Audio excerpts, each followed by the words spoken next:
noticed that the longer I play RuneScape... Oh, not, people do not care about RuneScape like that, bro. There are 126 pieces on that outside border of a 1,000-piece puzzle. Do you really believe that you have 425 pieces connected that aren't on the border? Yeah, I counted them, bro. I literally counted them. Easily. What do you mean?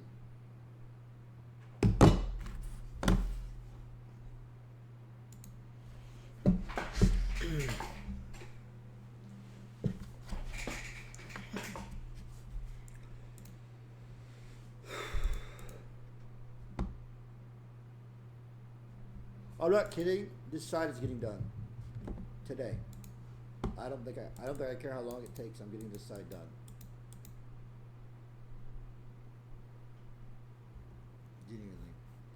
Look at the progress. Look where it was at the beginning.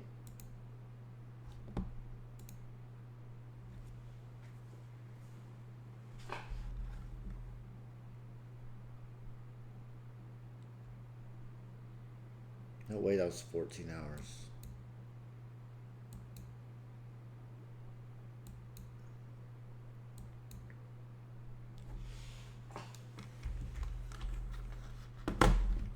Well, that was 8 hours ago.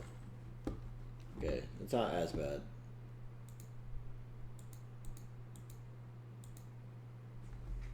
So I'm trying to get like...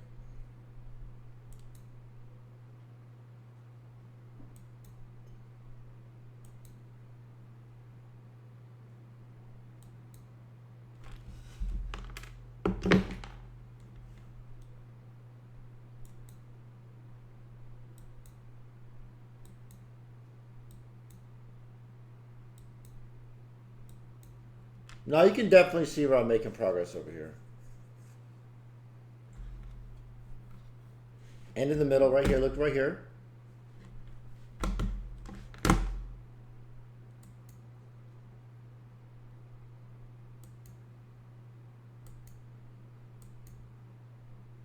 Sticker over here, because I got the corners over here.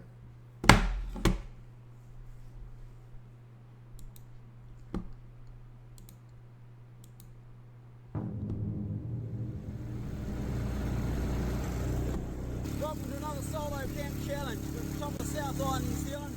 It's the middle of winter, and I'm going to Crazy Horse Island. My life jacket stays here until the boat picks me up. This is the only other stuff I've got with me on this trip.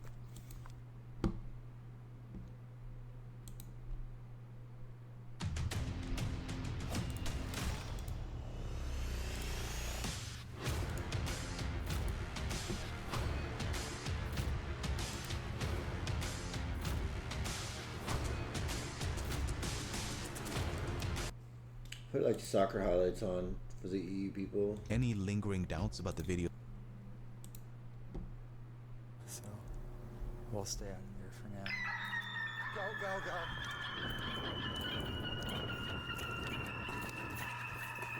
Go. What'd you do? That should be creepy as hell in the middle of the night, dog. Is that the bloody weed? Check this out. Reminds me of you, King. Way, jackass.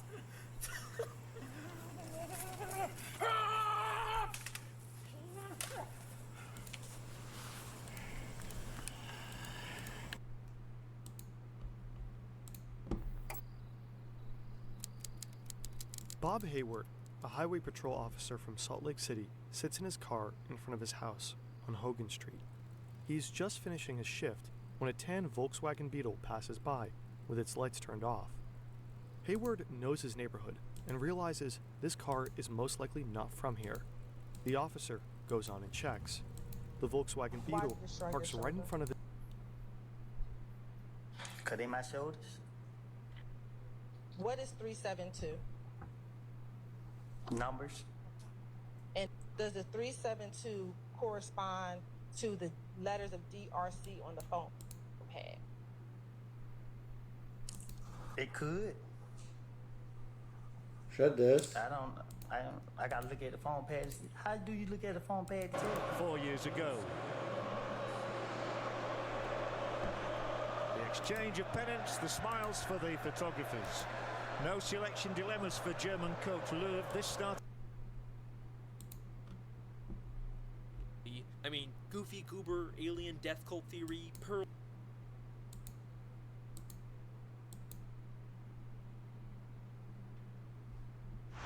It's way too long. Hey, Vsauce, Michael here. This.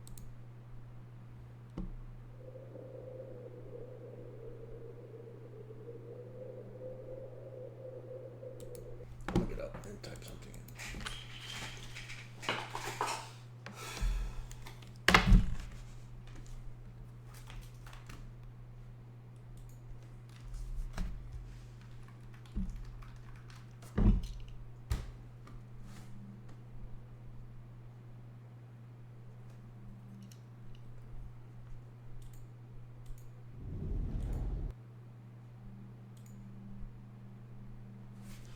I'll put some soccer highlights on.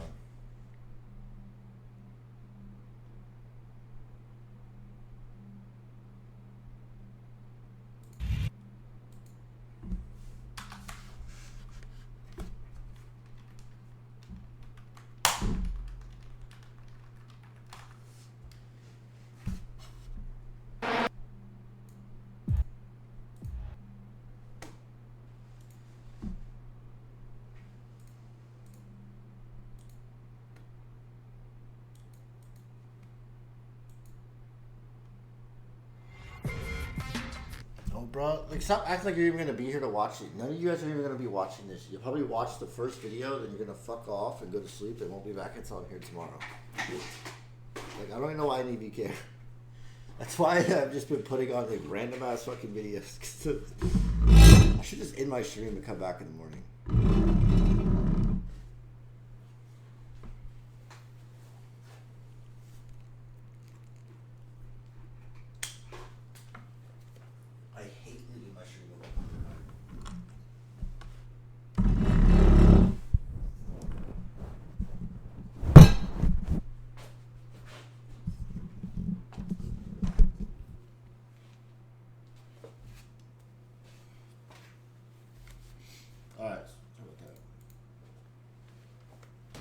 Why do Canadians go ballistic in war? Ah, Canadians. We all know the stereotype. Nice, friendly, and extremely... Lampeter, a tranquil hamlet in West Wales's glorious countryside. A perfect setting for a traditional rustic restaurant. I mean, it's a dream for any chef to have a restaurant here. Phenomenal pastures, amazing land. I hate all these videos. I don't know why I'm so picky with videos now.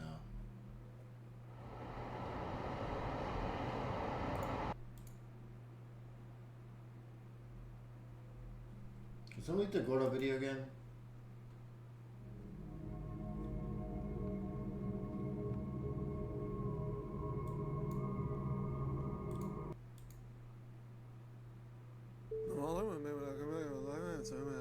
WWE. I'm Zero. You do know it's fake, right?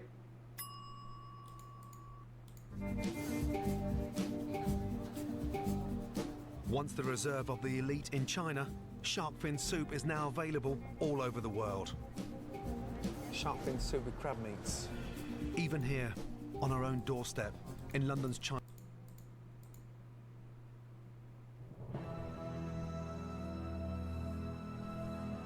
What do I watch this for?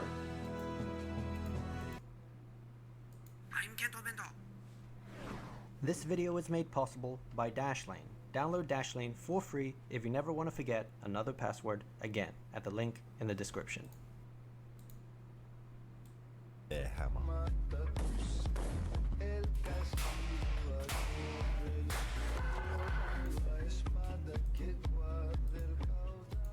And even though I'm thoroughly sick of lockdown and being unable to... Today's story sounds exactly like an urban legend. It sounds too exaggerated, too grotesque, too terrifying to be real. But it is. This is the true story of the Bitsevsky Park. Let's go to sleep. All good videos tonight.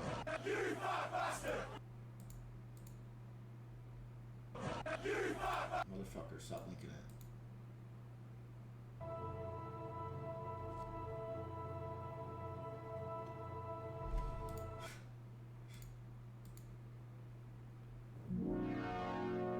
Tetris. We all know it, and we all love it. Oh my god. This is insane.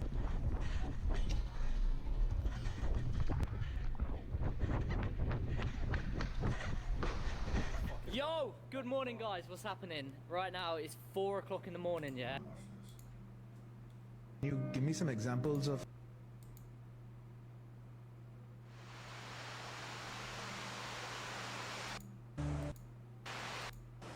and you have somewhere to hide from the rain if you're finishing the roof. And you need to finish your new roof first. The target was to this.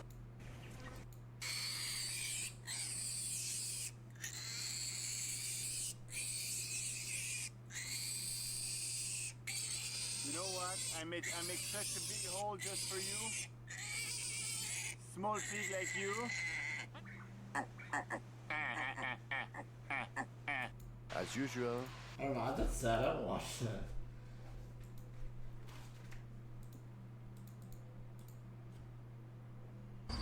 Yes, Mum, don't worry. I'm going to be perfectly safe. Not dangerous at all. Good morning from the border with Lebanon. Almost 3 years ago, I went to Syria to see how life was there under the Assad. I'm not this fuck. It might not sound like much, but boars are the lifeblood of a farm. Only it's not blood.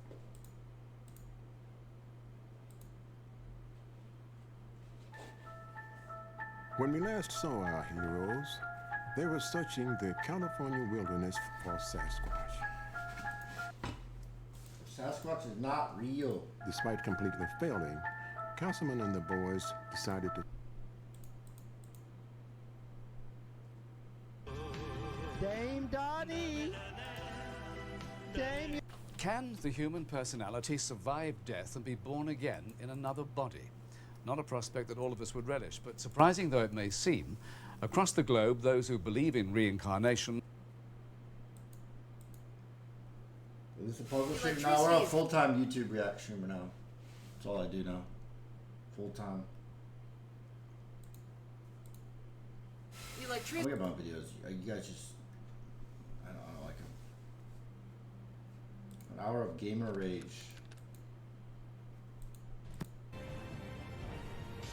I like it.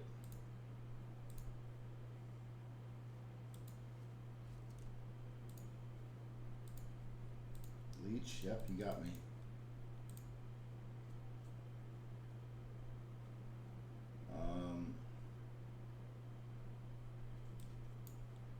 I'm not clicking your guys' videos anymore, so you can stop linking them.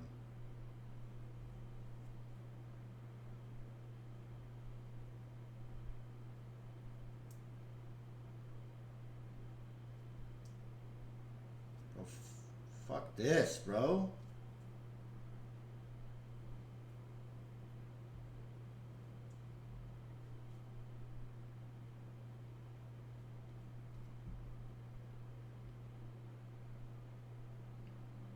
Ooh, Moist Crickle's live.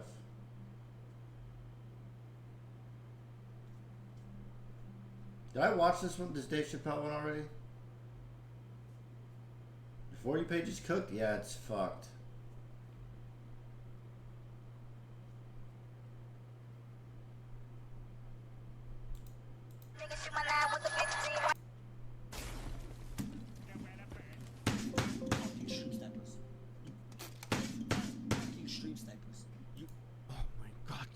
Oh my god!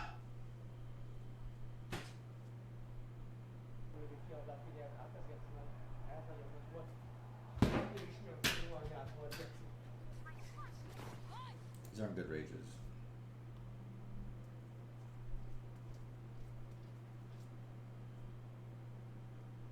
You like that sub, bro? It's hard to get any word in with this clown. Fuck you, Eric.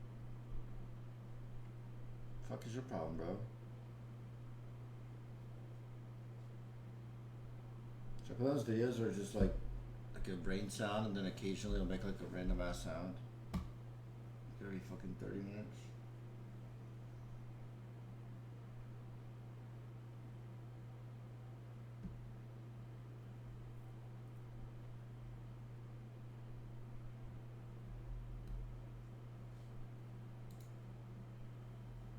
Luke here at the Outdoor Boys YouTube channel. One day we're on Twitter and come across this picture. A new ocean. Whatever. I'll just edit. How many do I have? Let me see.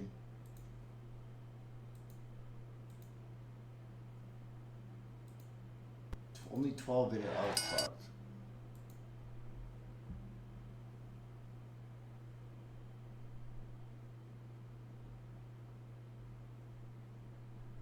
I don't think I should watch the full Brazil versus Germany game. Like, no, that's. I'm not gonna watch this full game. Why not? Because it's too long. It's just it's 7-1. Fuck it. We'll put that down here. I wish it would tell you. Does it tell you how long it is? This is not very long at all.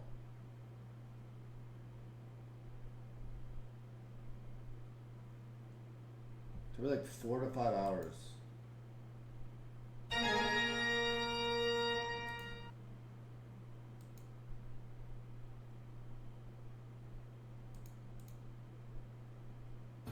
Oh, we can't see shit. What's the point of daylight savings? I don't get it. Like, I get it, but it's...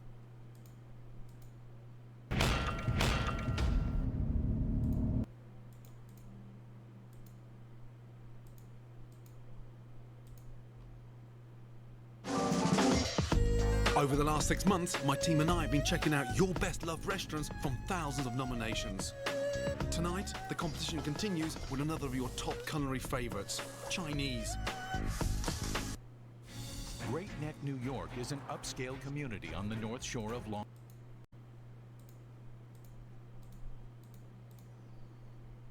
The most bitter pill a teen can swallow.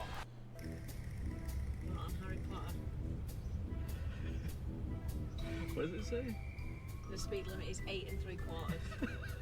Alright, that's pretty good. That is like Harry Potter 8. What the heck is 8 3/4?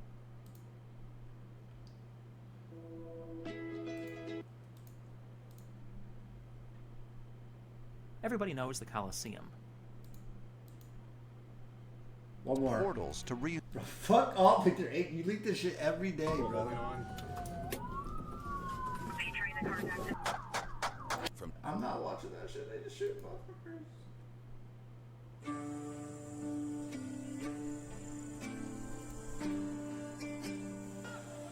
I think this guy talks a lot, and it's about time for him to learn some respect. Wherever you are, you're a bitch.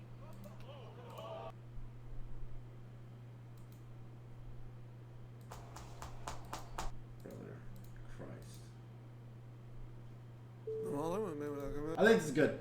Oh my god, I opened so many. I think that's good.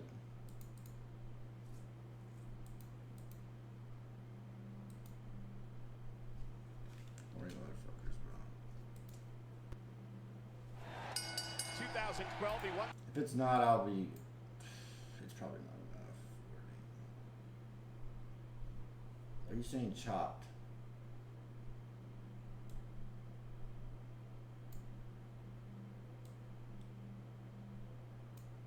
Well, what do you got? I'm gonna put my barbecue stream first. I'm gonna put this Bruce called out fat girls in the middle of the night.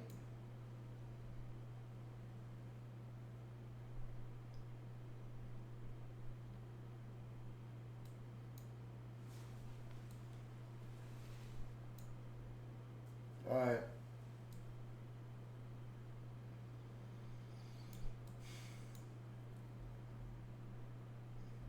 But you want the WWE one last?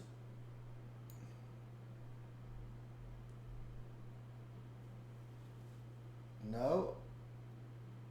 First? Second? What do you want the odds? All right, motherfuckers, relax. You don't gotta get mad at me. WWE is dog shit in my opinion, so that's why I wanted to put it last.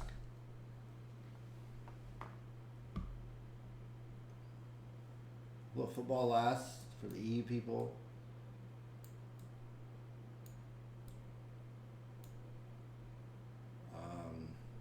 That should be good. Who cares about the rest? All right, I will see you guys in the morning.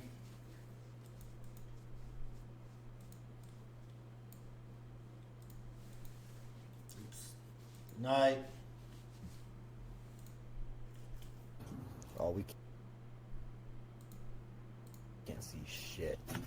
What's the point of daylight savings? I don't get it. Like, I get it, but it's stupid. You know what I mean? So I can fuck your mom for 1 hour longer one night. Okay. All right, so what we got to do is you need to take the coals. I really honestly don't think we should cook on the grill. Bro, we're fine. Bro, Bruce, you're kind of a bitch, man. I'm just like saying, like, I just feel like y'all drunk ass is about to burn the house down. They're saying clean that shit out. Why do we need to clean this out? It doesn't matter. Why? The food's not touching this. Yeah, bro, this shit is gonna be disgusting. No, it's not. Eric, you're so dumb. You need to stack it. Make it like a pyramid. Okay. Get the lighter fluid. Oh, we just got to re-sub. Thank you for the Hey, re-sub. Bruce, you want to do the lighter fluid? 42 months. We just re-sub. I don't think subs here. Just Oh, you don't think subs? squirt it in there. All right.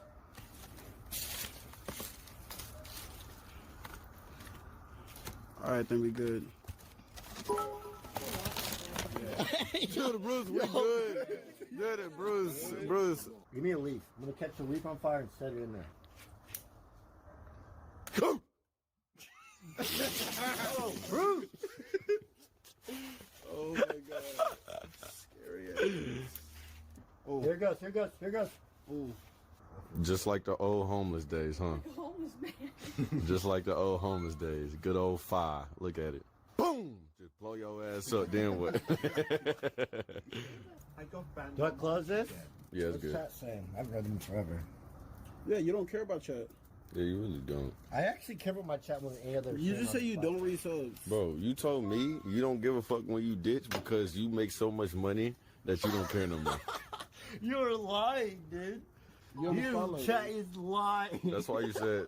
If I close this, can I have no oxygen? Wait, though, it's move gonna the. die. Oh, well, leave Well, it up. open the top, dumbass. I don't think that matters. Do you not let oxygen in, or you just what? I don't think it matters. Okay. Well, if you're holding this light up. They say yeah. We're closing it. I fucking hate Aaron Rodgers. How many? Oh my god, that was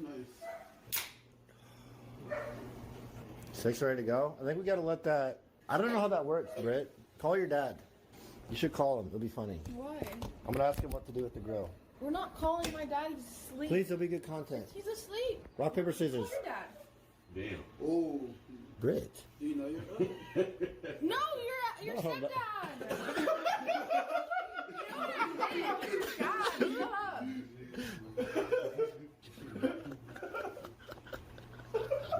It's not funny, dude. Seriously. Well, let's check on the grill. All right, let's take the. Oh, that's perfect, bro. All right, now Kobe, you got to put the steaks on.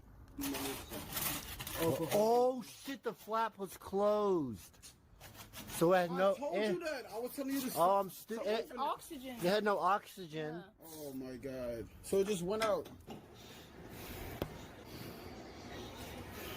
How you doing? Don't breathing into the fucking mic, chill.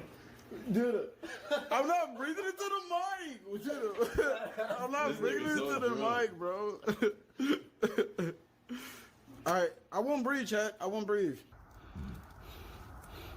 Chat, I'm not breathing. I don't want to hold this camera, bro. I'm not even breathing, and I said I'm breathing. Chat, you're making him insecure, bro. That's why it won't line. Dude, no one's breathing, bro. Shut the fuck up. The dude in the white hoodie hasn't said a word. He's on a different planet. No, I'm fucking. I'm high as shit. I can't even lie. Guy in the white hoodie looking like the D's nuts guy.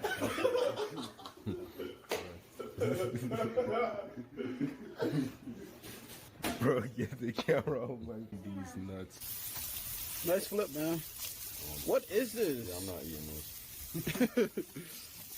Look at the flick of the wrist. Bro, shut up, bro. Make it flat, make it flat. No one's just breathing. Kobe is built like a mama. Dude, check, get off my ass, bro.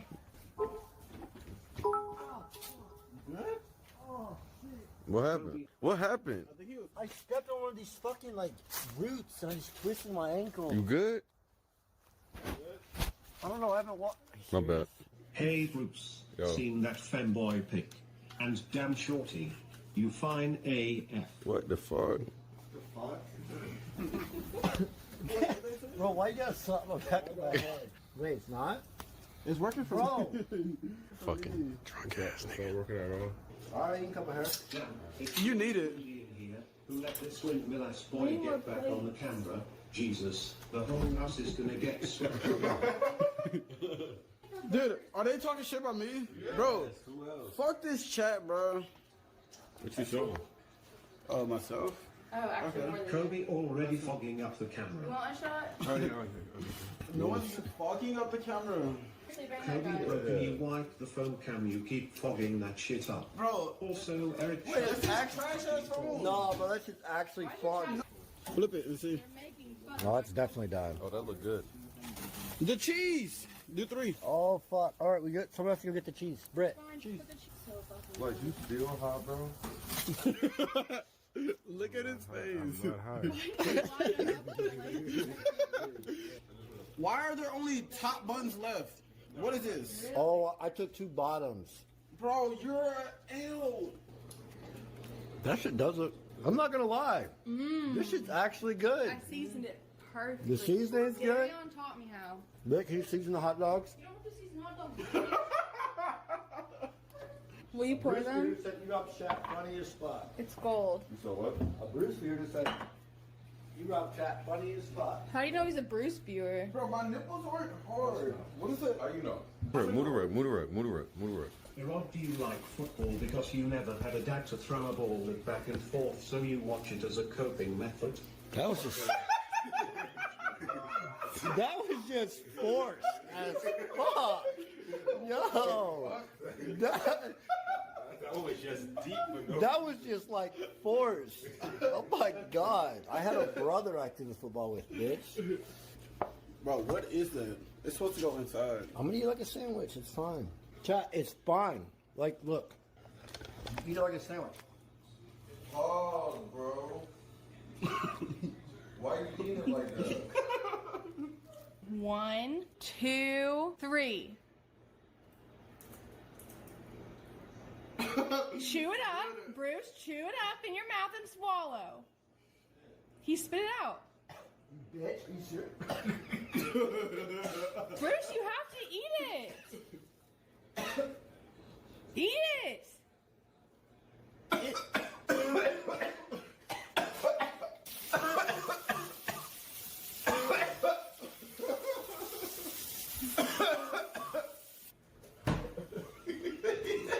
Bruce spit his out. He didn't swallow it. No, you know what? Mine didn't have seeds in it. No, it's not good. Bruce, take a bite. All right, that was a good bite. Now chew that up and swallow. Ah! Oh my god. He didn't do it. Ah! Damn! Ah! Ah! Ah! Ah! Fuck! Ah! That was horrible. Hey, yo, Scott Miles, bro. Cook my balls, nigga. Leave me alone. I'm not swallowing that shit. I chewed it half, and I'm not chewing it no more. You bit it. Bro, they saying you're bitch made, bro. I just do the 28 yellows right now. I need a shot. You ready? You ready? Yep. What's good? 7, 8, 9, 10, 11, 12, 13, 14, 15, 16, 17, 18, 19, 20. Flex! Flex! Flex! Flex! Flex! These nuts. Yeah, K9? Huh? K9? K9? Yeah. He's a dog. German Shepherd? He's German Shepherd. You're so dumb, bro. K9 is a German Shepherd, K9 is a dog. Like a police dog K9 or right? A K9 is all dogs. I bet. Am I stupid? A canine is a dog. Yeah, it's a German Shepherd, right? Not just, it's just any dog. For real? Because they have canines in the tooth. Oh. We have canines. Bruce is high as fuck. I really am. I thought I wasn't, but Motherfucker's always high out here. Am I the only one that don't smoke marijuana? Bro, you smoked yesterday. I did not smoke yesterday, man. So if I showed him this picture of you high, what you gonna say? So you don't look high in this right here? So shit.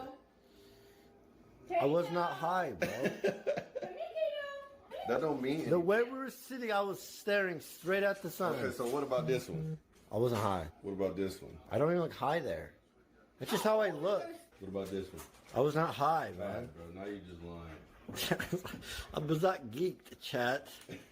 We was geek, bro. All right, chat. I think that's it for tonight.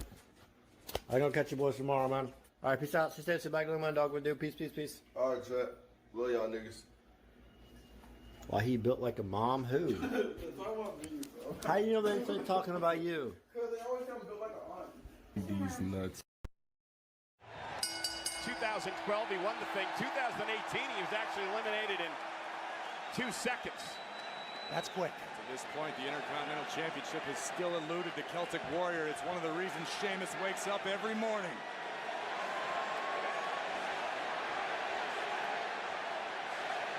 Over 50,000 strong at the Alamo Dome in San Antonio, Texas, and here we go. Back and forth, dropping heavy hands to kick off the Royal Rumble match. And that one right hand seemed to stun Gunther as Sheamus still looking to win that elusive Intercontinental Championship, the one title he's never won in his career. Oh, stalemate between the lads. Neither man refusing to concede an inch. They're even louder in the Alamo Dome. Look out! Gunther trying to eliminate Sheamus. Smart strategy by the ring general, and Sheamus went to the eyes. By the way, you were out there doing some college football. We got some real hitting going on here. And the Irish curse backbreaker by Sheamus to Gunther. It does feel as if everything's bigger in Texas, including the blows to each other. Is Sheamus going to be able to eliminate them? Gunther's a big dude. Knees to the kidneys of the ring general. That was smart, though, to get tangled up in the ropes there, Cole. Number 3 about to enter. Shout out to Applebee's. Awesome! And here comes the A-lister, The Miz. And of course, knowing The Miz was entering this matchup, did a lot of research this week on all these superstars. This marks The Miz's 14th appearance in a Rumble match. 4th all-time to Kane's record, 18.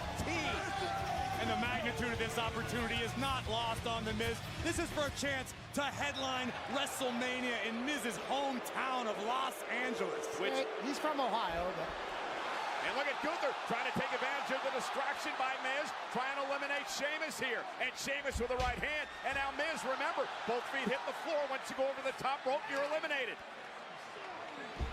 Miz wisely playing his hand from the outside. You can't be eliminated if you've never actually crossed into the ropes. This is what Miz has done his entire career, right? Weasel his way through the rules to get to the top, and I can't say outsmart the meatheads, Pat. That's what you mean. Yeah, I guess that's how you could phrase it. Now he's running for it. Oh! And Sheamus, of course, not eliminated as he delivers a clubbing blow to Gunther. Welcome to the match, Miz. A chop to the chest and a punch to the gut. Miz knows what it's like to main event WrestleMania. Did it back in Atlanta, Georgia Dome. And Gunther delivering a chop. Poor Miz in the crossfire. And look at the welts already beginning to form all over the body of Sheamus, courtesy of the ring general. And there goes the Celtic Warrior. Miz trying to take advantage. It's a new day. Yes, it is. And which one of the... Oh, it's Kofi. A man who has become synonymous over the years for countless Royal Rumble moments, but Kofi is yet to win the big one. Yeah, and he's been in, well, this year marks his 15th. I like to consider him Mr. Rumble. 3rd of all time behind Kane and Dolph Ziggler, and a cross body by Kofi Kingston. And the action is picked up here. No eliminations yet. in the Royal Rumble match. Kofi bringing a frenetic pace to the Royal Rumble match, striking anything that moves. Kofi Kingston, Xavier Woods, Big E, the New Day returning from a tour of Australia last week. Oh! Kicking off the new streaming service Binge, who joins the WWE family. In fact, the Rumble playing there live right now. It's noon, lunchtime in Melbourne on Sunday. Down under, all night. Kofi slides back in. Sheamus not able to eliminate him there. You talked about Kofi's survival tactics, Corey, over the years in the Rumble. Well, it's not something Kofi should necessarily look forward to utilizing, but we've seen him use them to great effect over the years. But again, Kofi wants to win. Kofi wants to see his name on the WrestleMania marquee. Miz battling Kofi, trying to eliminate all four. Still remaining 0 people eliminated, Cole. And number 5 about to enter 1/6 of the field. And for Monday Night Raw, it is Johnny Wrestling. Mr. Wrestling's in the Rumble.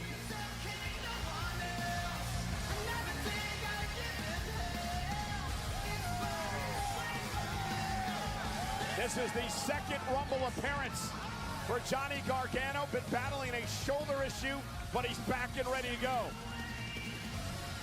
I like that Johnny's pacing himself on the way to the ring. No need to expend any extra energy because it could be an extremely long night for all involved. And still no eliminations as Gargano launches himself through the ropes to take out Kofi. The step up Enziguri to Miz. And now Miz trying to eliminate Gargano, who is able to hang on. I don't know how strong Miz thinks he is. Gargano, planting Miz with that DDT. I don't understand why Gargano won't just leave well enough alone. He's already tried to ruin Miz's life since arriving on Monday Night Raw. No. Well, he exposed a lot of Miz's shenanigans. The fact that he paid off Dexter Lumis just for the publicity. Oh, I love this. Oh, meanwhile, Gunther was trying to eliminate Kofi. Gargano and Sheamus are seeing eye to eye. Yeah, let Sheamus show Gargano how it's done. The 10 beats of the battering. These are going to be bigger because we're in Texas. And it's...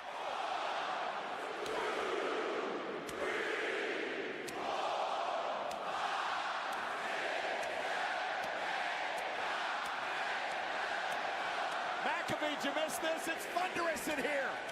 Unbelievable. And he's still going.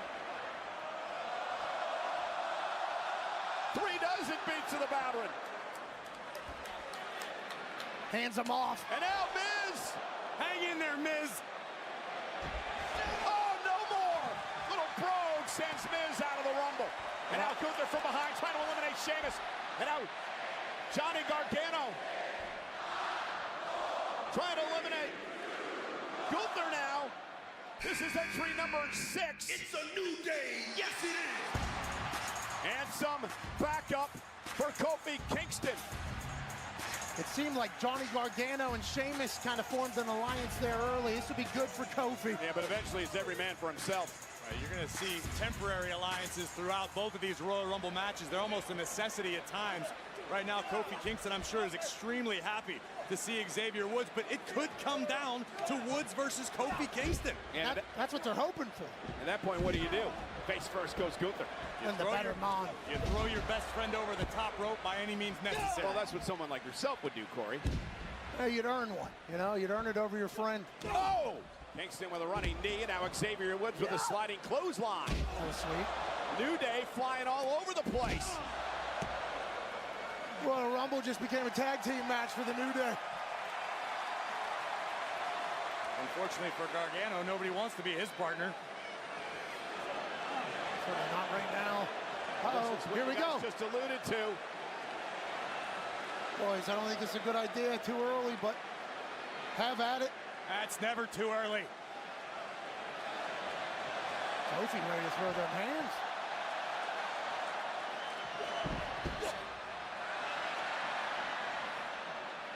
The New Day, entertaining as ever. What in the hell do you even call that? I have missed this. You're right. It's called the wheelbarrow butt slapper. Well, they pay you the big bucks, Cole. I believe he was. There we go. Woods Knight's about to be brought to an early end. Kofi's butt got played like a bongo. Only elimination we have is Miz. Number 7 on the way. Oh, dear. The harbinger of doom, led by the mystic Scarlet.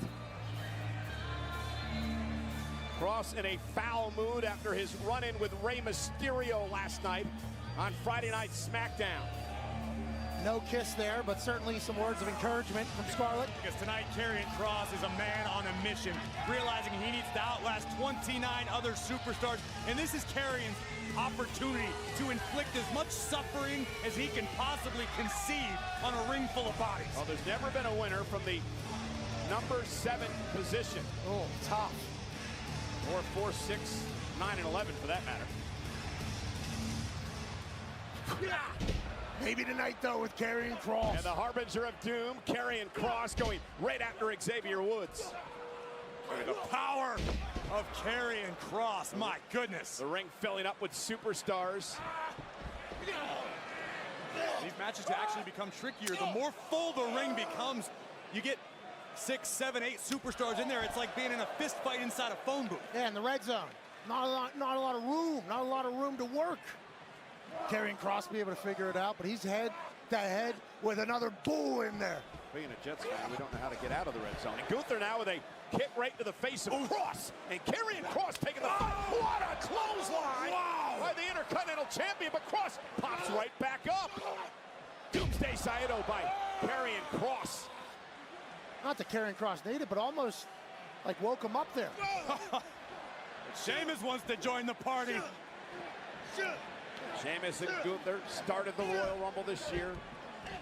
Some very, very heavy hitters in the ring right now. Jeez, that's what I'm realizing. This is brutal to begin with here. Less than 10 seconds to entry number 8.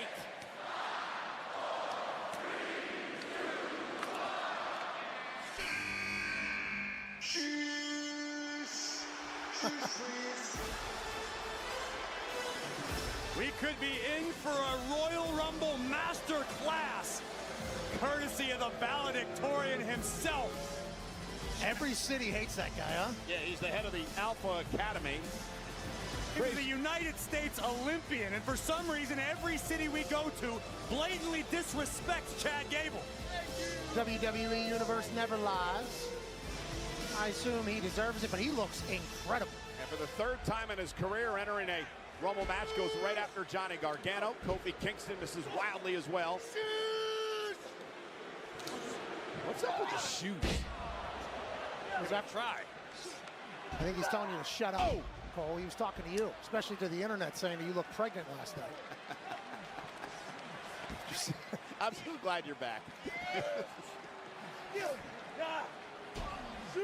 Oh, Xavier Woods gives it to Gable. Oh, we're about to have a little wrestling match here in the middle of this thing. Xavier Woods possesses a pretty decorated amateur wrestling background, but let's be honest, this is Chad Gable. Wait a second. What's happening? Sheamus trying to eliminate Gunther. Meanwhile, on the other side, Gargano trying to eliminate Karrion Kross, who's still on the apron. We've only had one elimination thus far in this match. That was Miz earlier on. Gable with a German suplex mid-ring. Utilize the real estate while you still have it.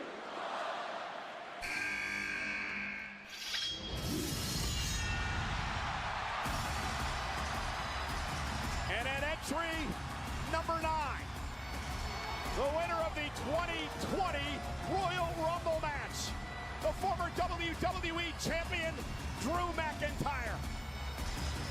The Scottish Warrior marching down to the ring. You have to imagine his good buddy, Sheamus, has to be feeling a little bit of excitement knowing that Drew is joining the madness. Well, after what happened to Drew at Clash at the Castle back in Cardiff, he wants another opportunity at the Undisputed Championship. Oh, jeez. Almost just tossed Kofi over the top rope right there. And another great throw belly to belly by the Scottish Warrior. A Glasgow kiss now to Gable. What's Drew and Sheamus' name together? It's not appropriate for public consumption. There's copyrights involved. Well, boom! They have banger after banger after banger. And what are you and I? We're true. Well, bros. Oh. And here we go now. And Drew McIntyre. I get it. And Karrion Kross. Oh, and McIntyre, who's had major issues with Kross, gets some payback tonight as he eliminates Karrion. Boot to the face. See ya, Karrion Kross. Wait a minute. Drew may have caught the attention of the ring general. And Gunther thinking twice about this. You know you knew German, Corey? Just a little bit. Their film is a favorite of mine. Oh! Jeez. Just listen to this. Future shock.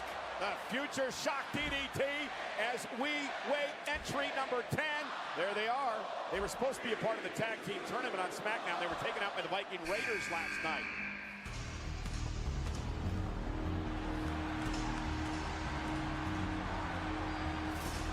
His first appearance in the Royal Rumble, Santos Escobar of Legado del Fantasma.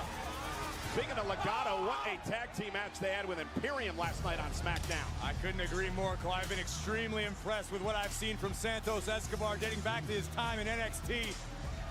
Representing Lucha Libre here in San Antonio, Escobar has a lot to prove tonight to the WWE Universe. 2 eliminations thus far, Karrion Kross and Miz. Frankensteiner to start for Mr. Escobar. I just hope Santos didn't learn the Royal Rumble rules from Mil Mascaras. When Mil was in the Royal Rumble match in San Antonio, well, that didn't bode too well for him. Not well at all. CC. And now Escobar up over the top, lands on the apron. One over the top rope, though. Yeah, if he's knocked off now on the feet at the floor, he's eliminated. And Sheamus looking for 10 beats of the battering. Would have proven to be a fatal flaw for Escobar. Oh, and Sheamus, who just took that shot along with Gunther, both been in the Royal Rumble match. 15 minutes and counting since entering number 1 and number 2. Questionable strategy from Escobar. Taking it high risk in a Royal Rumble match rarely pays off. If you've got the space to operate, go for it, but it won't last long. Yeah, but if you're a long shot, you got to do whatever to try to get to the end of this Royal Rumble. You're absolutely right. We're a third of the way through. Ring filling up with WWE superstars. Major names, former champions still to come. That's Guy Hardy. Dude, absolute dog. Oh! As is Sheamus. And he and his banger brother are standing tall. Mr. Escobar dropping Johnny on his head. Got a Phantom Driver off the Phantom Driver off the top rope. Okay. Let's go, Doc. And I know how much you love Doc, Corey. Angelo Dawkins enters at number 11. Making a beeline for it. Spurs-inspired costume this evening for Doc. Oh, Dawkins uncorking a right hand on the jaw of Drew McIntyre. Former tag team champion, second Rumble appearance by Dawkins, catches McIntyre. And Gable gonna pay. Now trying to eliminate Xavier Woods. Our officials are right there to keep a close eye. Both of Woods' feet did not touch. And Woods still in the Royal Rumble match. Happy to see the WWE officials are still the best officials in all of sport. Good eye on the feet there. Kind of at a stalemate right now. Everybody's kind of, oh, wait a minute. Woods on the apron after going over the top. Kofi Kingston now. Over the top as well. Saved by Woods. Other side of the ring, Gargano staying in the matchup. Xavier Woods eliminated by Gunther. Gunther admiring his work. Kofi now trying to get the jump on the Intercontinental Champion. Gunther hanging on for dear life. Trying to hang on. And now Santos Escobar. And how can you not be impressed, even at this point, with the endurance shown by Sheamus and Gunther? Numbers 1 and 2 in this Royal Rumble match, still going strong. Whoa! Talk about inventive offense by Kingston. 2 feet right to the chest of Escobar. Kofi Kingston, oh my goodness. Crashed and burned. Well, the question is, one of his feet are still on the chair. So the question is has Kofi been eliminated? Of course Kofi's been eliminated. We're gonna need a shovel to get him up. Corey is right foot. One of his feet is still on the chair, so I'm not sure if Kofi actually was eliminated. We need to see the replay again. Kofi, That's gonna have to wait. Stay down, Kofi. Kofi, you're eliminated for at least another 20 minutes or so. The Beast has entered the Royal Rumble. The two-time Royal Rumble winner. Brock Lesnar won last year. He also won back in 2003. But one thing's for sure, whether he wins or not, Lesnar is always the axe that clears the forest. There is a lot of meat waiting inside the Rumble, and the Beast is ready to feast. The alpha male of our species looks bigger, badder, stronger than he's ever looked, and the entire Rumble is on notice. Well, you know, the thing about Brock Lesnar is Lesnar and McIntyre have a history when it comes to the Rumble and, of course, WrestleMania. And Lesnar taking down Sheamus, McIntyre on the attack. Welcome to Suplex City. And Dawkins going to run into a German suplex of his own. Escobar from the top. And Brock Lesnar, with that throw, now has 30 eliminations in his career, make it 31 in the Rumble. Brock may very well obtain a world record for record distance throwing human beings tonight.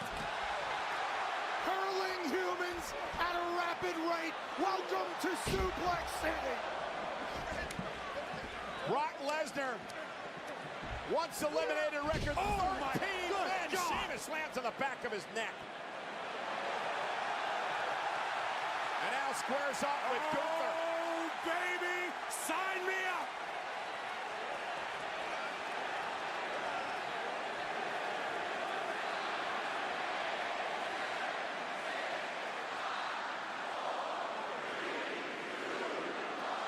If I'm Gunther, I'm pooping right there, immediately. Oh, here we go! The almighty Bobby Lashley. Remember what happened on Raw Monday, Corey? Lashley once again cost the United States title courtesy of Brock Lesnar. And the Almighty is making his way to ringside with vengeance on his mind. And last night on Friday Night SmackDown, an attack by Lesnar on Lashley as well. And another throw by Brock Lesnar. Look out, Brock! And Bobby Lashley spear to Lesnar. Bobby Lashley with scores to settle. There's going to be hell to pay for everybody in this match tonight. Spear to McIntyre. Seen Bobby Lashley benching 405 on the internet earlier this week. Look at that dude. Remember last year at the Rumble, Corey, Lashley actually beat Lesnar for the WWE Championship. Brock hasn't forgotten. Brock not about to let history repeat. Oh, eliminated. The Almighty is that dude. Holy hell.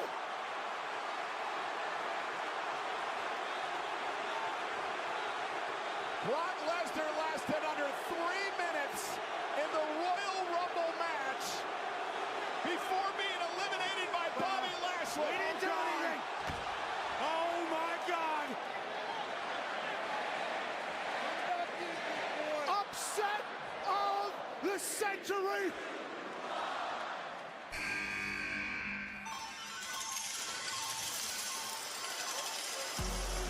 Well, number 14 is the modern-day wrestling god, according to JBL. Don't say a word, McAfee. Don't you dare say it. And by the way, guys, look out! Look out! My God! What the?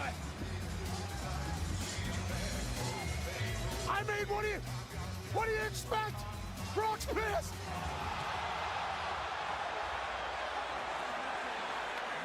I know the table's destroyed. And Corbin's F5 before he even enters the Royal Rumble. I think Brock Lesnar just committed a modern-day deicide.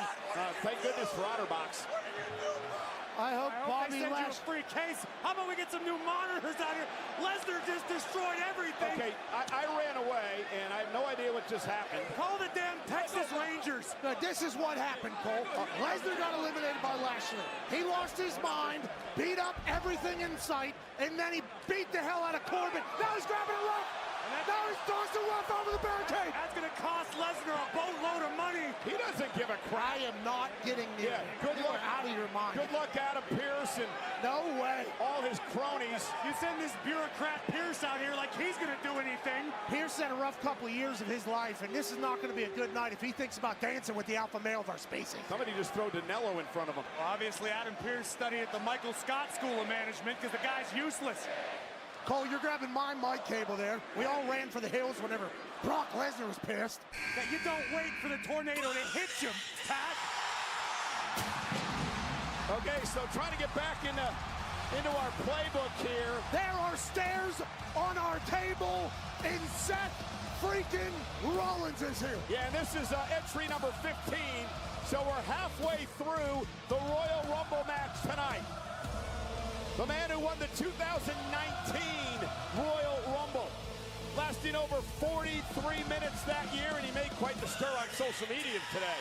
And Rollins wants to make sure that everyone around the globe who's watching on Peacock, who's following along on social media, knows the name Seth freaking Rollins, because Rollins is hell-bent on winning the Royal Rumble match. None of this stuff happened on game day, I guarantee you that. Well, game day is certainly a much different animal than this show, but everybody watching on Peacock knows that what Brock Lesnar just did is going to be tough not to talk about the rest of the night. You mean Lee Corso never threw stairs at you? He could. I was waiting for it.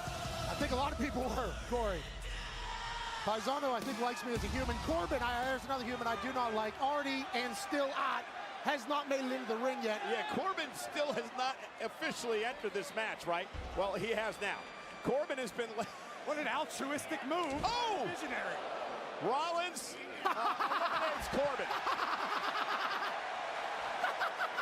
Things haven't changed, have they? Remember what Pat did to Corbin at SummerSlam. Oh, that was awesome.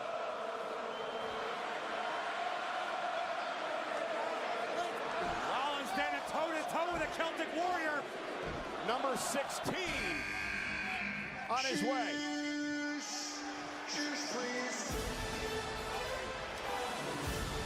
The other member of the Alpha Academy. What's that you keep saying, Pat? Everything's bigger in Texas. It's never been more apropos than right now. Yeah, I didn't know they said everything's rounder in Texas, but certainly true, what you're talking about. Otis has his own gravitational pull, all right? Don't get too close. You'll get sucked into orbit. We heard a radio signal from a galaxy 9 billion light years away. They were looking for this man, the round mound of meat. Otis making his way into the Royal Rumble. Well, he hasn't missed a meal at Bill Miller's barbecue, I guarantee you that. Oh, my God. That's a local barbecue shop that gave you money? Oh, Otis! Slamming McIntyre. Even free coleslaw. It goes a long way these days. Old cheap-ass Cole. Otis! Oh! You have to imagine Otis's low center of gravity has got to benefit him in a match like this. I don't know I've ever seen Otis chucked over the top rope before. Since you haven't been around playing in the back of Coach. You? That's a shame. That's what you get. Now the almighty. Otis is kind of built like a sumo wrestler. I think a sumo wrestler would be favored in any Royal Rumble match. You should wear your kimono you're wearing tonight, Graves. You know, trying to be festive. Look at Otis standing tall, the only one still standing. Channeling his inner Musashi Maru. How about that, Cole? You think I knew the sumo game, did you? Oh, tomo regato. Yes! Oh, boy. And the history-making, the legendary luchador, the man who once lasted over an hour in the Royal Rumble match. Has one of the worst children in the history of having kids. Rey Mysterio, legend, is here. Well, you're on your way to changing that, Pat. Congratulations. Shout out to my wife. Well, Rey Mysterio is supposed to be entering the Royal Rumble match as the action continues now. Mysterio at number 17. Rollins trying to eliminate the almighty. You know Ray's never been a prompt individual. It's okay. He probably didn't hear his music yet. Where the hell is Ray? Bobby Lashley now looking to eliminate Seth Rollins. Seth trying to hang on. Rollins able to slip out the back door. The Almighty over the top. Lashley eliminated. Wow. Rollins eliminated Lashley. Seth freaking Rollins. Two of the favorites, Lesnar and Lashley, out of the matchup. Maybe Mysterio's just trying to pick the right moment. I mean, is there a rule that you got? Oh my God! Uh-oh, Caterpillar time. Yes, dude. Still got it. Oh, in the elbow. Delivered. Just thrusted his hips while the Banger brothers are sitting in the corner, watching, admiring. Well, Gunther now looking to try to dump Otis over the top. Number 18 now.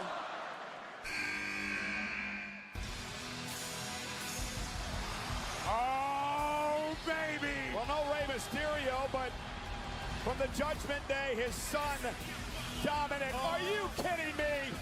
This kid stinks. You gotta be kidding me. You guys let this kid get out of control. This kid is an absolute piece of... How dare you besmirch the good name of this man, Dominic Mysterio? Say it, Cole. Okay. This kid is a piece. No, don't you dare. You two are bad for each other. You're toxic. You cannot say bad things about this dude without getting what? Meanwhile, Otis was eliminated while all this was going on. As we take another look at the elimination by McIntyre and Sheamus of Otis.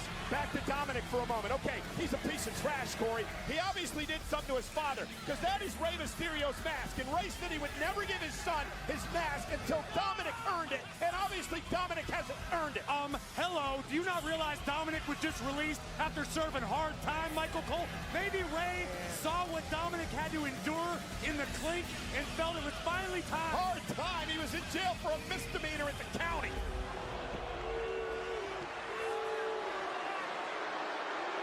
If you saw Dominic on the street, you'd cross to the other side. Never. Well, get in the ring, Dominic. Come on, big man. Get in the ring. Everything Rey Mysterio has done, this punk. Over 30 minutes for Sheamus and Gunther, who started the Royal Rumble match tonight. Dominic enters at 18. No hurry to get into this matchup. Dominic's smart. He knows about the waiting game.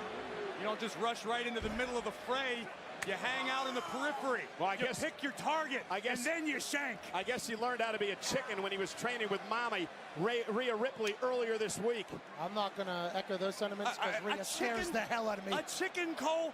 Dominic had to be stuck in ad seg his entire sentence because he's such a danger to everybody else. You know what they said? That Dominic was upset with his father because Rey didn't share any tips on the Royal Rumble because he said that his dad was jealous that he might break his record. And now Dominic goes right after Sheamus. Not quite sure those body blows are going to affect the Celtic Warrior. What prison was he in, Corey? He's throwing punches and Sheamus isn't blinking. This dude's a little punk. I haven't seen ex-con, Dom. Listen, where Dominic was locked up, it makes Folsom look like a private... Yes! Yes! I'm walking, you're walking, I'm missing Zeke, but pump for Elias. Are you the only person on the planet that is a fan of Elias? I grew up with his family, all of them. I'm interested to hear what Hardy has to say about this guy. What musician? He's great, Hardy. What was Zeke like in high school, Pat? Zeke was a little bit younger than me. You guys used to hang out down Pugliano's? Yeah, we did. We used to booze up down there with our fake IDs, and Elias used to beat people's ass there. I don't know about all that. I grew up the next town over, never heard of the guy. Well, we used to come to your town and do that. And Elias will notice complications in a Rumble match, so yes, he can use his guitar. And doubled up. Elias is a true rock star, just willing to lay his body on the line. What a poor decision. That's normally what rock stars do. Is it? Claymore and Rogue! God! That ain't what rock stars do! Eat two boots and get tossed like a bag of trash! No encore tonight. Elias lasted 39 seconds. Things have not been going so well for Elias since he's returned to WWE. Oh, look at Gargano feeling brave. Throwing lefts all over Dominic Mysterio. Well, I think he might be bigger than Dom. Wow. Shots fired. You know what? You are a real brave son of a gun, Michael Cole. Number 20. And Dominic's got backup from the Judgment Day. This is a part of the problem right here. This handsome Irish weapon is like part of the problem. It's like Whitey Boulder before he became a rat. And that's why Dom and Finn roll so deep together. They got the same mentality. It's all about survival. You can't rely on anybody. It did appear as if everybody was wired in that situation. Saw a good documentary about it. Leonardo DiCaprio was really. And now Balor rushing to the ring. Balor, making his second appearance off the sling blade. He once spent almost an hour in the Royal Rumble, did Finn Balor. Trying to eliminate McIntyre, and now Sheamus. Fellow countryman. See how cool Finn looks? I want to hate him, but like...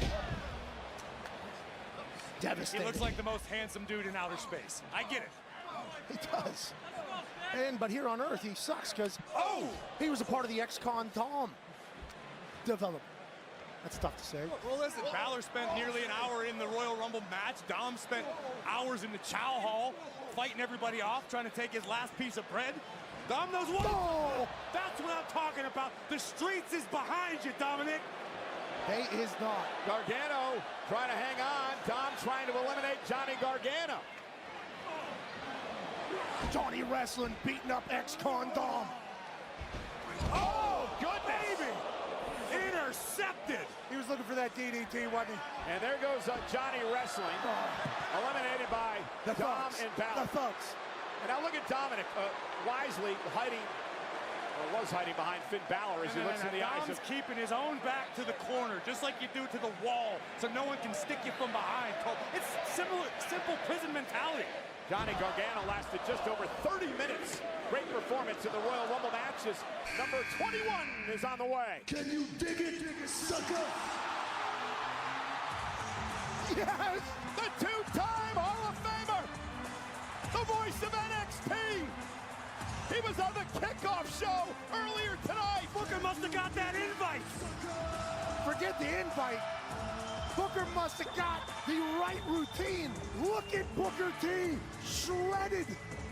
Booker looking spry. I can't stand Booker in the Rumble. It brings back memories. He eliminated me in my only Rumble appearance. None of us thought you'd be able to get over the top rope, though. So it's kind of a give and a take situation there, you know? Especially old pregnant Cole happening right now. Booker T in Texas in the Royal Rumble in 2023. Sucker! And Dominic from behind. Oh!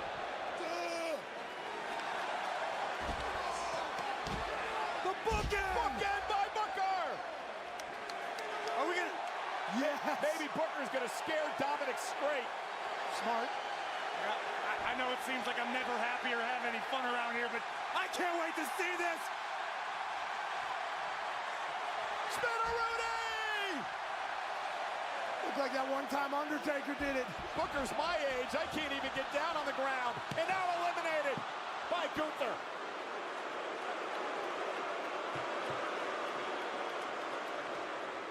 Nice try, Book.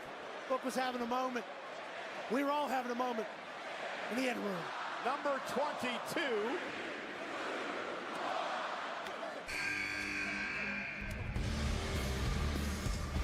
Uh-oh. The whole of Judgment Day will now be involved in this match. Damian Priest, Finn Balor, and Dominic. Damian Priest feels it's high time that he make waves on his you own lasted again. 10 seconds. Book said he was this close. Priest has been red hot as of late. Even though the Judgment Day weren't able to capture the championships from the Usos at Raw 30, Priest with an extremely strong account for himself. And now, the powerhouse of the Judgment Day punishing McIntyre in the corner. 6'5", 249 pounds, Damian Priest with a big right hand knocking Gunther down. And now you have to believe, Corey, that one of these three members of Judgment Day may be the favorite in this Rumble match. these.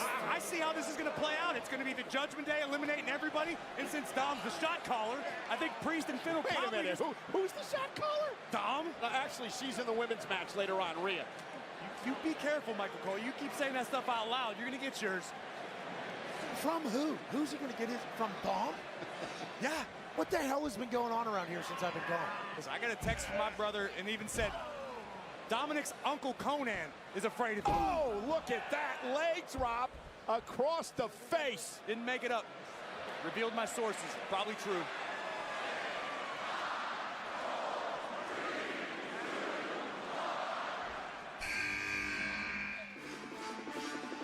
Number 23, the uber athletic Montez Ford will join the fray. I don't know if it's possible, but we might need to raise the roof of the Alamo Dome just a couple feet to accommodate the hops possessed by Montez Ford. Those guys vibing. I've gone through a number of Red Solo Cups in this city. It's because you're a booze bag, Cole. That's why. And I'm the one that gets blamed for it. Well, you are as well. Let's not get Oh, crazy. wait a minute. McIntyre's in trouble. McIntyre trying to hang on. Damian Priest, that would be a huge elimination. Montez Ford. Box jumping up to the ring. And now Dominic. Oh, no. Hanging on to the apron, almost eliminated by Ford. Dominic. Damian Priest. Oh, no. And a kick rocks the jaw of Priest. And now Montez up over the top, hanging on. Both feet have to hit the floor. I'm back. No. Balor can't believe it. Oh, what a right. What Dawkins what Ford is able to do is simply magical. And Damian Priest. Oh, no. Dumping. Oh, wow. Ford over the top rope with ease. And I'm not gonna lie to you. I just lost a bunch of money. Oh my God. that was real smart. Dominic mouthing off to you, McAfee, and he's about to get eliminated by Sheamus and McIntyre as number 24 is about to enter.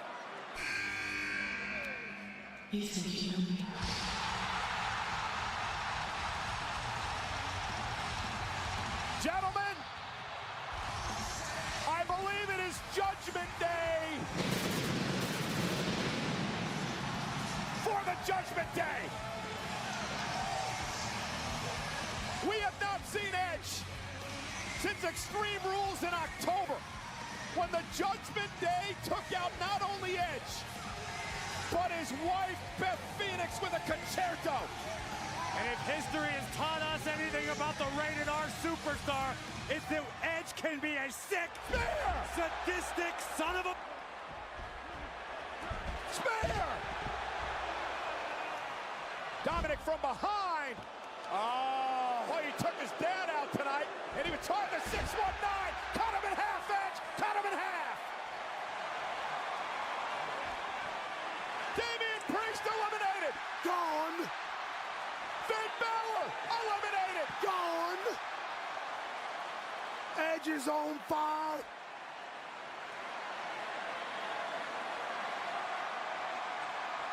Well.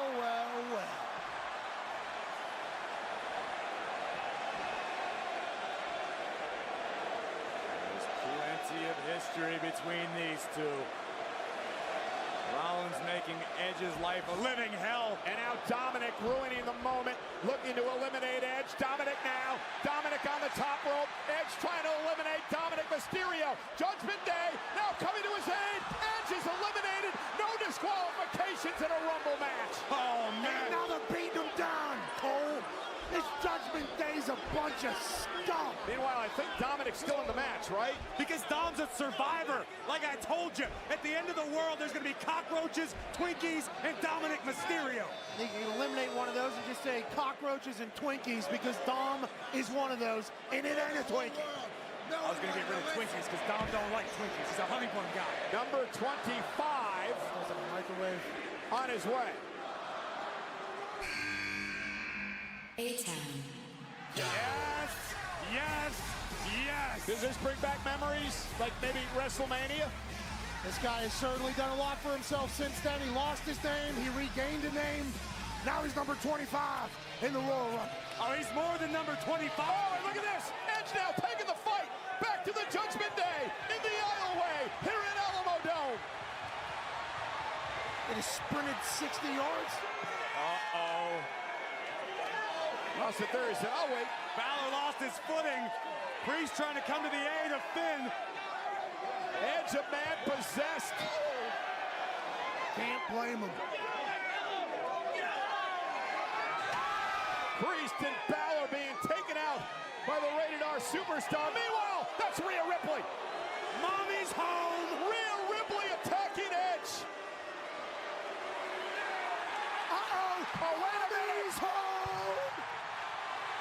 Mommy might be home, but the Glamazon is here.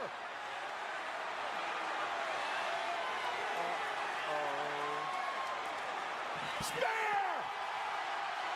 I told you somebody needed to kick Rhea's ass. Oh, here come the doofuses again. Well, Pierce and company have had their hands full tonight. Beth Phoenix making a return. Is that the most jocked couple in history? The grit couple. Austin Theory has made his way into the ring finally. And as I was saying, Austin Theory is much, much more, Pat, than just number 25 tonight. He is the reigning United States champion, and above all else, Austin Theory is the now in WWE.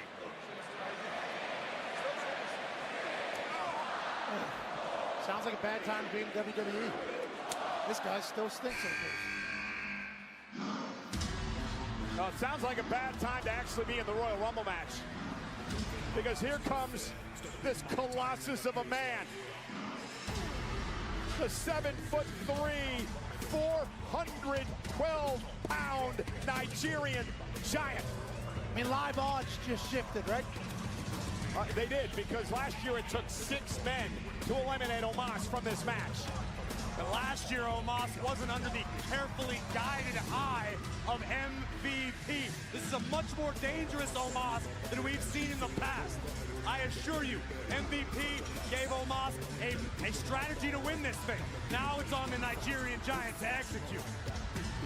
Did you say 412 pounds? 7'3". Humans come in that size, huh? I'm not entirely sure Omos is human, Pat. Amen.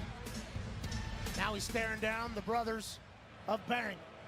Makes Tim Duncan, who once played in the city, look like a small child. The big fundamental. We'll certainly respect Omos' size. And now Sheamus and McIntyre go right after Omos, and Omos with a double clothesline. He said, this is my house. I do not disagree. I actually enjoyed that. And now Omos, Austin Theory, a side slam to the United States champion. He's letting the people of San Antonio know that he runs this city. I love it. Gunther's going to... You got to respect the Intercontinental Champion. No fear in the heart of the ring general. Well, Gunther started this Royal Rumble match at number 1. Sheamus at number 2. Massive choke slam by Omos. If this goes on much longer, San Antonio might be calling Omos the Admiral. Number 27. Monster fight! I'm having flashbacks to Crown Jewel. The monster of all monsters, Braun Strowman. This guy wears a belt as a watch. Strowman won the greatest Royal Rumble back in 2018, where he eliminated 13 superstars. He once eliminated 7 men in a row. Look at the fury in the eyes of the monster of all monsters, but look at Omos. And Corey, number 27's a sweet spot. 4 winners from number 27 over the years. Oh, we know they reinforced the ring tonight, and we are going to test the limits of what it can handle. Including a giant in his own right winning at number 27. Big John Studd. What do you think is that? Not a lot of flippy-floppy going on right now, huh, Cole? Oh, disrespect. right, and Omos barely registered it. Now these two behemoths exchanging blows in the middle of the ring. These are some seriously heavy artillery being exchanged back and forth, and a right hand. The Nigerian Giant's legs got weak. You got him, Braun. No, you don't. I lied, Braun. You don't got him. I don't think you ever had him. You got him, Braun. Oh, and Omos eliminated. The physique of Strowman. Jeez. And Gunther still fresh on the mind of Braun Strowman. The monster attempting and pushing Gunther to the limit several weeks back on SmackDown, but unable to capture the Intercontinental title. Strowman trying to eliminate Seth Rollins. 3 men remain to enter this year's Royal Rumble match. Theory now suffering the wrath of the Celtic and Scottish Warriors. Omos just walked by. Man, big boy. That was not, in fact, an Really eclipse. huge. He's huge. And look at this. So is Braun. And that Freddie Beal. Strowman with a kick right to the face. Braun Strowman dominating. Kind of taking control here. You know how big Omos is, just a massive man. Strowman looks small. Strowman eliminated him, though.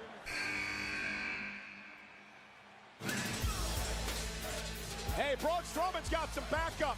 Strowman and Ricochet are a tag team. They're in the finals of the SmackDown Tag Team Championship Contenders Tournament. Got subbed in late. Got a big win. He eliminated that goofy Top Dollar in a match to qualify for the Rumble tonight. How'd you describe him? Top Dollar? Yeah. Goofy. I can't wait till he makes a rap about you, Cole.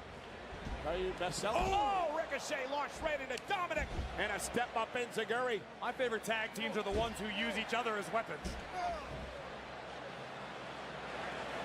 Oh, goodness. Poor Theory just got the taste knocked out of his mouth twice over. Braun barreling into Ricochet. Ricochet gnawing at a kneecap. Strowman looking to eliminate both McIntyre and Sheamus. Now Braun Strowman, though, in trouble, trying to hang on. And Braun, so athletic for a big man. And beyond his athleticism, the grip strength possessed by the former strongman Braun Strowman could be all the difference in this instance. We're going to have a double banger, bros.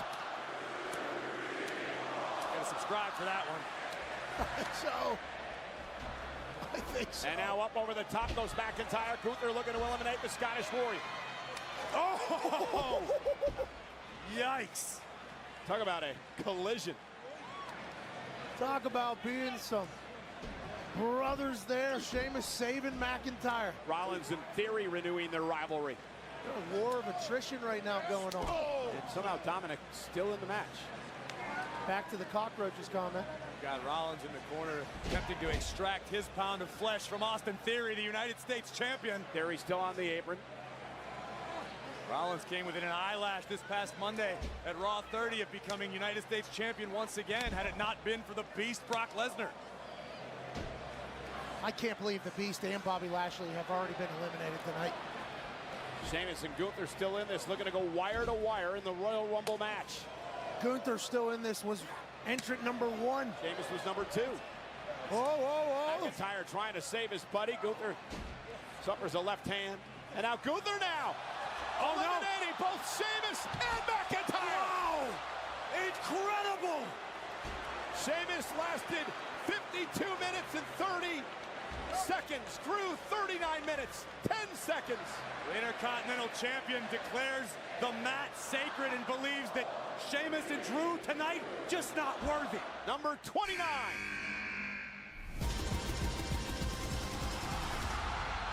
Yes! He's back! He's back! After taking Roman Reigns to the limit back at Crown Jewel last year, the social media superstar, the WWE superstar, Logan Paul enters his first Rumble. It all makes sense now. They've been sending cases of that Prime stuff to my house for like a month. How'd it taste? It's great.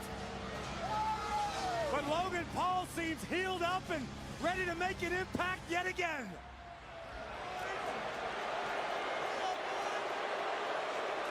strike me as a very Texas-friendly character. I'm not sure people love him, but they should definitely respect him.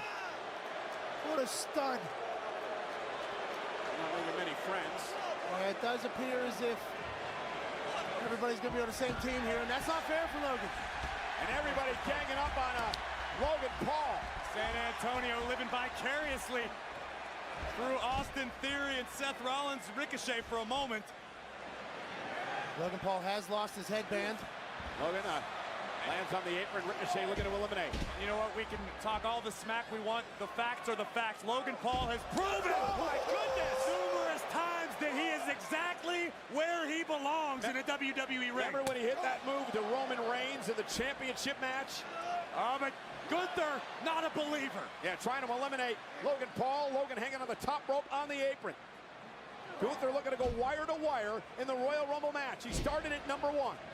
Just hopping over the top rope with ease. Logan Paul is a physical specimen staring at a meat castle. Strowman misses wildly. Logan Paul with body shots now to Strowman. Boxer. And Strowman, though, the power of the monster of all monsters with a running monster slam. And Ricochet. Standing shooting star. Tremendous athleticism from the one and only. And thanks for coming, Logan. Oh, Logan went through the second rope. Smart. No matter what happens here, he wouldn't be eliminated. Here comes number 30. There's smarter Logan.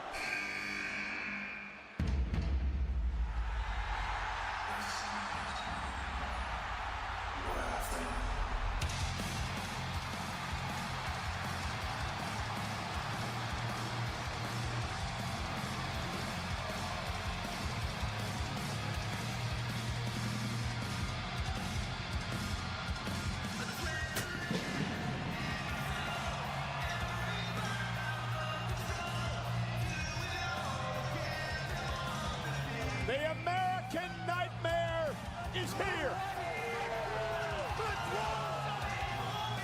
His recovery from the torn pectoral muscle has been well documented over the last month. And the American Nightmare's journey to the dream begins once again tonight in Texas. Look at all of San Antonio standing for the return of Cody Rhodes. The pomp and circumstance, the emotion is all great, but now it's time to get down to business. Enter at number 30 and try to win the Royal Rumble. We're going to learn about that pec early. Cody certainly has time on his side, but will ring rust play a factor? Cody Rhodes, there it is! Cody Cutter! Off the second rope, and he takes off that weight belt that says finish the story. That's what it's been all about for Cody Rhodes. That weight belt's going to be worth thousands and thousands of dollars. Yeah, a couple of two-generation superstars here as Dominic Mysterio. And is not paying homage at all. He's not to Eddie Guerrero. He's mocking. Dominic learned all of his best traits from Eddie Guerrero. And Cody Rhodes not going to allow it to happen. Little crossroads action. Cody looks on top of his game. Cody looks in phenomenal shape. Thank goodness. Dominic's eliminated. Way to go, Cody. And Braun Strowman now looks to end Cody Rhodes' night. That'll do it. Braun Strowman ruining the welcome party for Cody Rhodes. Dominic Mysterio, got to give him credit. No, whoa. Lasted 26 minutes in the Rumble to Dom Mysterio. The last symphony for the Intercontinental Champion on Braun Strowman. Ricochet now turns his attention to Gunther and takes him down. Standing sliced bread, would that be number 3? And now Ricochet launched over to the apron. Oh, and by my count, there are 7 men remaining in the Royal Rumble match.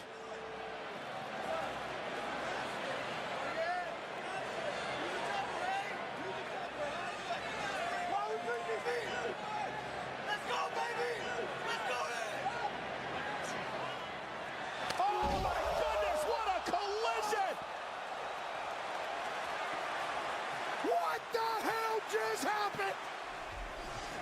collision! The collision! That sounded like a car crash 40 feet in the air. My God! And Cody Rhodes takes advantage, trying to eliminate Ricochet, who's still hanging in there. Look at this again. That was one of the damnedest things I've ever seen in my life. And Strowman trying to help his tag team partner, Cody Rhodes from behind. Cody trying to eliminate Strowman. Strowman trying to hang on. Strowman eliminated. I'm still trying to catch my breath. I cannot believe they got Strowman over the top rope. Ricochet and Logan Paul just did. Still in this, and Ricochet looking to eliminate Cody Rhodes. To many, the sentimental favorite in this Rumble match. Ricochet doesn't give a damn. He wants to win this thing. #1 trend in the United States. I feel like there's a lot of tweets saying Logan Paul. Theory just eliminated Ricochet. And Ricochet just did something I never thought we could see. Now Cody takes the fight to Theory. I believe we are down to 4 men. Cody, Theory, Gunther, Seth Rollins. In a city that has hosted their Final Fours over the years. We are down to the Final 4 here in the Rumble match. I see what you did there. A lot of championships have been won here in San Antonio. Who will go to the main event of WrestleMania? Gunther has lasted over an hour already in this match. Austin Theory looks to eliminate Rhodes. Rhodes still on the apron. Pressured time now. Main event spot at WrestleMania on the line. Stop! Oh! That had to feel good for Seth Rollins. And how ironic is it, Corey, that Seth and Cody work together to eliminate Theory? That might be the understatement of the decade, Cole. Austin Theory just got dumped on his head, then the top of his head, and then out of the ring. And 3 men remain, including the first entrant. Rollins and Cody, the trilogy, the rivalry. Last year. You're not going to do it to me twice. You're not going to steal my spotlight twice. You're not going to stop it. You listen to him. You listen to him. You listen to him. You want to go? You want to go? Here we go. Boys, we've been blessed with a Seth. Well, let's not forget the Intercontinental Champion, Gunther. There's one mistake you cannot afford to make at this juncture. It is to overlook a third opponent, particularly when that third is the reigning Intercontinental Champion, Gunther. And Rollins and Rhodes working together to try to eliminate Gunther and bring it down to Rhodes and Rollins. The enemy of my enemy is my friend in this instance. Pedigree! Cody Rhodes about to benefit from a pedigree. Rhodes measuring the Intercontinental Champion. What? One of his own! Whatever you can do, I can do better. Get the sledgehammer out. The record books are about to be cracked. We got Seth freaking Rollins and Cody Rhodes in a ring together. Gunther just broke Rey Mysterio's record in traditional Royal Rumble matches. He's been in this thing over 62 minutes. Gunther setting the Royal Rumble record here tonight in traditional Royal Rumble matchups. But will he win? Oh! Wow, what a strike. Cody was winding up with a bionic elbow. Think about this. Cody's had months away from a WWE ring. Seth freaking Rollins has competed night after night after night. Rollins arguably on top of his game. Razor sharp right now. Going for the stop. Cody Rhodes able to avoid it. Set him up, maybe. Oh, super kick to Rhodes. Seth Rollins now with an opportunity. Landed that thing on the button as well. This would clean out a very bad taste in Rollins' mouth if he could eliminate Cody Rhodes from the Rumble here tonight. Seth freaking Rollins back in the main event of WrestleMania. And now, Logan Paul. By the way, we forgot about Logan Paul. Paul's still in this match. Oh, no. Cole, I rely on you to be right about everything. You forgot about Logan Paul. I mean, I was enthralled in the Cody Rhodes and Rollins rivalry, but Logan Paul eliminates Seth Rollins coming from out of nowhere. How's he still walking after what him and Ricochet did midair? That is a great question, Matt. Logan Paul just spoiled a lot of Royal Rumble pools a moment ago, eliminating Rollins from the equation. Could Logan Paul find himself in the main event of WrestleMania, Corey? Pointing at the sign. Listen, Logan Paul shocked the entire WWE universe by taking the head of the table to the limit. Why not WrestleMania for Logan Paul? Logan Paul, who's surprised the world with his ability inside the squared circle, much like someone sitting here with us tonight. And now, Cody Rhodes. Forget how good I am. Oh, Rhodes! Logan Paul sent over the top rope, and it's down to 2. It's down to Cody. It's down to Gunther. Who's going to main event WrestleMania? Number 1 entry, Gunther. Number 30 entry, Cody Rhodes. We got a showdown in the Alamo Dome. The Ring General, the American Nightmare. One will live on and head to Hollywood to WrestleMania. What a moment for both of these superstars trying to do something that they haven't accomplished in their career. And Gunther, over an hour and 5 minutes for the number 1 entry in this matchup, the Intercontinental Champion Gunther, making a name for himself here tonight. We know how lethal those chops of Gunther are, but remember, Cody Rhodes just recovered from a torn pec, and Gunther is testing the limits of modern medicine. Well, of course he is. Gunther realizes that may be the one weakness in Cody Rhodes' arsenal, and he's going after it. Rhodes will end up on his feet. Right hand now to the Intercontinental Champion. Rhodes trying to fight back. Oh, another chop to the surgically repaired pec of Cody Rhodes. Trying to squish his sternum, tear his pec, and slap the soul out of Cody Rhodes. At this point, you have to start asking yourself, if you're Cody Rhodes, is this worth it? Is the risk worth the reward?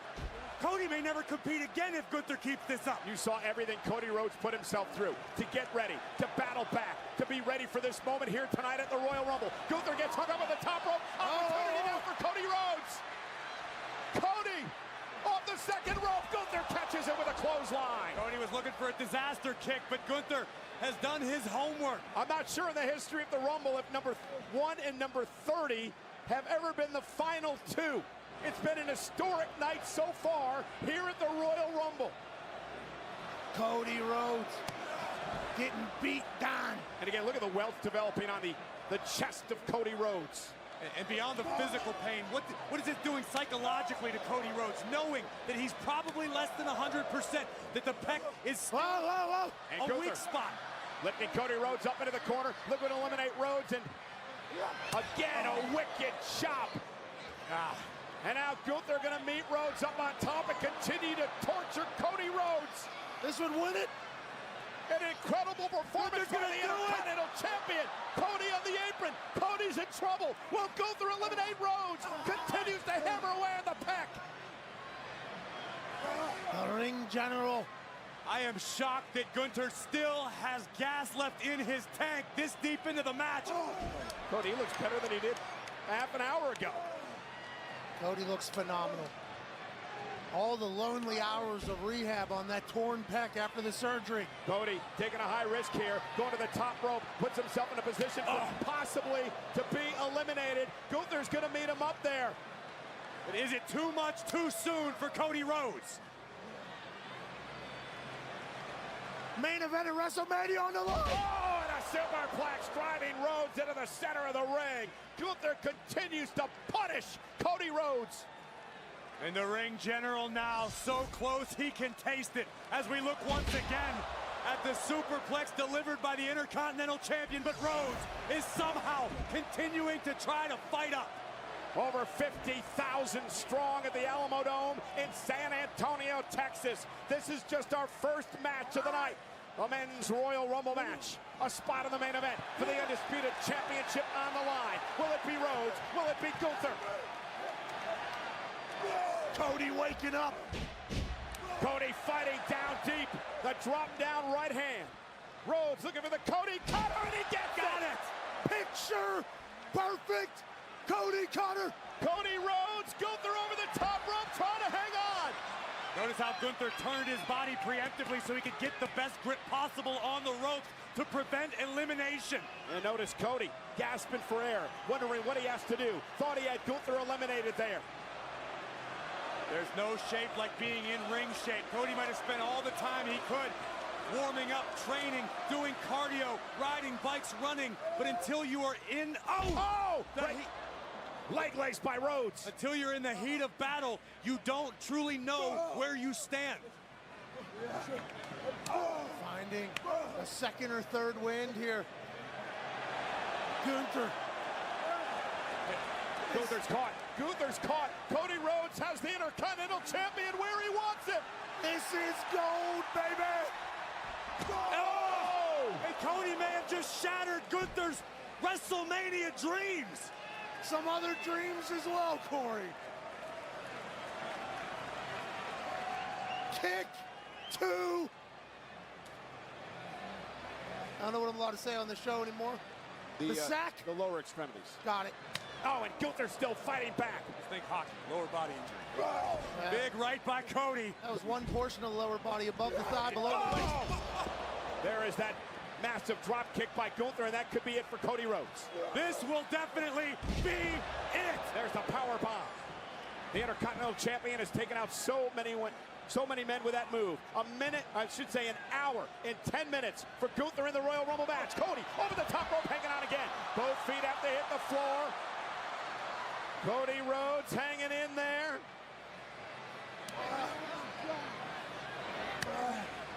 This performance from Gunther is something else. We should talk about it. Oh, and another chop. What does Cody have left at the top of his own? Cody teetering on the apron. Oh, sleeper. And Gunther with a sleeper locked in. Brilliant strategy. Cody's on the outside of the ropes. If Cody drops, it's over.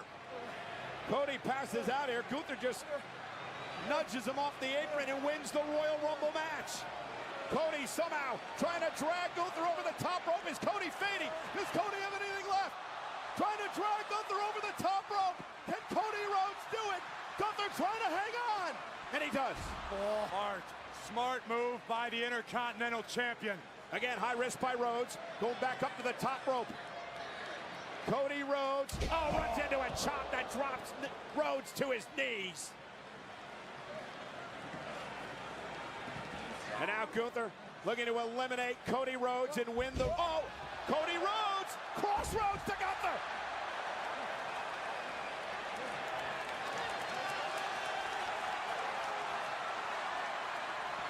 Gunther eliminated the American Nightmare! One step closer to the American Dream! Here is the winner of the 2023 Men's Royal Rumble match, the American Nightmare, Cody Rhodes! Undesirable, undeniable, uncrowned, but the goal still remains the same. This is just one more step in the journey. Finish the story at WrestleMania. The grandson of a plumber giving wrestling's other royal family a big reason to celebrate tonight. But the hard work begins now. What a performance by the Intercontinental Champion Gunther. We talk about legends, we talk about careers being made in this event, and that is what Gunther did tonight despite the fact he didn't win. He lasted 1 hour, 11 minutes, 25 seconds, a Royal Rumble record. But now the attention turns to Cody Rhodes. And can you imagine the feeling after the torn pectoral muscle in the match of the year at Hell in a Cell? To fight back, to come back to this moment tonight. Not just the torn pec, how about his entire life leading to this moment, Corey? From the highest of highs to the lowest of lows, the American Nightmare staring at the WrestleMania sign, realizing there is one more step to immortality.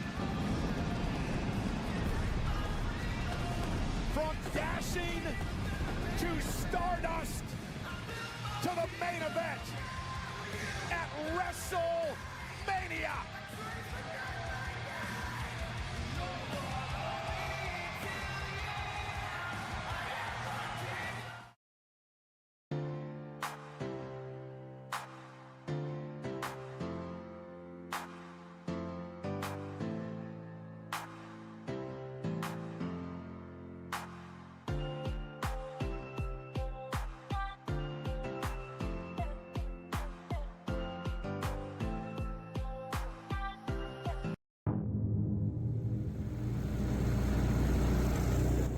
Welcome to another solo camp challenge. We're at the top of the South Island, New Zealand. It's the middle of winter and I'm going to Crazy Horse Island. My life jacket stays here until the boat picks me up. This is the only other stuff I've got with me on this trip. Galaxy Ultra S22, which I'm filming with and currently filming with. GoPro, a couple of spare batteries that are full, a charge unit gives me about 20 charges, and my toothbrush, and also the glasses I'm wearing. That's it. The GoPro I'm going to switch on so you can see what's going on there, and you can see the tripod that I'm filming with as well. This awesome rainbow here. It rained a lot last night. It's been raining for the last 5 or 6 days. That means that the forest floor will be wet, hard to make a fire, but the positive is there'll be plenty of water, and we'll find it. I'll show you how to get it from the forest floor when we get in there. They look like little men running along with black raincoats on, oyster catchers. Don't know if you can see that, but that's a stingray coming up. And if he came in close enough, I could spear it.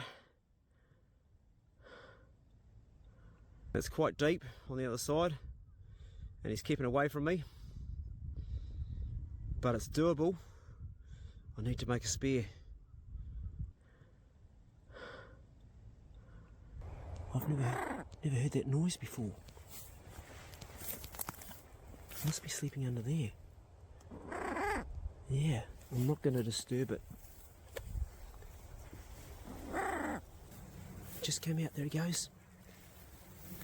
Just in there, look. I can see you, mate. It's a wicker. It is a wicker.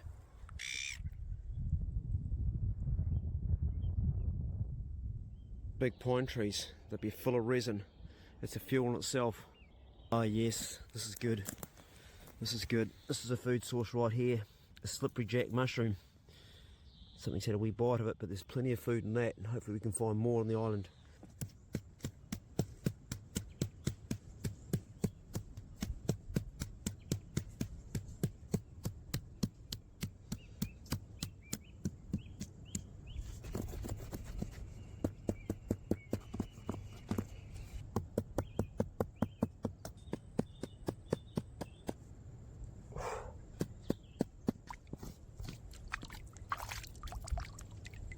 Right, we need fresh water now.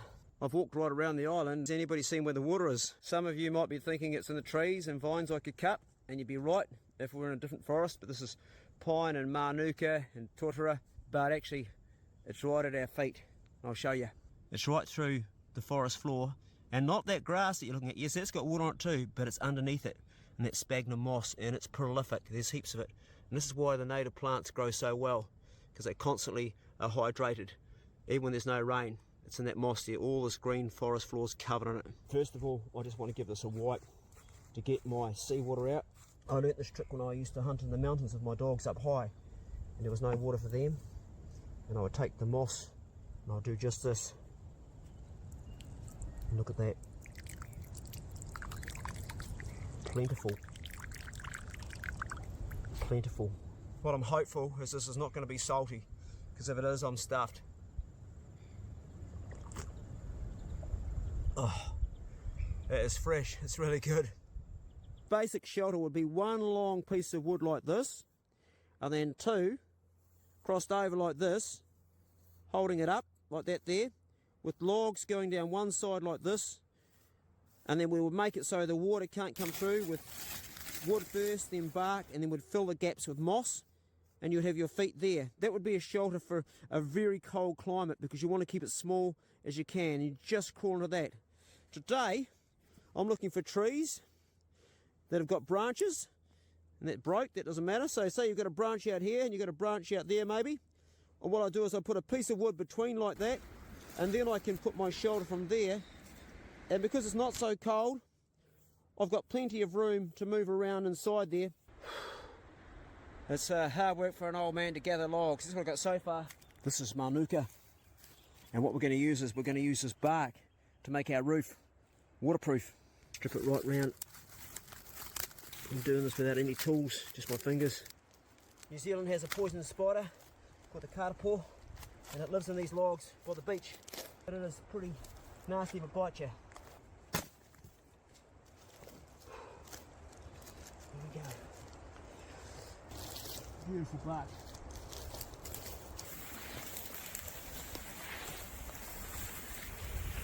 I've got a good pile of bark, but I'm going to need a lot more.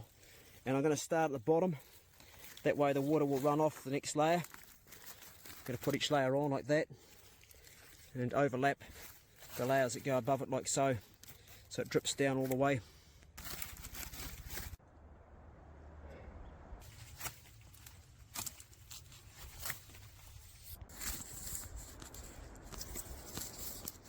Hopefully this batten system's going to keep our bark from flying away in the wind. Check all this out. This is my mattress. Can hardly fit it in the hut. Going to keep me well off the ground, and there's plenty of it.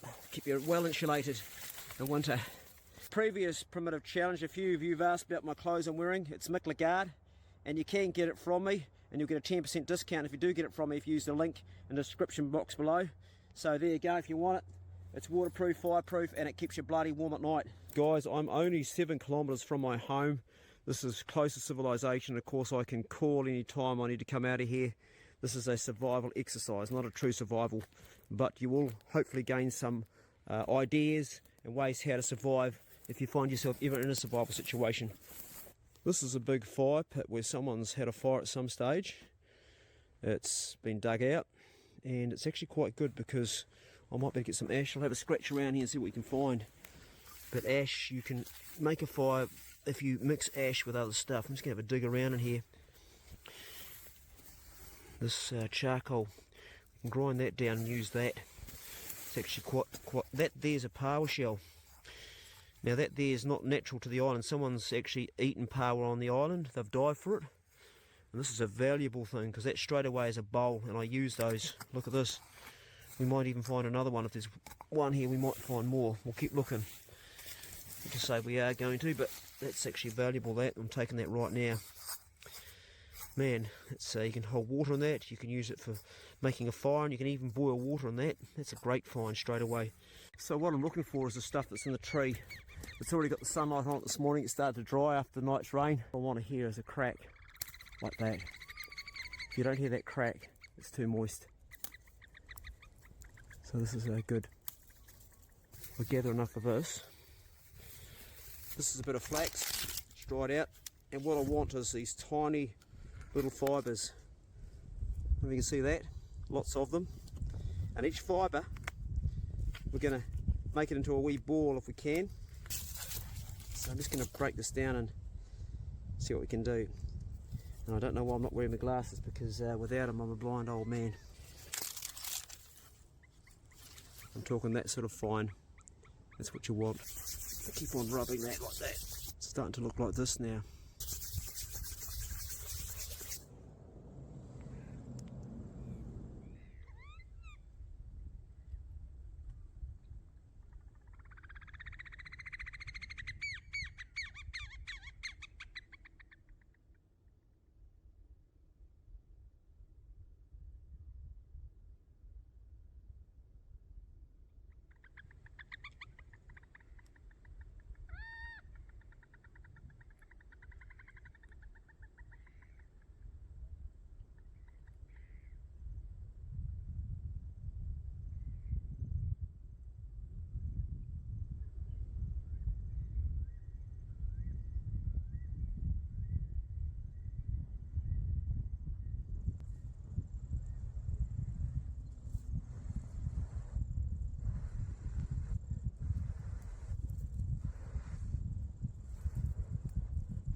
Now I've made fire many ways, and if you're on this island and you didn't have glasses, your best bet would be a bow drill. I could have done it, but this video is for the average bloke. The average bloke my age has got glasses. I've made plenty of fire and other videos so you can see how to do it, but this is your best bet. And to be honest, in a primitive situation, you don't really want to be doing it in the winter time if you can help it. This is how I'm going to transport it. Lucky for me, my jacket is fireproof. It can handle a fair bit of fire, as you can tell. This is what they use in Sweden, the fire brigade. It's a pretty hot pine cone there. This is where I'm going to be making my fire. So I'm just going to clear a bit of a patch. This ground is so damp. Going to smack a bit of this down. My pine cone on that, and that's where I'm going to have my fire. I was really hopeful to find oysters to eat, but all of these oysters are pretty much eaten. They've been taken. Maybe this one here is edible. Doesn't look hopeful, does it? Looks like mud. Just shell, yeah, they're all like this.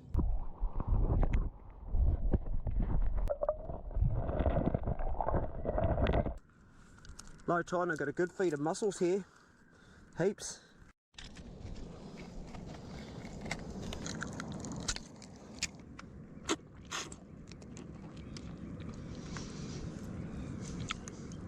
Yum. Up by my hut, I've got a mate here. That's what we call a bush hen. That's a weka. And a weka tastes absolutely delicious. It's a mixture of chicken and pork.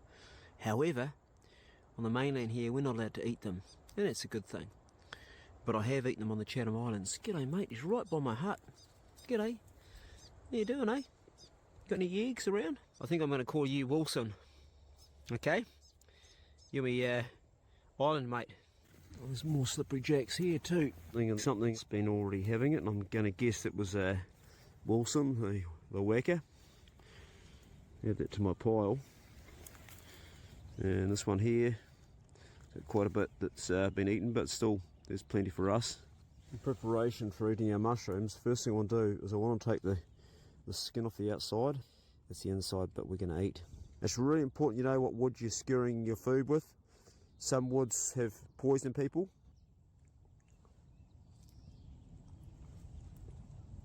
They're really tasty.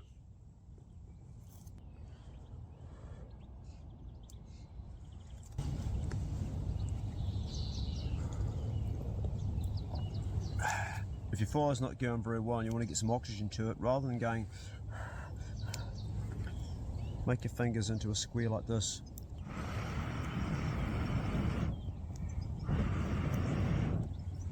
It was colder than I thought it would be last night. Pretty cold night. That was a very average sleep, but the sleep and shelter and no dew on me. This kept me dry last night. I was hopeful I was going to catch some fish yesterday, and I didn't, and I only had some mushrooms to eat and a few mussels, not much, so hopefully we catch a fish this morning.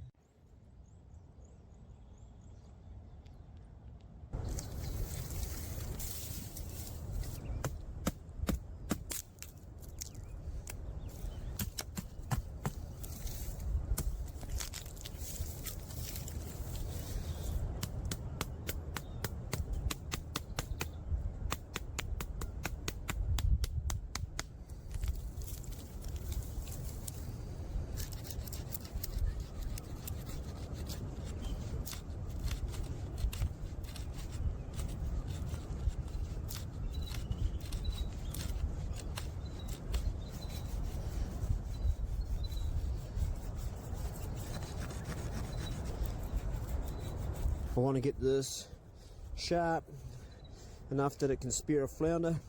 I'm not going to put a barb in. I'm just going to hopefully spear it and hold it down, then put my hand underneath it when I take the flounder out. That's the plan anyway.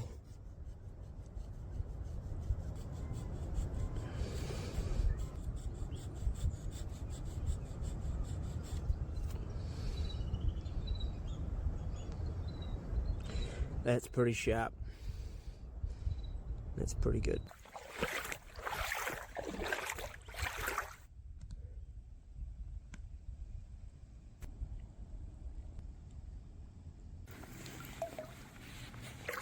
thought that was an eel at first, it's just a bit of flax. It's the middle of winter right now in New Zealand, there's snow in the mountains, so I don't know how cold it is, but it was about 0 degrees last night.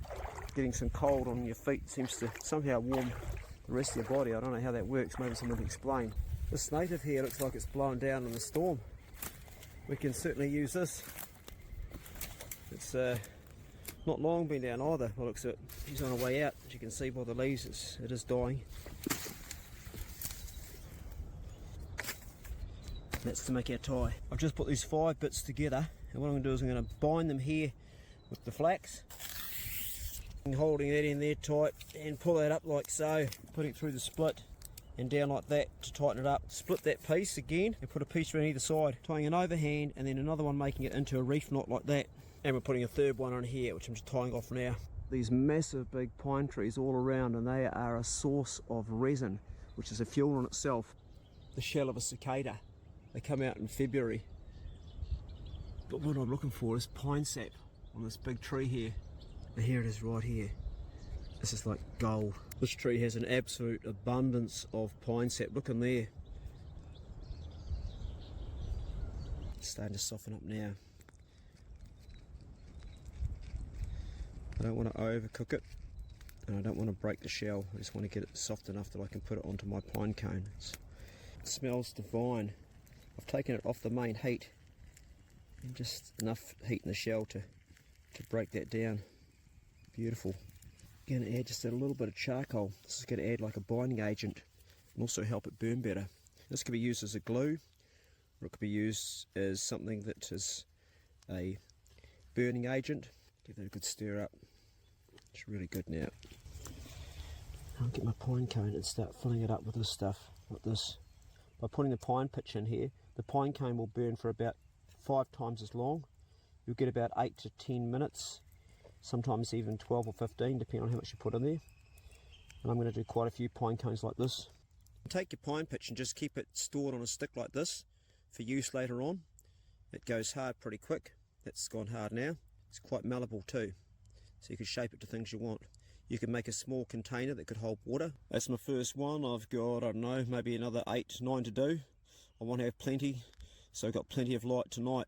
And here I've got my torch holder, and eventually these will burn down, and you just move the flax down and keep on using it. So that's why you make them quite long, so you've got plenty to go.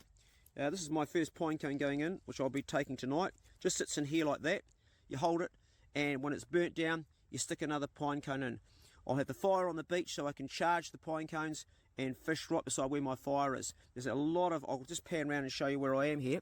I'll go in a big pan and you'll see over here where I'll be fishing tonight. Right from this point over here, right through along here, there's fish all along there. That's where I'll be going.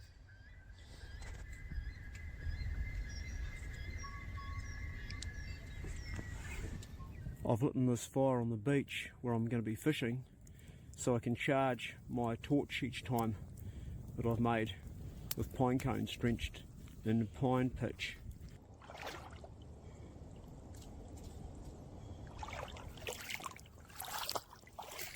Oh, it's freezing.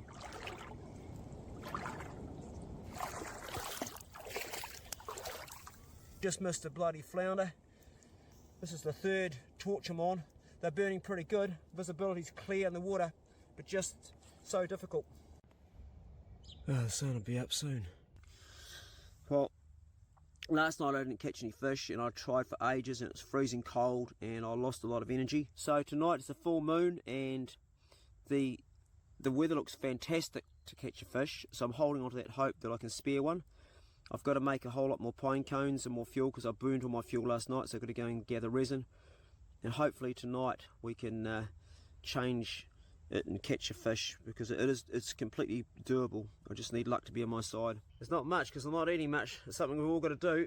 So I take a little bit of ash out of the fire and I cover my business up. I'll be using this the whole time I'm here, and eventually I'll cover it right back up and you won't even know it was there.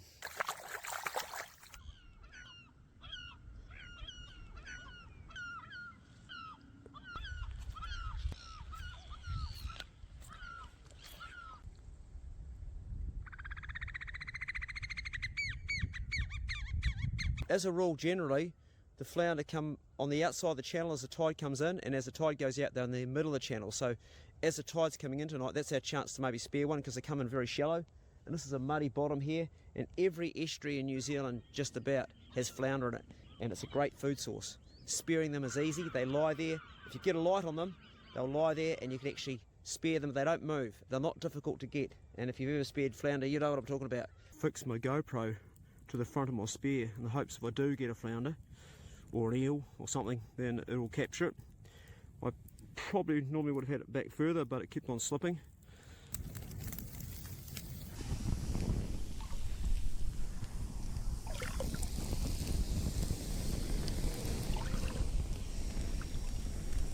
Just perfect. Nice muddy bottom. What we're looking for is a sort of a diamond shaped fish. They just sit there. And tonight there's not a ripple on the top of the water. This is what we want.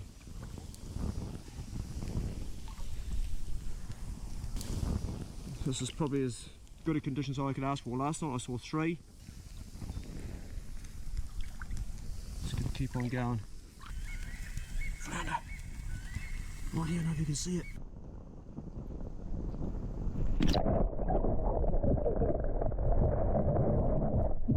I'm going to put this guy over his misery. Some of you say don't do that, use a rock. There's no rocks around here. And I've already dropped one in the path when I've been out floundering and just kill him. Oh, shit. He's a beauty.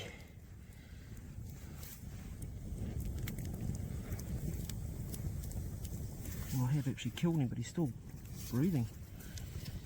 But his head, they don't die easy, do they? I'm pretty sure it's just nerves. Yeah.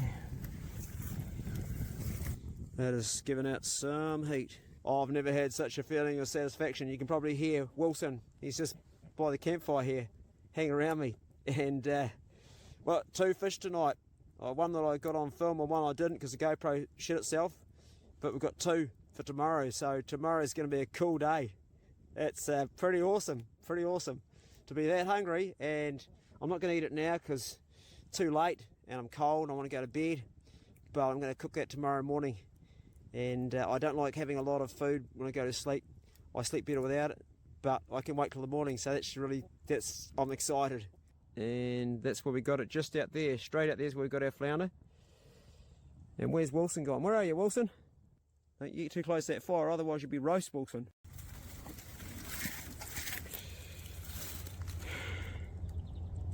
I had a bit of a sleep in this morning. The sun's already up and I'm excited because I've got food to eat.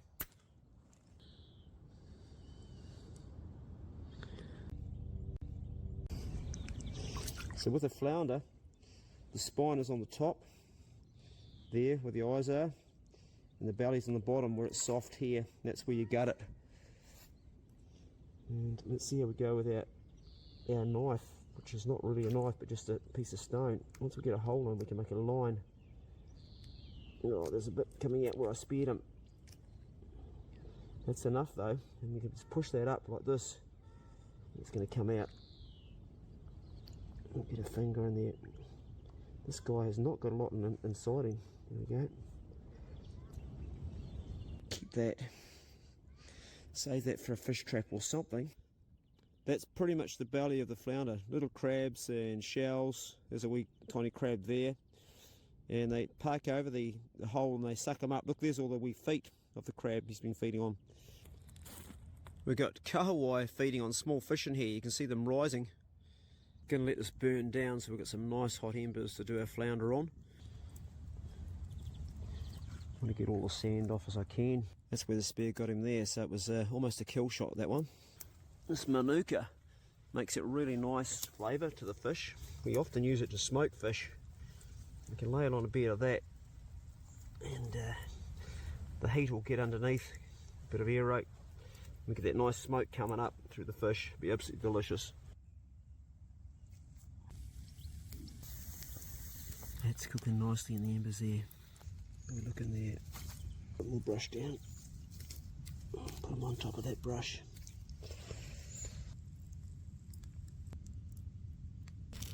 Oh yeah. It is well and truly cooked. Look at that, beautiful yellow, not even slightly burnt. The brush has done the job. And we've got nice hot smoked flounder. Perfect.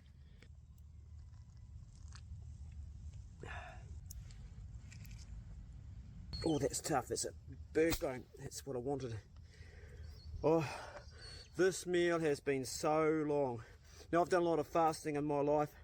I had 3 years of eating just one meal a day. I'm dribbling what I'm trying to say this to you guys. But fasting's one thing, but when you're working all the time in cold water and you're doing stuff just to survive, literally, and you've got nothing but what nature around offers you.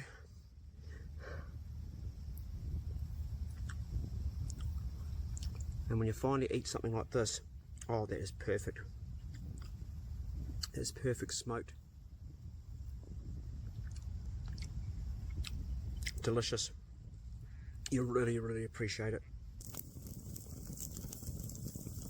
Massive big splash over there. I think it's that eagle ray. If we can get that, we've got ourselves a feed. Gotta grab the spear.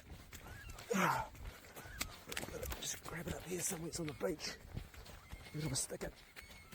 Oh, over here. I don't have time to get a GoPro. It's charging and it's not been going very well, so we'll see how we go.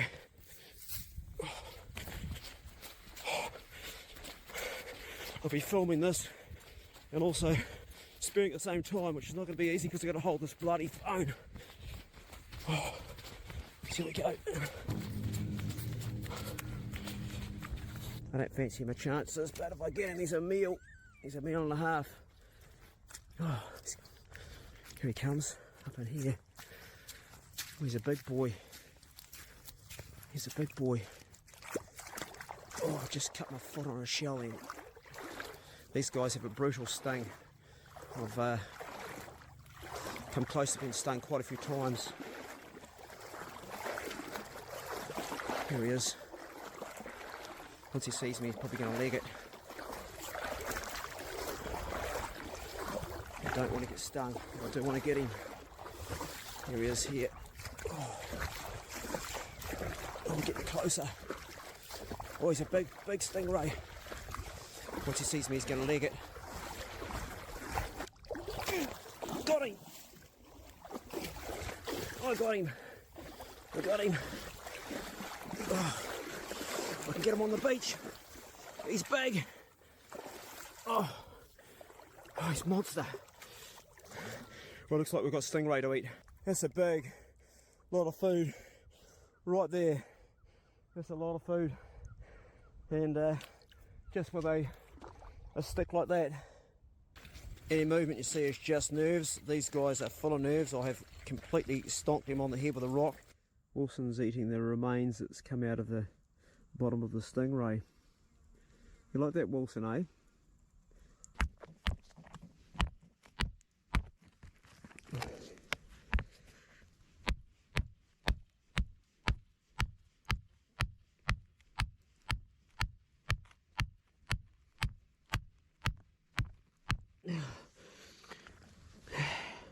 Need a shard to come off this.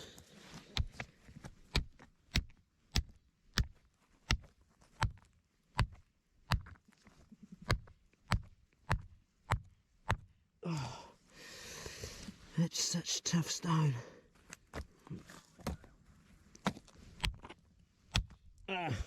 We've broken it, and it's sharp. That's it there. There's our knife right there. Finally, and it's a nice piece to hold. Right, let's start on our stingrays. Here we go. There we go, there's the barb. This here can kill an orca killer whale. A female washed up on the beach with one, and it would pierce through the heart. This is also what killed legend Steve Irwin. They're deadly. I've cut it off now so I can work on their flesh. The stingray itself, they get hunted for their livers, and they wash up on the beaches in great droves. Oh yeah, that cut's good. Oh, just nerves. Cut's really good.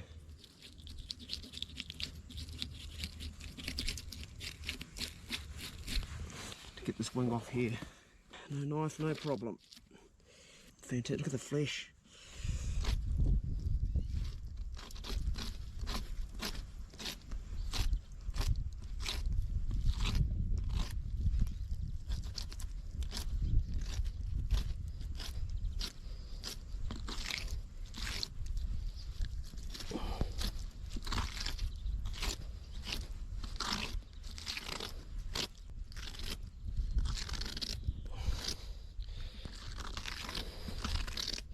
Being winter, I can keep this fish good for a few days. Nice bit on my knee.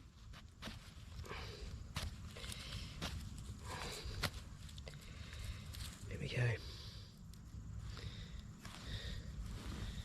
And we'll get the cadmium layer, the bark off.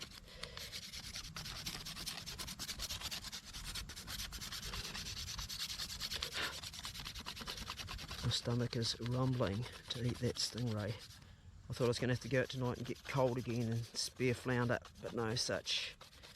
Sometimes you've got to have some luck, eh, in life. I want to just keep on going until it goes sort of a white. This is a life, boys. It's like crayfish. Got to cut the rest up and hang it so that Wilson can't get it tonight. Yeah, turn to that. It's fantastic. You're going to love it. You've already got a bit on your beak, so I think you've already been into it. Don't say I don't spoil you. The skin of the stingray is a valuable asset to have. We can use it to make all sorts of things, and I think for me it's going to be a bowl or something going to hold water.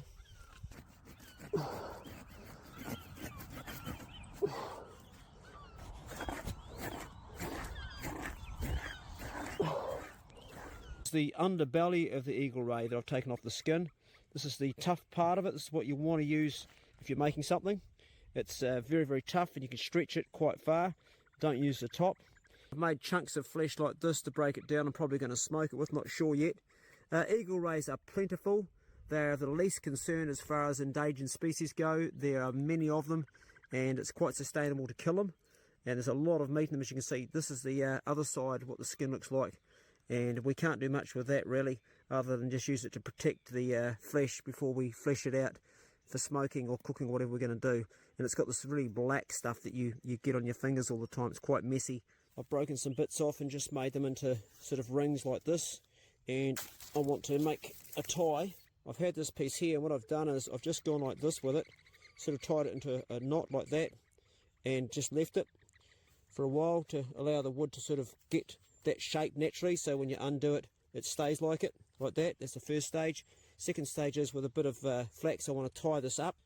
Basically, you want to make a loop like this, just to start a simple loop like that. Make a slip knot in one end, like so. Pull that up tight, and then start the tying process.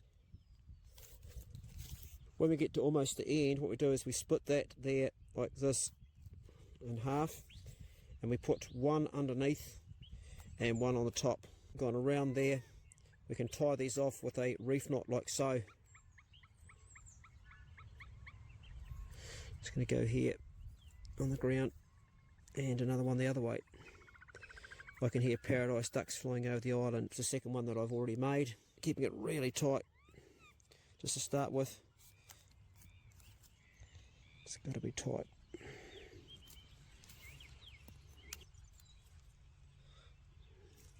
Okay, pretty rough. It's taken me about 3/4 an hour to make this much so far.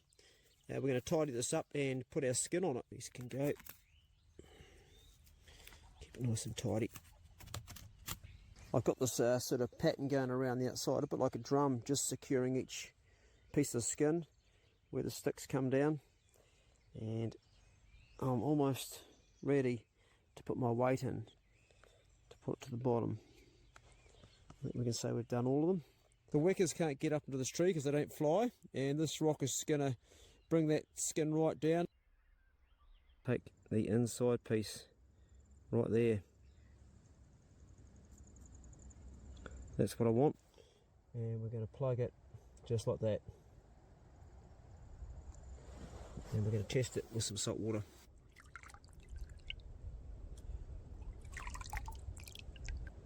No, it's not leaking, it's staying in. Good. You can actually see through the hole there, but it's not leaking out. It's working good. I don't know how much it's holding. Possibly almost a litre. If we went to the top. Well, we've had rain the first night, and we're going to get rain tonight too probably, so we'll put it out and test it.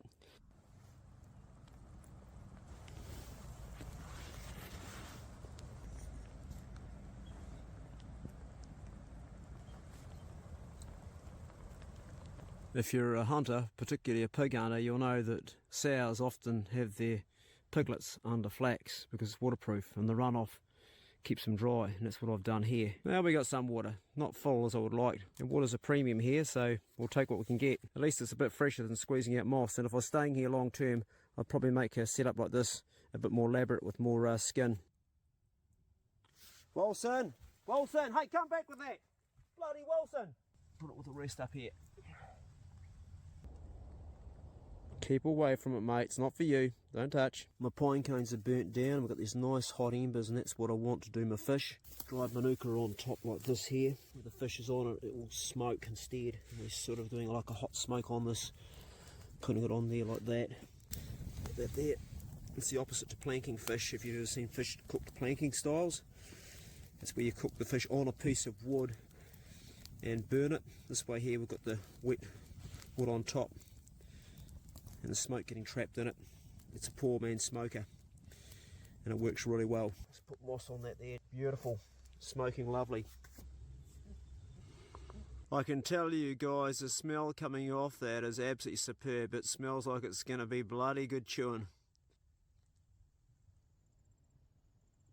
This has had probably longer than it should have had.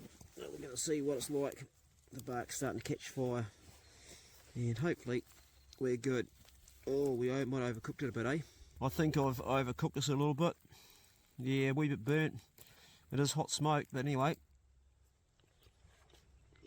There's nothing wrong with that.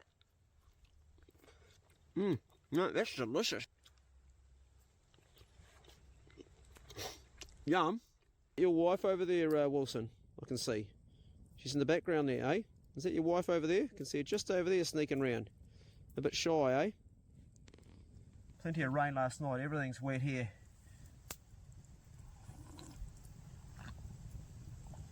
Offering a lot of water. I'm going to smoke the last bit of a stingray that I put aside, and the rest I'm taking home to feed friends and family. I'm calling the boat in today. The New Zealand eagle ray is of the least concern to the Conservation Department because they're so plentiful. They are a food source to the orca. They eat their livers.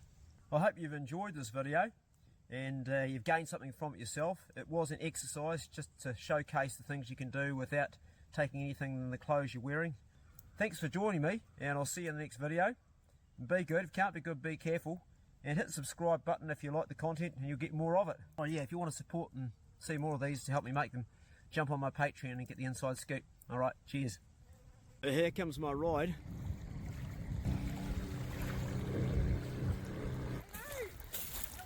Awesome, absolutely awesome. Yeah, fantastic. And I bought you some fish too. That's for your dinner. Hey, thanks for picking us up. You're welcome. Oi! Is that the bloody weed shit I was Who you calling weed, jackass?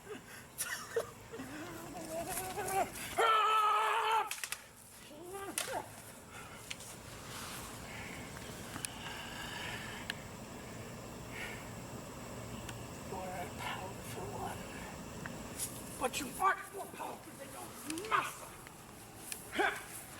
What's wrong? Tired of dodging?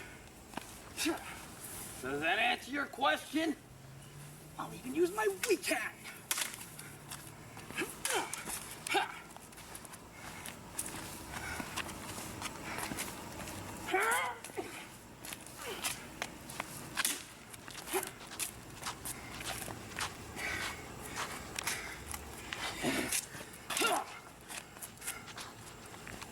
I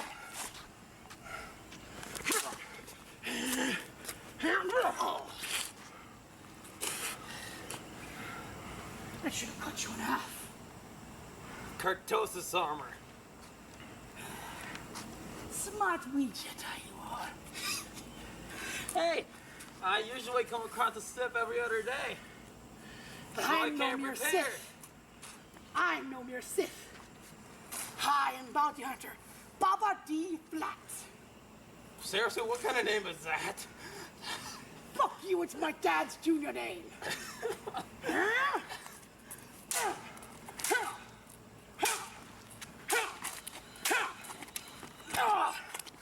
Goddamn Jedi. You seem to forget. I too have lightsaber-resistant armor. Oh, this duel's getting interesting. Matter of fact, I know something you don't. That's what you think. Oh, yeah? What if I told you there was a way to gain power? Nice try. You could become more powerful than Dooku. More powerful than Sidious. Or even, should I say, your rival, Anakin Skywalker? I'm listening. So, all you would have to do is renounce the Jedi way and join me as a bounty hunter. You could join me, and together we can rule as father and son. What the fuck?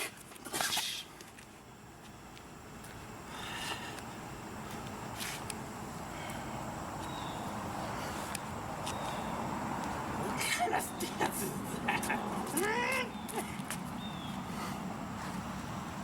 You may be faster than me, maybe even a wee bit more intelligent, and you may have the bloody force. But understand this. I have been on many lightsaber duels, and never have I lost one.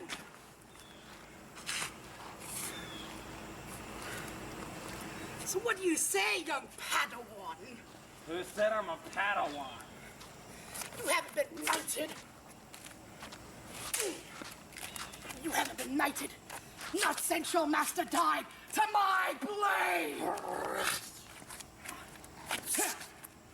This is the war of attrition, my friend.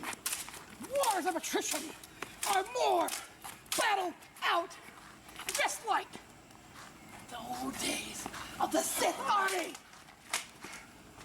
Anger is not the way of the Jedi. You okay? I hope you got. Oh, you good, bro? Ouch! I hope you got. I hope you got that on film. I think I did. You good, man? I think I just shit myself. Oh, shit. Do you surrender, Sith? You know what?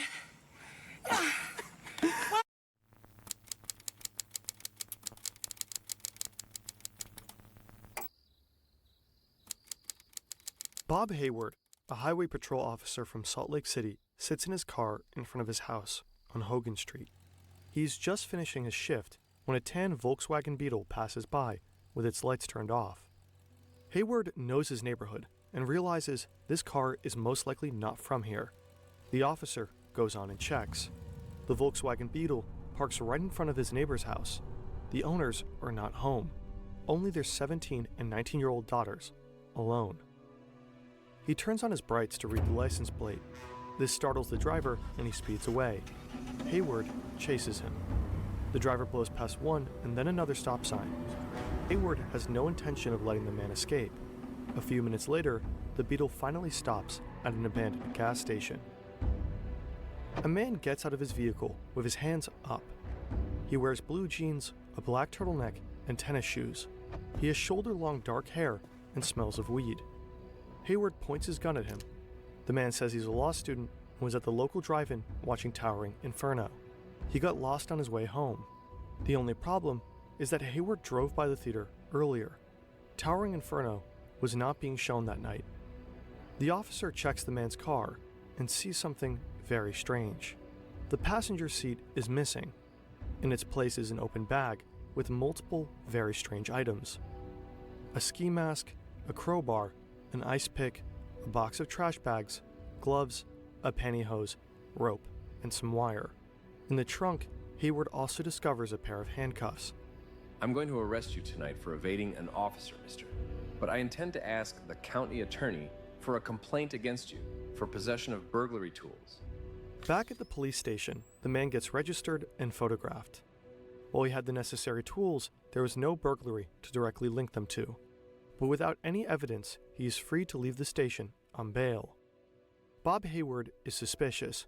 He is convinced that the man wanted to break into his neighbor's house with those two girls inside. Though it was only much later that Hayward would realize the man he arrested that night was none other than America's most infamous killer, Ted Bundy. And it will take a lot more to finally catch him. He's not a wild beast to look at or to hear. Her viciously, biting her. He was thoughtful, charismatic. And clubbing her to death. He was quite personable. Slow down, my young friend. You think you can touch the sky? Where did it all go wrong?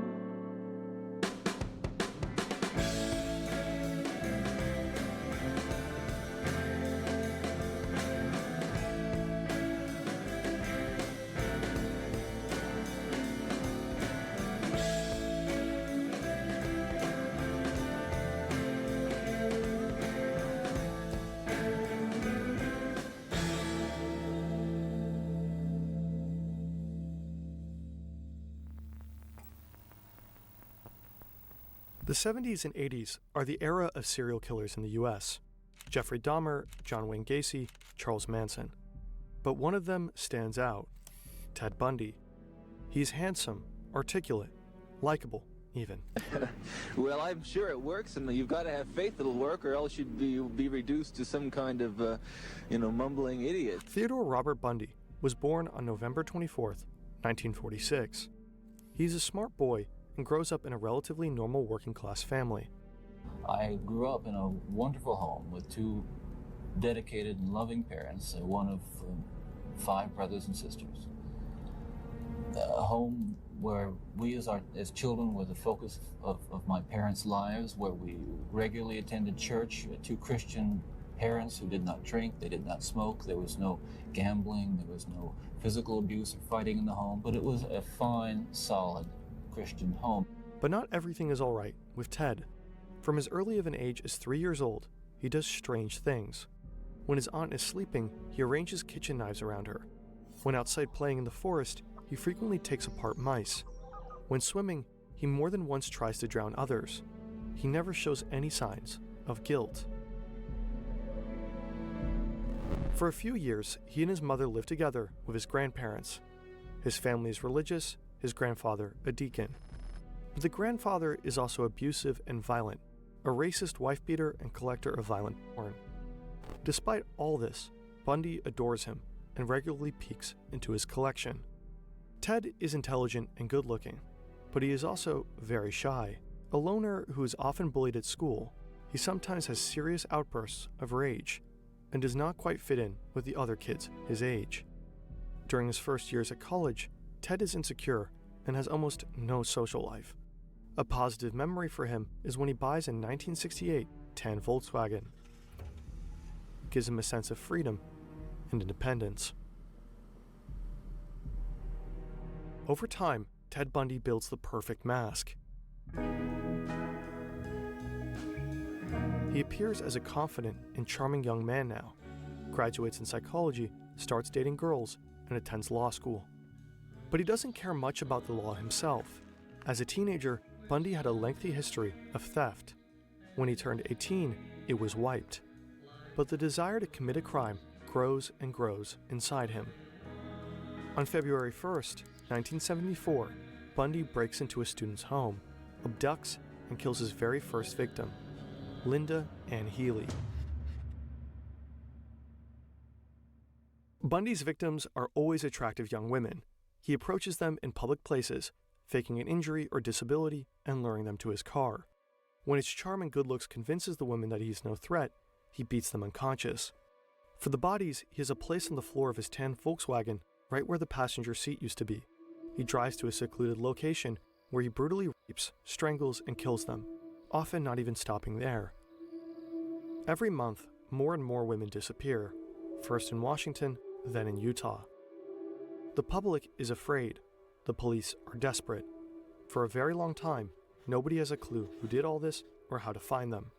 Before Ted Bundy, the term serial killer simply did not exist in people's minds. His facade is always well maintained. He even briefly works for the Seattle Crime Commission and writes a rape prevention pamphlet for women. Bundy knows exactly how to not leave any evidence. DNA tests were not yet invented, and even if the police would find something, departments at the time rarely shared information across state borders. But on November 8, 1974, Ted Bundy makes a crucial mistake. He leaves a witness.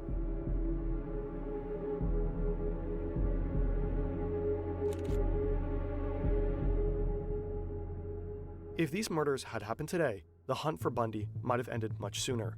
Fingerprint matching and other computing techniques have transformed police work over the last decades.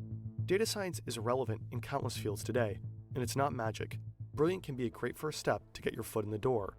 With Brilliant, you learn by doing, engaging with thousands of interactive lessons in math, data analysis, programming, and AI. Hands-on problem solving is up to 6 times more effective than watching videos.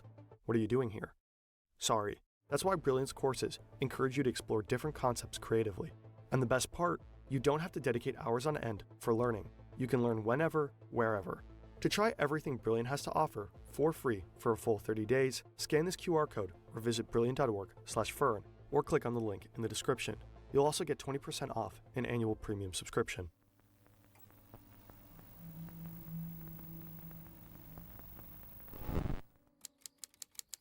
Carol DeRanch is 18 years old. She's driving her 1974 maroon Camaro onto the parking lot of a Sears mall. She parks under a light and walks into the building. Carol is looking for books and stands just outside of Walden's bookstore when a man approaches her. He introduces himself as Officer Roseland from the Murray Police Department. He is polite and well-dressed. "Someone was trying to break into your car," he says. Then asks the woman whether they should check if anything is missing. She agrees, and they both go back to the parking lot. Carol looks into her Camaro, but everything is there. The police officer tells her that the suspect is back at the police station. If she joins him, they could file a complaint. Carol smells a slight whiff of alcohol and starts feeling uneasy, but the officer shows her a badge and she agrees to come with him. They go to the officer's vehicle, but it's not a police car. It's a tan Volkswagen Beetle. Maybe he's undercover, Carol thinks. She feels a bit nervous, but gets into the car anyway. A few minutes later, the man stops the car at an elementary school. He suddenly grabs her arm and handcuffs her. Carol starts screaming when he pulls out a gun. Carol is terrified. Luckily, she realizes that her handcuffs aren't attached to anything, so she grabs the door and quickly jumps out of the car. The man chases after her and pulls out a crowbar. He hits the woman once, twice, but Carol holds up her arms in defense, fighting for her life. Another car is approaching. Carol manages to break loose, runs away, and jumps into the other car.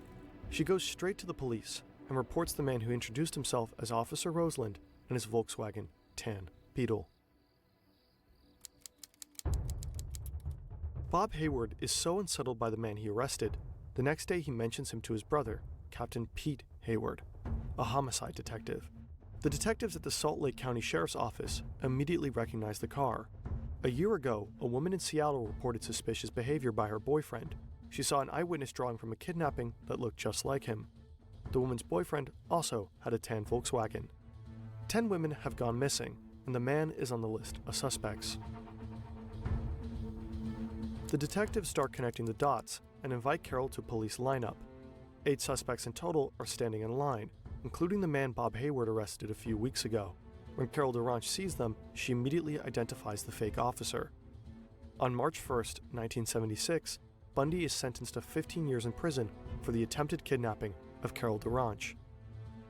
The investigation picks up pace, and the police manage to connect him to another case, 23-year-old Karen Campbell. In October 1976, Bundy is sent to Colorado to stand trial again. this time for murder. If only his story ended here.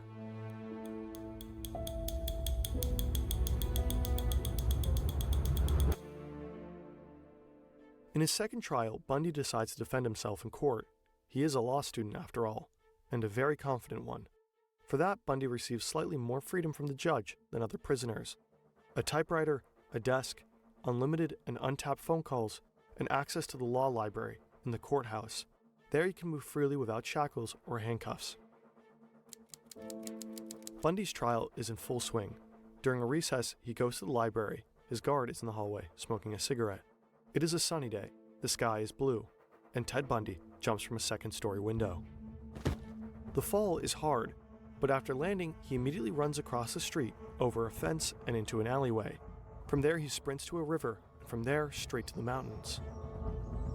Bundy planned his escape for weeks, jumping from his bunk bed to strengthen his ankles, going through his exact escape route again and again, putting on a second layer of clothes under his courtroom outfit, practicing how fast he can change, getting a haircut, shaving his beard. A woman rushes into the courthouse and informs a guard that she saw a man jumping from one of the windows. The guards immediately sweep the floor. From the moment Bundy leapt from the windows, it takes them 10 minutes to realize he's gone. The police set up roadblocks. They send bloodhounds into the mountains and tell the residents to lock their doors. Radio stations and newspapers quickly cover the escape. 150 policemen are now hunting a killer on the loose. Ted Bundy wanders through the mountains. He has nothing with him, no money, no food, no plan. Only a light shirt and his pants, and since he defended himself in court, a map of the area that was used in the trial. A whole day, he hikes up the grassy hills and by nightfall manages to cross the Aspen Mountain. The next morning, however, is cold and rainy. So instead of wandering further south, he tracks back and finds a small cabin, where he stays for the night. On day 3, Bundy leaves the cabin, now better equipped. He has some food, warm clothes, and a rifle. On this day, the FBI joins the manhunt, bringing in helicopters. Despite the map, Bundy gets lost. When a rainstorm hits, he becomes even more disoriented. The cold is doing the rest. He eventually starts walking in circles and lands back at the cabin. There, he finds tracks of the search party. They're onto him. For 5 full days, Bundy is hiking through the hills. With his ankles swollen and his food running low, he finds himself back in Aspen. His only chance of escape is to find a car. At a golf course, he finally finds an old Cadillac with the keys inside. It's the morning of the 6th day of Bundy's escape. 2 police officers see a Cadillac zigzagging on the road. They stop the car, assuming it's a drunk driver. Instead, they find a sober but weak Ted Bundy. He lost over 20 pounds and barely managed to steer the car. His nose is wrapped in Band-Aid and he wears glasses, but the officers easily recognize him. He is arrested only 2 blocks from where he jumped out of the window. Back in custody, Bundy now also faces charges for escape. He has to wear shackles and handcuffs when in court. It matters little to him. Almost immediately, he starts planning another escape.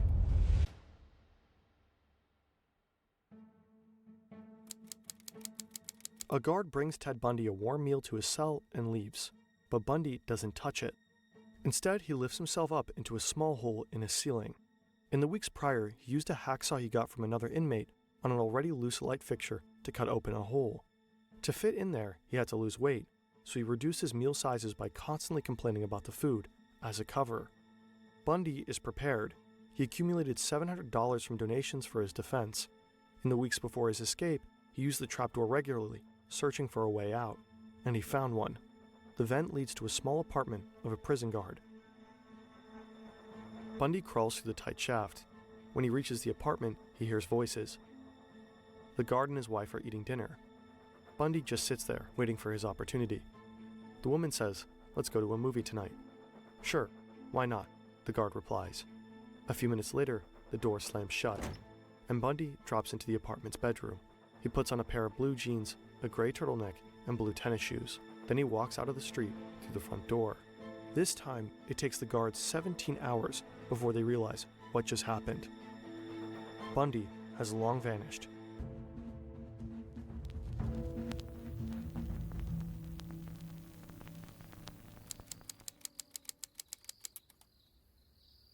It is a quiet night on campus.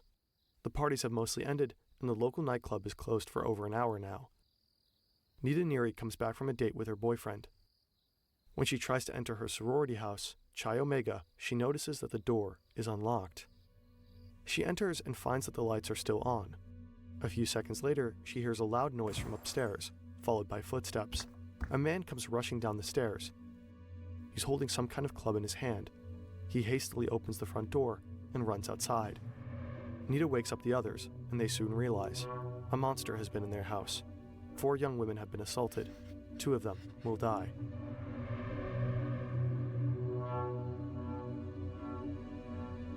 In the following weeks, Ted Bundy tries abducting multiple women, but always fails, until he finds 12-year-old Kimberly Leach. The girl is out in the rain. She is running across a basketball court to another classroom at her school when Bundy signals the girl to come over. She does.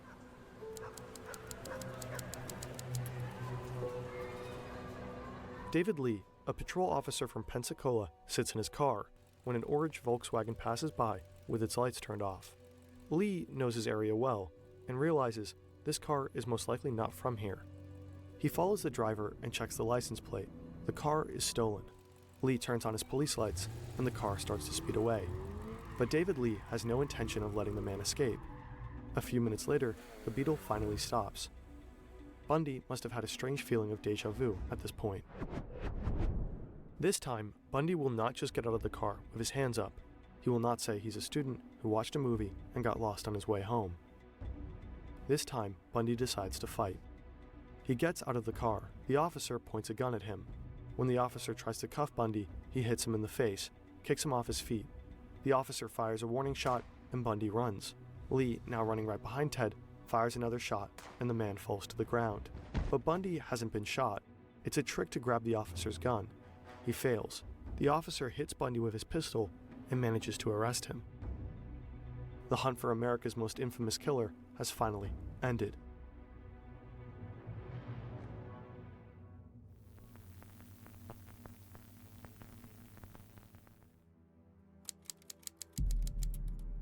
Bundy's trial began for the murders at the Chi Omega sorority house. Soon after, he went to court for 12-year-old Kimberly Leach. Bundy tried to defend himself, and in both cases pleaded not guilty.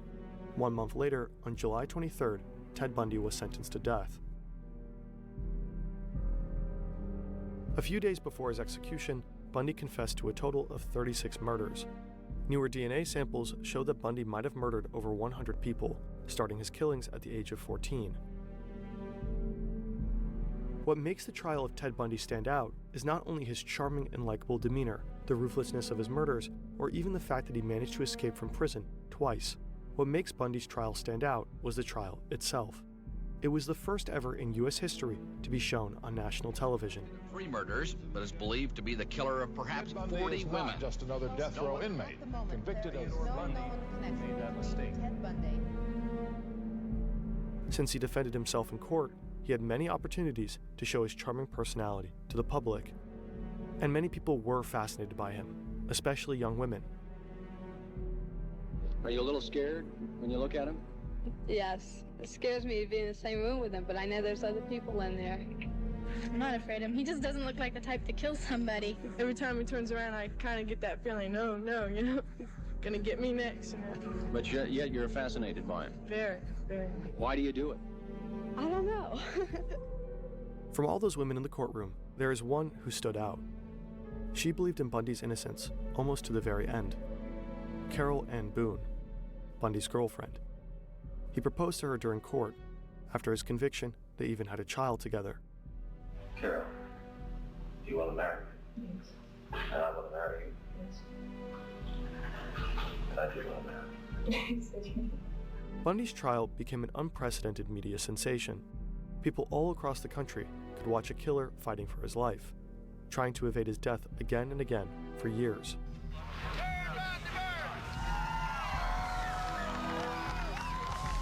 On the last day before his execution, television crews from all over the country came to Florida State Prison. Thousands of people gathered. They had signs with them and fireworks. At one point, the celebration got out of hand. T-shirts were sold. With a phrase, you could hear people chanting, "Burn, Bundy, burn."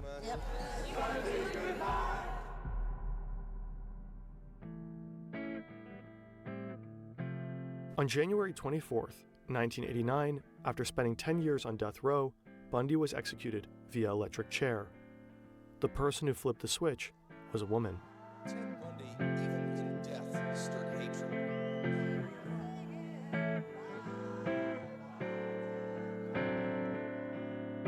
Slow down, my young friend. You think you can touch the sky? Where did it all go wrong? Where did it all go wrong?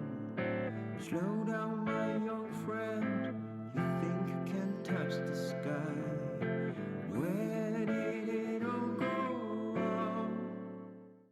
Why did you shrug your shoulder? Cut in my shoulders. What is 372? Numbers. And does the 372 correspond to the letters of DRC on the phone pad? It could.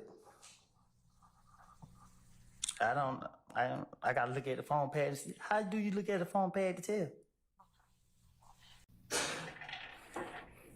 You gotta be specific. Sure. Would the two of you go out? I go out with anybody, even you. I'm not asking about me. 64 Echo Hotel and 164 Echo. Get back.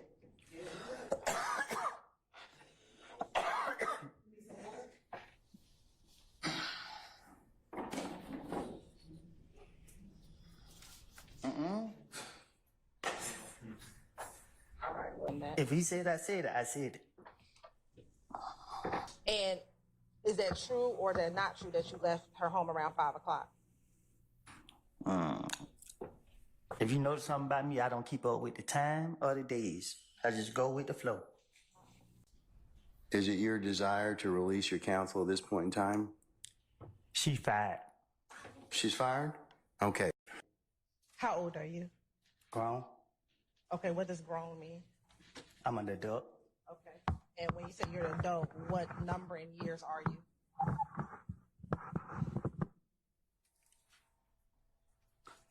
I plead the fifth. Ladies and gentlemen, can I get you?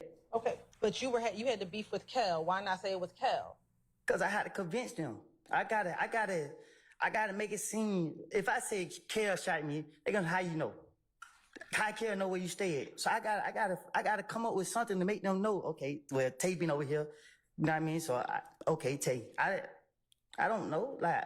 But listen, you keep asking me. I told you I don't know who shot at me. Okay. When's the first time that you recall meeting Young Thug? At the studio. And roughly, what year are we talking about? Before I went to jail. Which time? Right. Roughly 14 years. You know. Well, I've been in jail most of that time, so. Did you all speak while you were in jail? A few times. Okay. So your friendship didn't stop just because you went to jail? What you mean? I said. Did your friendship stop just because you went to jail? Or who determined when a friendship start and stop? You had to ask that again because I ain't for sure what you're asking. Sure. I'll ask you again. 2014, 2015, have you ever, I'll wait till you finish. I'm tired. You and I both. While y'all were in school, did y'all develop a friendship? Nope. Okay. At some point in time, did you ever develop a friendship with Shannon? Yeah. Okay. When was that? I don't know when, but at one point we became cool. Okay. And when you say cool, what do you mean? COOL. I didn't ask you to spell it. I asked you what you mean. So you say you don't remember telling him about what happened at... But if he said that I told him that, I'm telling you right now, I told him that. So can you start asking me what I supposed to told Detective Thorpe? Because I'm telling you now, if he said that I said anything about anything, I'm telling you, more likely I probably did. Great. Well, I'm going to ask you about all the things that you talked to Detective Thorpe about. Now, Ms. Coleman, do you have a nickname? You're smiling. Do you ask me a question? Do you have a nickname? Yeah. What's your nickname? Psycho. Okay. You never met any of his family members? I never met none of his family members. Okay. What about any of his girlfriends? What you mean? Have you ever met any of the people he ever dated?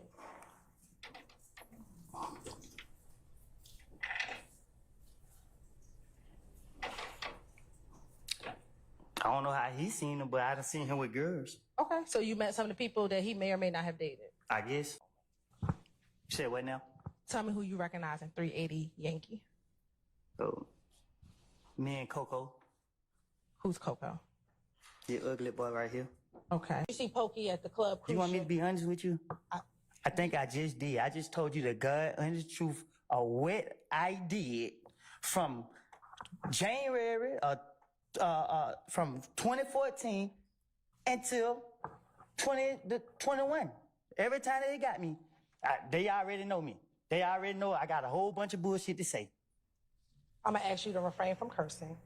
What? Oh, sorry, everybody. No disrespect. I'm sorry about that. But overruled, sir.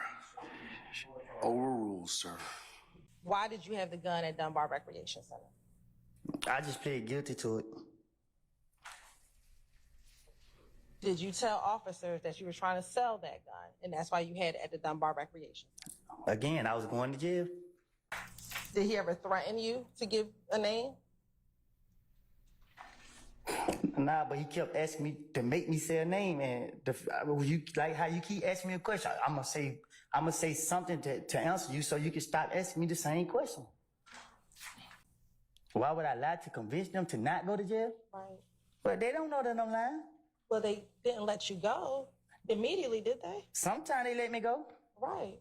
So when the time they let me go, I thought I was smarter than them.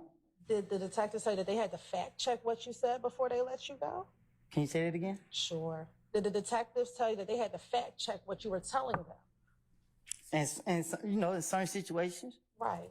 And so what benefit would it be to lie if they told you that they had to fact check it? Oh, it wasn't no benefit because what they did was they picked and chose where they wanted to take from me, and they still left me in jail, so they came back and beat me in the butt. Okay. Do you not know anyone, or you can't see it? Why can't you? Objection, Your Honor. Ask one answer because you recognize. Overruled, sir. Why can't you recognize what's in the picture? What you mean? Do you not see? What do you mean when you say you don't know who? I can't recognize the picture. Do you see yourself in that picture? No. You do not see yourself. The picture blurry. Do you recall telling Detective Gaither in a little more detail that you walked up and you tried to dap up Kel, but he did not grab your hand? I'm not walking up, down nobody up. Now, do you recall independently that after Thug told Kel, beef ain't over with until you pay for my window, you shot my window, that you told Kel what you told Kel? Yes. What do you remember telling Kel? Yes. So you told Kel, yes? Yes. So was that your Instagram account back in 2015? My Instagram account is Woody vs. Woody. I asked back in From 2000. back then, I think my Instagram account is the same account as it is today. Woody vs. Woody. I'm not 100% sure. I done did so much time away from society. You asking me about something I don't know. I don't know how to answer these questions. A lot of this stuff you talking about, I've been through too much to be trying to remember certain stuff or these questions you asking me. Like, you discombobulated me up here. Like, you want me to lie? You want me to tell the truth? I can't tell you the truth. If you sitting here, I don't know. I don't know how to answer these questions. You know what I mean? Like, I don't know what y'all got going on. Like, for real. Like, you asked me about 2015, what somebody said to the investigators. You know how many investigators tried to question me about this? Yes, and we're going to talk about a few. Can you tell the jurors what occurred at the Dunbar Recreation Center? I was playing basketball. The police came there and locked me up. And why did the police lock you up? Because I'm wounded. Did you have a gun at the Dunbar Recreation? I had a basketball in my hand. You said you consider yourself 372. What was 372? It ain't for you to know. I'm going to ask you again, Mr. Copeland. What was 372? 372. Was that a game? What do you define as a game?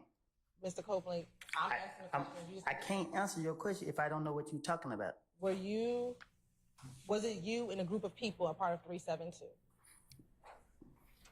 And what's a group of people? Are you married? Nope. Are you in a relationship? Nope. Right. Do you have children? You know that. Okay. I do, but the jury doesn't. Do you have children? Yep. All right. How many? More than one.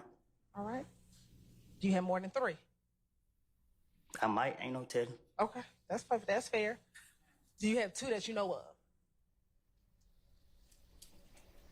Yeah. All right. And how old are your 2 children? The same age. What's that? I don't know. Y'all been having me in jail so long, I can't recall. Okay. Were you in jail on Friday? Prior to? Yeah, I was in jail Friday. Were you in jail on Thursday? Thursday ain't came yet. No, last Thursday. I felt like it. What types of things would you do with Tip? What you mean? Did y'all go out? Did you go shoot dice? Did you go to the club? What type of things did you do with Tip? Things young black men do in their neighborhood. I don't know what young black men do in the neighborhood, so what is Try to survive and stay away from the police. Did you do anything else besides trying to survive and stay away from the police? Yeah, get locked up. Remember or do not remember? I told you already, I don't remember. You keep asking me. So if you don't remember, just say you do not remember. Your Honor, I'll ask. I'll sustain the question. I'll sustain you. Your Honor, then I'll ask. You can instruct Mr. Copeland if he does not remember, just to say he does not remember. Mr. Copeland, just answer the question to the best of your ability, okay? I thought I did, Judge. I told her I don't remember no conversation I had with. She trying to cross me up. She trying to say this and that when I don't told her I don't told the police anything they wanted to hear for them to. And she keep asking me over and over. You're gonna have to answer the question, sir, okay? About how old were you all when you took this picture? I don't know. Do you have hair on your head when you take this picture? What you when trying? You took the picture.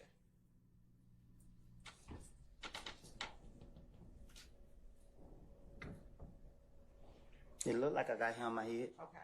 How long ago have you been bald?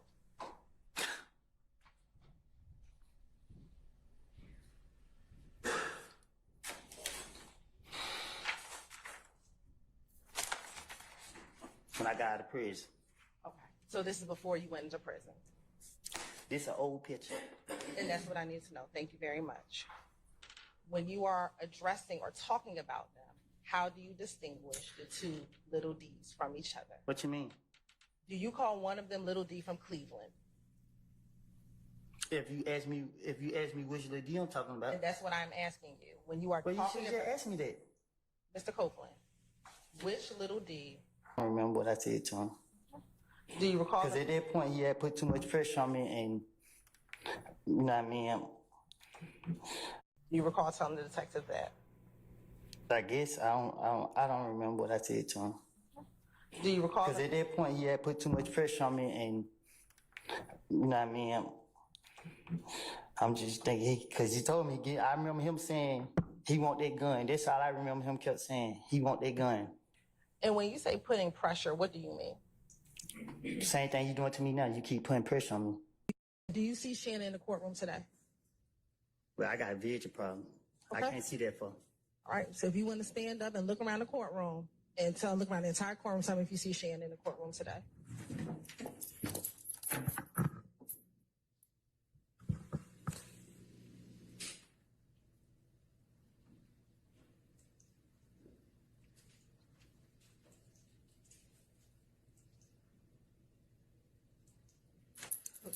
Do you need to sit down?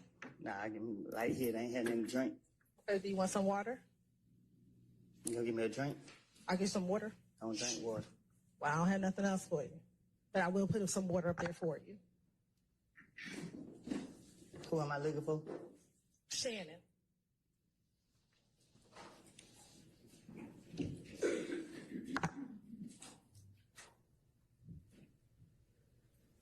I think I see him. Okay. When you say you think, you can have a seat. When you say you think you see him, what do you think he's wearing?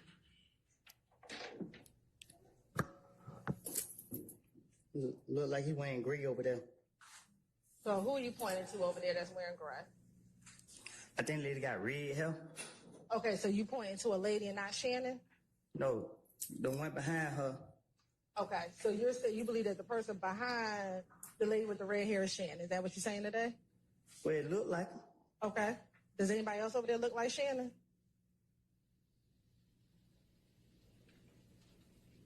Yeah. Okay, who's the other person who looks like Shannon over there? He's standing behind the bald head dude right there. He's standing or he's sitting? Sitting down, I guess. Okay. What's his hairstyle? Bald head. So you're saying Shannon's the one with the bald head? Or he's sitting behind he's sitting him? behind the dude with the bald head. I think that's him. Okay. It's two people with dreads. I can't see, I just see dreads. Okay. And again, are you the only person sitting in that interview room when outside of Investigator Gaither and outside of Investigator Gaither and Investigator Dennis? Unless you don't count the ghosts that's in there with me. Okay. You're on permission to approach?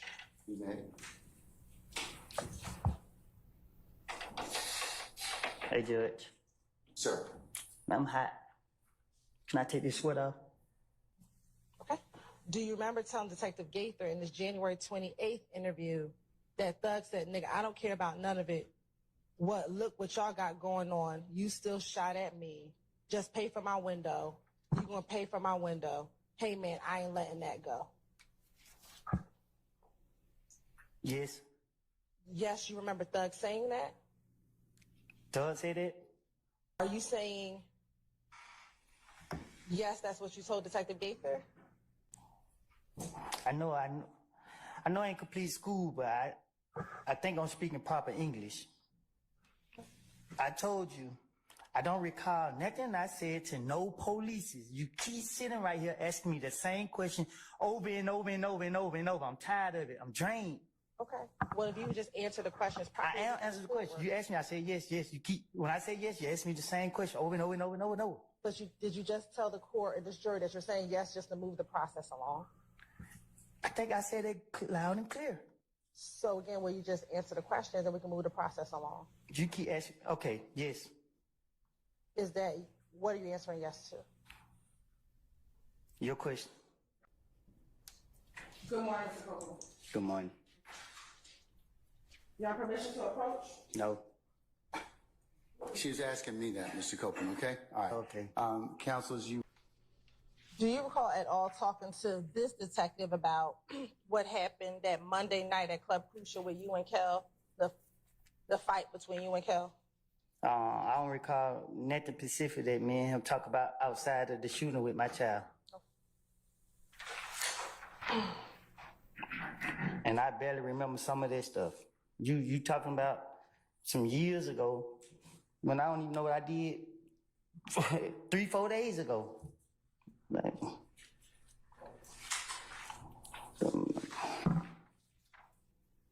yes. Yes, you remember telling Detective Gaither that? I don't remember what I done told the police.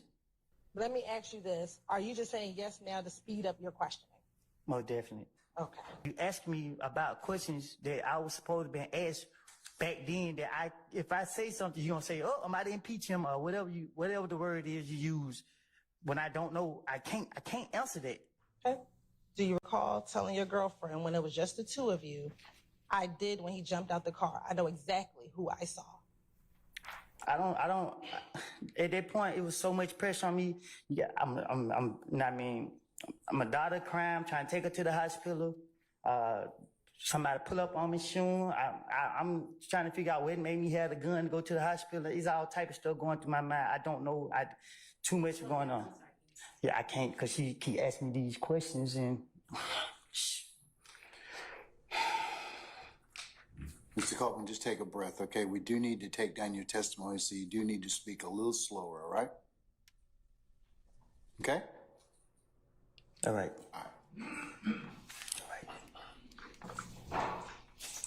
There was some investigator right there talking to me, but when he looked and seen who I was, he called somebody, then they went jumping out the sky, coming out the bushes, every which way. They questioned me right there. I don't know who it was they questioned me. Earlier, I asked you about whether you were concerned about being labeled a snitch.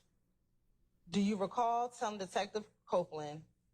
Detective who? Excuse me, Detective Copeland. Detective Curry. Now I'm a detective. Or was it? I made a mistake. Correct. Do you recall telling Detective Gaither and Detective Dennis that she was present at the pool party that occurred prior to the shooting on the highway? I don't know, I guess. Do you remember? Do you not remember? I don't recall. What I'm trying to tell you is our conversation was about something that I said in the past. I understand. I'm asking you. I asked that Mr. Copeland be allowed to finish his answer. Okay, all right. Oh, I thought he was done. Mr. Copeland, you need to finish your answers? No, I need a break, Your Honor.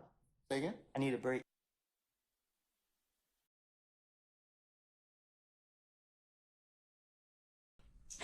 I was asleep. Okay. At some point, did you wake up? I had to. I'm here today. All right.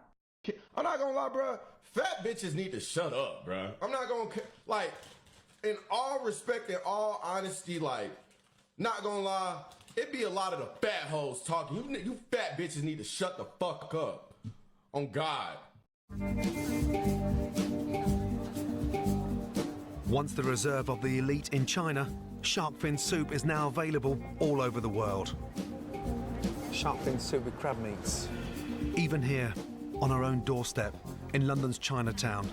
Starters. Oh, there you go. Shark fin with shredded chicken soup. Shark fin with crab meat soup, £9.80. Wow. The dish may be easy to find, but if you bring up the subject of shark fins, it's a different story. Have you got 1 minute, please? Could I just ask a quick question about the shark fin soup, please? No, sorry, no camera here. Excuse me, okay, relax. Sorry, okay, you relax. must make okay. me famous. There's a level of, I don't know, they get agitated when you start asking questions about it because they're, yeah, nervous. Clearly, because they're uncomfortable, I think. I want to see if I can get my hands on some fins. How are you? I'm looking for some shark fin. What? The lady we saw you. No? Chilling on it. Just, Yes. please? It's for a special, hello. At the moment, we out of stock. I had a friend a couple of weeks ago came in and said you've got one behind the counter. Oh, yeah, those ones very small, no, not here. Not here. Not here. Where are they? Where? Oh, there they are now. I can show you, but those one is not very nice anyway. What? No. Go have a quick look. Okay, please. I'll show you. But Thank it's not you. very nice. That's why I don't want to sell to you. Sorry. So you lock it away? Yeah, of course. Yeah, we only got this one left. It's quite Jesus. expensive. But this too is not expensive. Wow. Do you know what shark that is? What kind of shark? I don't know. No. I don't know. And the Only one type of shark, isn't it? Only one type of shark? No, there's Yeah, about 480 different species. Really? Yeah. So how much does it cost? £79.54. So, wow. £79.54. So just like £80. £80. God, it's expensive. Yeah, I told you. There's a lot of money to be made. I'm not surprised people are so guarded. But there's another story behind shark fin soup that no one wants to talk about.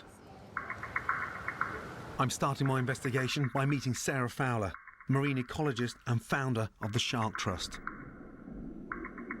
From a chef's point of view, Yes.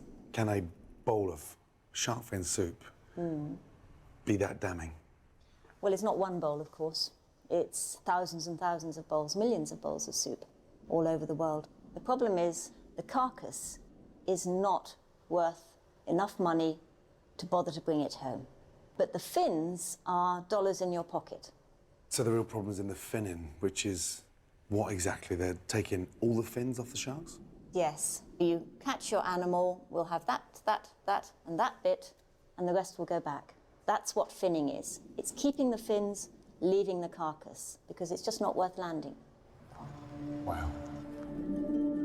Chucking 95% of the body overboard, sometimes while the poor shark is still alive, is the cruel and wasteful reality behind finning. You look at them, the real benefit of having them in the ocean is what? You need that apex predator because they regulate everything that goes on beneath them. Take those animals away and all sorts of things might happen in the marine food chain which we haven't even anticipated yet. The situation's out of control. Some shark populations have declined by over 90% in 10 years. With no international fishing regulations or quotas for sharks, the demand for their fins could damage our ocean's ecosystem forever. Killing something that takes that long to produce and then only using 5% of it just doesn't make sense because we utilize everything. That's the skill of a chef. If we're abusing the situation, then what can I do to make a difference? Can we ban it? Can we stop eating it in this country? Or can I make the point clear that it doesn't make sense to eat it?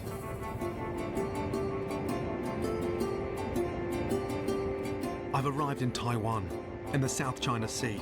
It's one of the biggest consumers of shark fin soup in the world. And it's where I'm going to taste the dish for the first time. Hi. But before that, I want to find out if it's any easier to buy shark fins on the streets here in Taipei than it is in London's Chinatown. Hello. Holy crap. Wow. I'm just here to have a look at the shark fins. Incredible. What kind of shark is that? Fish. Wow. They just come in? They're everywhere. Jesus Christ, there's bucket loads of them. Shit. What kind of shark is that? Bull shark? No one seems to know what type of sharks the fins come from or where they were caught. What is glaringly obvious is the price. Some of these fins cost up to £200 each. I feel like I've just stepped into Jaws. Shit. I don't know. This one here, what kind of shark is that? Blue. This one, yeah. A great white. Wow. This is supposed to be protected. I can't believe how easy it is to walk into a shop here and buy a fin of a great white. One of the most endangered species in the world. This is from here? No. Shit.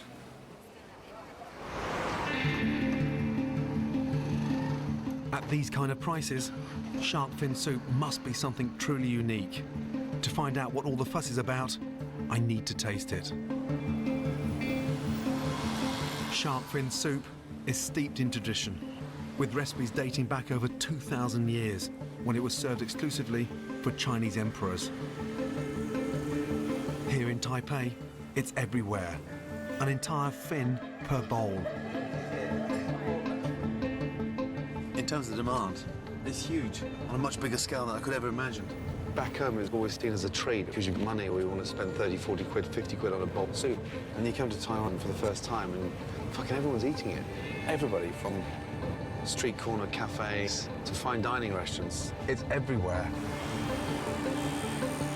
I've come to one of the city's most exclusive restaurants, Imperial, to taste the soup for the very first time. Wow, right. King's Food shark fin.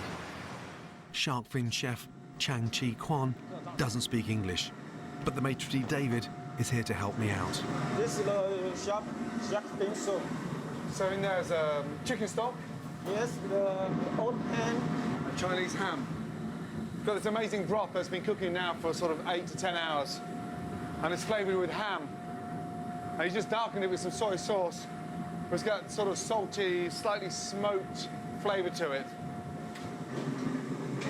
The shark fins have been steamed, soaked and washed for days, and then left to infuse in a basic chicken stock until the texture is gelatinous. This one is the 19,000. The shark fin this way. £90 for that. Yes. Jesus. And this one? This one 3,200 shark fin. 70 quid. So 90 quid, £70, and this small one? 1,600 shark fin, the cost. So that's about 25 quid. So quality of fin is judged by size and thickness. The broth is added to a heated clay pot, and once boiling, the fin goes in. Right. And that's it? Finished? As you'd expect, I've gone for the most expensive bowl. So, traditional garnish, a little bit of red wine vinegar, some bamboo shoots, and some coriander. So the idea is to peel back the fin. What does it taste of? Real proper shark fin soup.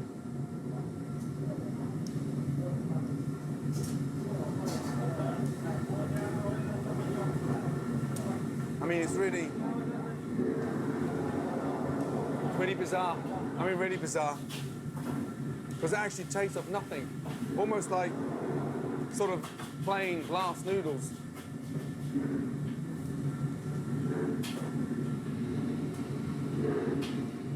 The broth's delicious. Pretty good. But it could have anything in there.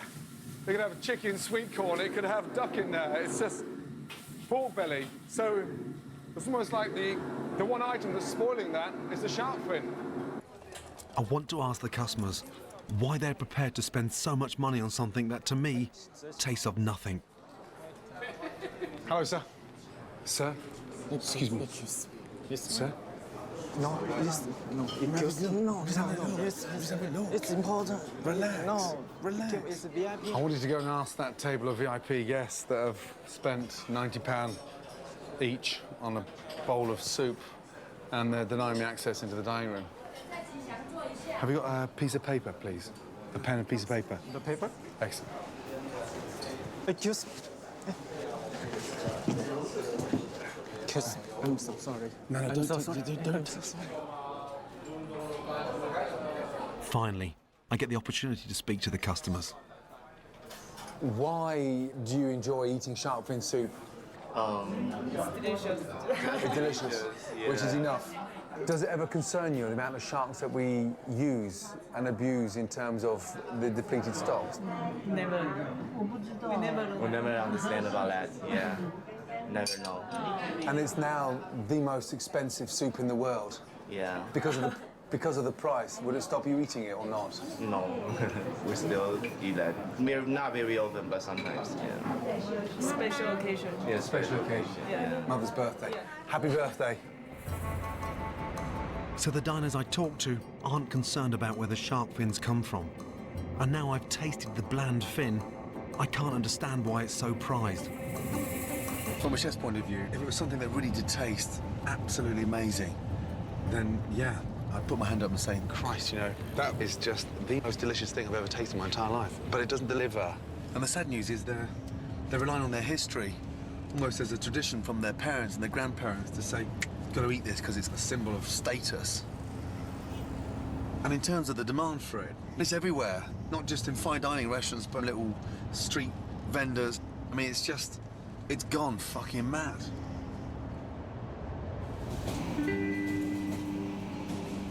I want to know what's happening to the shark bodies, and if it's only the fins that are brought back to shore. Kaohsiung, on the southern tip of Taiwan, is the biggest shark landing port in the country. Jesus, look at the size of those boats. Each boat must hold thousands and thousands of tons of fish. Look at it. The majority of sharks landed here are caught as a byproduct alongside tuna by Taiwan's massive fishing fleet. Over 50 million sharks a year are caught this way worldwide, kept primarily because of their fins. Hello, do you have any sharks down there? Shark fin? Please? No shark fin. No? Shark? No, shark. No shark? No. Tuna. Ni hao. Tuna? Yes. Yes? Shark? Why is everyone being so secretive about sharks? No? Sharks down there. Lots of tuna, but no sharks. Yeah, right. People were happy to serve fins in restaurants, but I'm struggling to get anyone to talk to me about shark fishing. They're closing up. They won't let me down there. So frustrating. No one's given me anything. But just as I'm leaving, I make a horrible discovery. That's a baby hammerhead. Barely a year old. And one of the most critically endangered. Fucking hell. It takes scalloped hammerheads 15 years to reach sexual maturity, and they only give birth once a year. They simply cannot keep up with the rate they're being fished. What a shame. It's just dumped to the side of the truck. Just down there. Such a waste. This is one of the shark species most at risk of extinction. This port is one of the world's main hubs for sharks, so the bodies ought to be around here somewhere. I'm not too sure what I'm looking for. I'm only about 20 meters behind the dock, wandering down what I thought was just a residential street. Shit. Bingo. Oh my God. Look. I cannot believe it. There's literally thousands of shark fins drying on the roof of those flats. How in the hell did we get up there?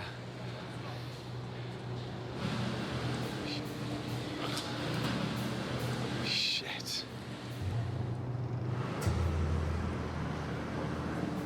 Hello? Hello? Can I talk to you about the shark fins? No, don't worry about that. Can I talk to you about the shark fins? Sir, can I go upstairs? Please? Can you take me upstairs?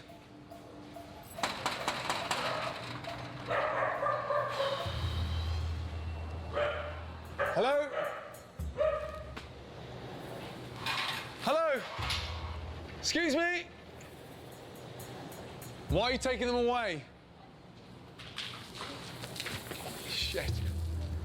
It smells like petrol. What did he just do? He's just throwing some shit from the top of the roof over. Hello? Hello?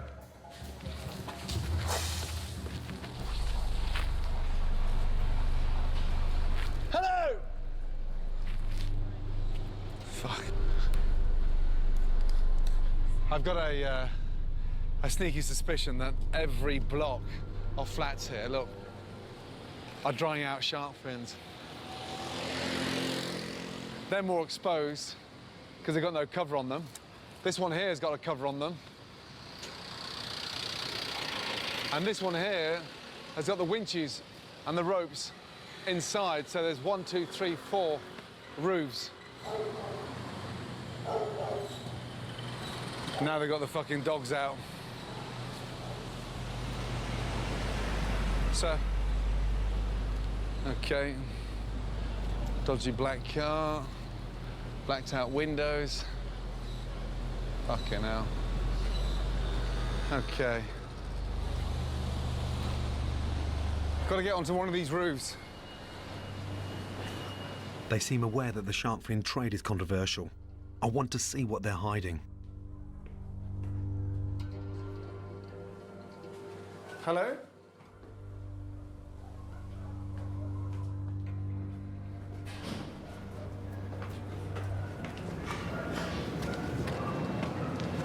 My God.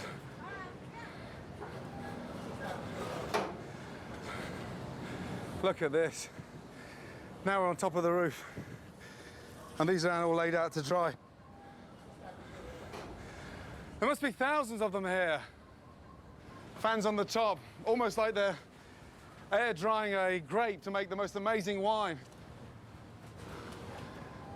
It's a shark fin graveyard, with fins for sale in the shops for up to £200 each, The amount of money on this one roof alone is mind-boggling. It's a gold mine. My God. This is incredible. Is every roof like this? This place is a fucking joke. Okay, she just called someone on the telephone. Let's get the fuck out of here. We're going. Yeah, we're going.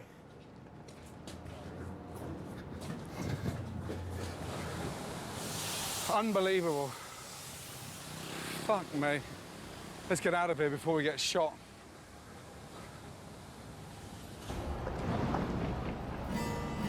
The next day, I'm back at the port in Kaohsiung.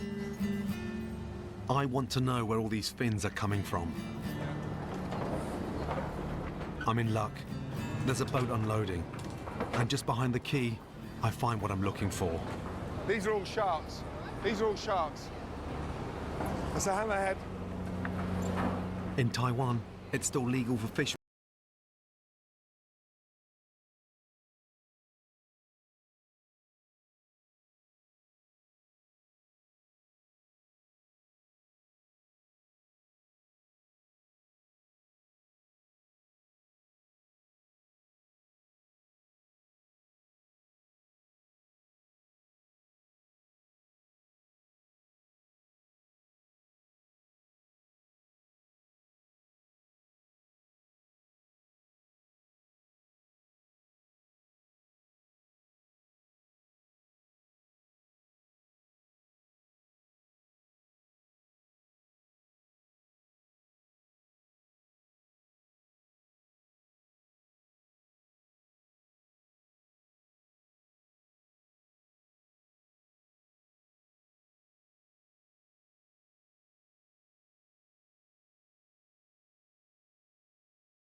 To fins. It's not working, it's not making sense. And he's upset that I'm here, but who's regulating this?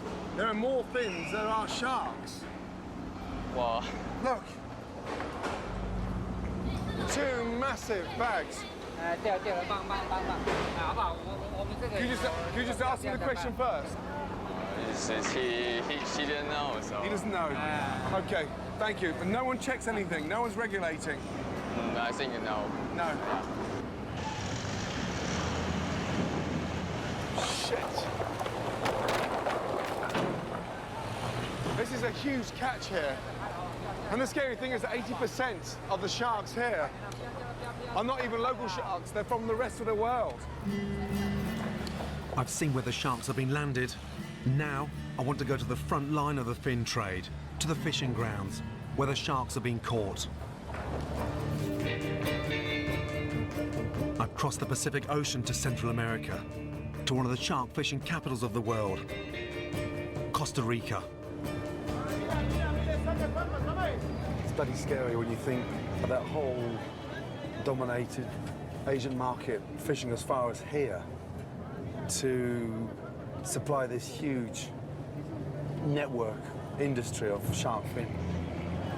I suppose the big question for me is, can I actually get on one of these fucking boats and go shark fishing to see what exactly they're up to and how big a scale it is? For the last 20 years, Taiwanese fishing fleets have plundered the shark-rich waters here. And now this small country is one of the biggest exporters of fins in the world. Hello, Randall. Good morning, Gordon. How you doing? Well, how are you? All right, well, come on into my office. Thank you. Marine biologist Randall LaRuse has spent years taking on the might of the shark fishing industry. This is the place where it all gets organized? Yeah. What's going to happen now in the next 5 years with these waters to the extent of what they're fishing? Well, at least here in Costa Rica, what we've been doing is we've been putting observers on the boats, and we record what we call relative abundance. How many sharks do you catch per number of hooks that you put in the water? And at least here in the EEZ of Costa Rica, from 1991 to the year 2000, we have recorded a reduction of the population of sharks of 60% in only 9 years. It turns out that there are about 90 boats from Taiwan using Costa Rica as a base. They're coming all the way from here. Yeah. And they cross the whole Pacific. Yeah. And right now they're operating all the way here, basically from the Clipperton Islands, which are like right around here, yeah, all the way down to the northern coast of Chile. And this is pretty much already overfished. Shit, that's scary. Huh? It's one of the most destructive fisheries that we're seeing now during this current century. Wow. And added to this destruction is the way many fishermen get their fins. Some pretty nasty... Randall wants me to see footage taken by one of his team on a Costa Rican boat showing the grim reality of finning.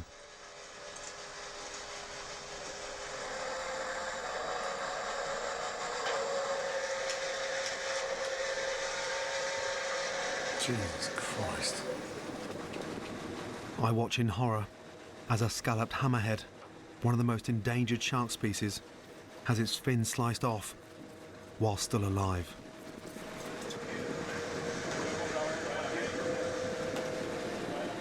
It's a slow, long and drawn-out process.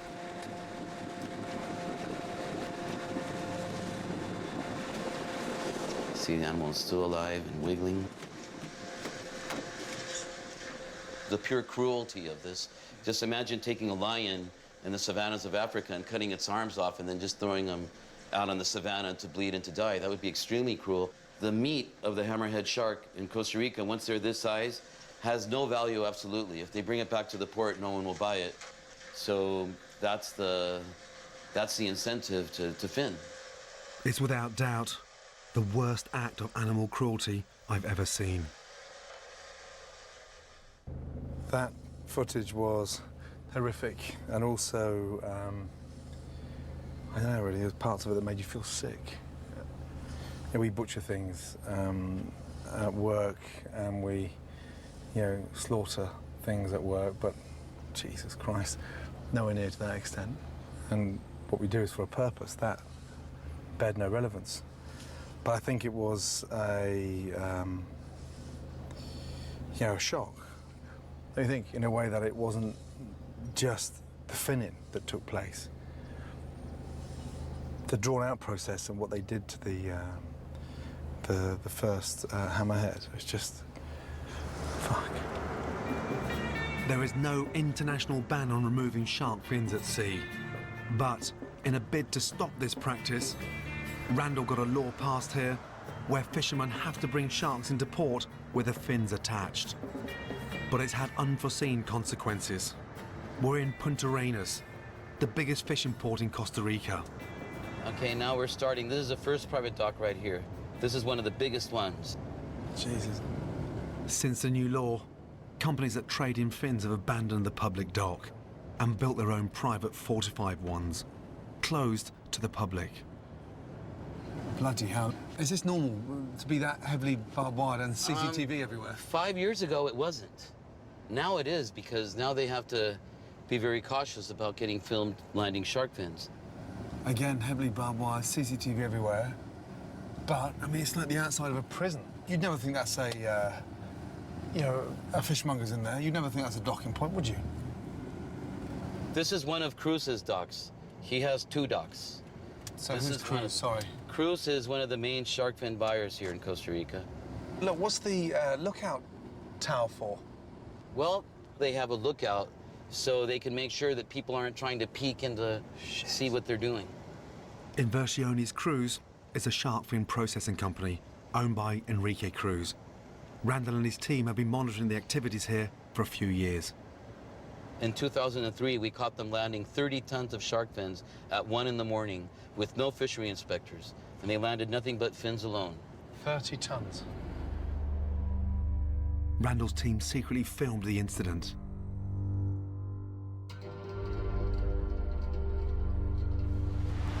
I want to see for myself what's going on behind these walls. You turn left. Are they really landing so many shark fins without bodies? Can I talk to you about the shark, please? Sí. Okay. Okay. Okay. Can I talk to you, please? Please. Can I talk to somebody about shark fins? Excuse me? I have no... I sent an email. What's up? Hola. How are you? You speak English?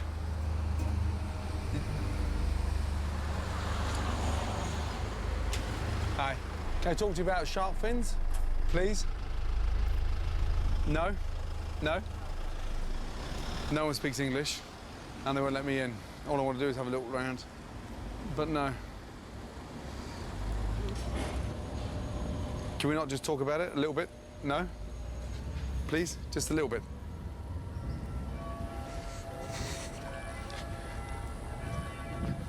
Fuck it. I'd also sent an email to Enrique Cruz, the fin dealer Randall talked about, asking for a meeting. That evening, I get a reply. Just a rather blunt, thanks but no thanks. He said that he's a businessman and he's got no interest in meeting with a chef.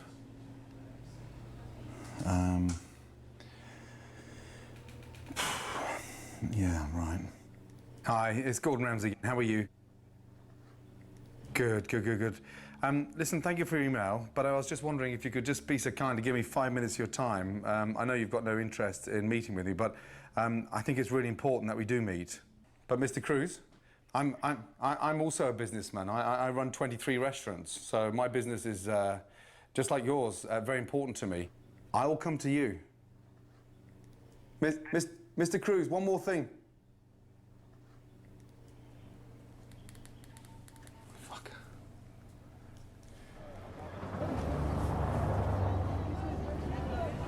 But then some good news. A local contact of Randall's, Daniel, has managed to get me into a private dock. Have you told him I'm a chef? Yeah. Yeah? I will. And even better, a chance to go out and join a boat shark fishing.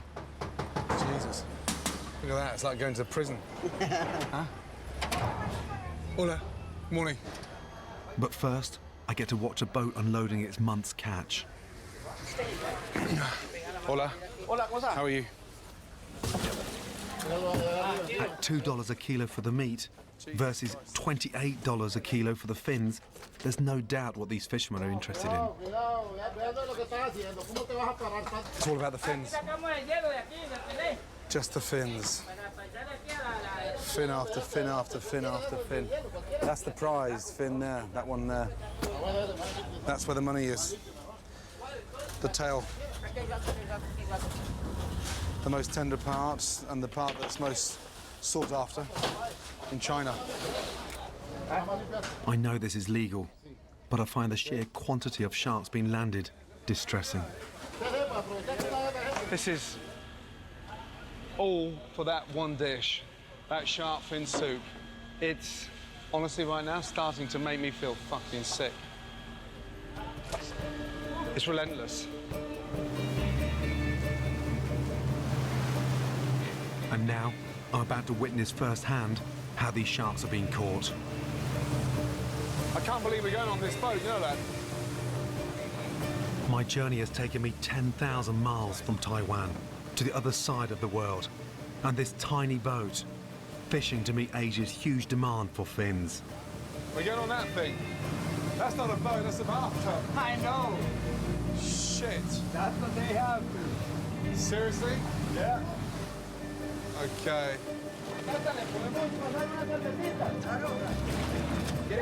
I'm joining a crew of 4, 10 days into their month out at sea. Okay. All right, who else is coming? This is a small boat with a 12-mile long line with 800 hooks on there.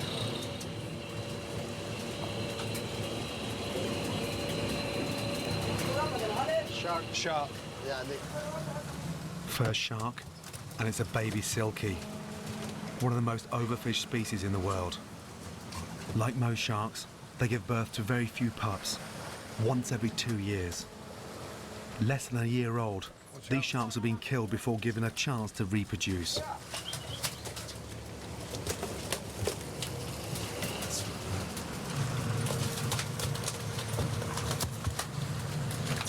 It's not the quick, humane death I'm used to seeing with animals back home. It's hard to watch. Fucking hell. I've never been exposed to the reality of long-line fishing. Shit. It's indiscriminate. It's turtle, fucking hell. It's turning out to be a fucking nightmare.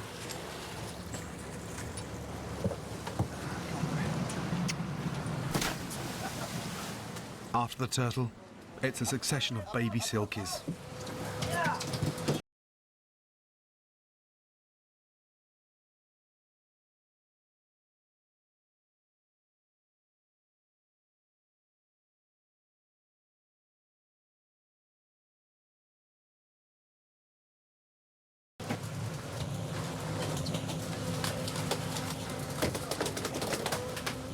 Then I make a startling discovery. What bait is that? Have a quick look.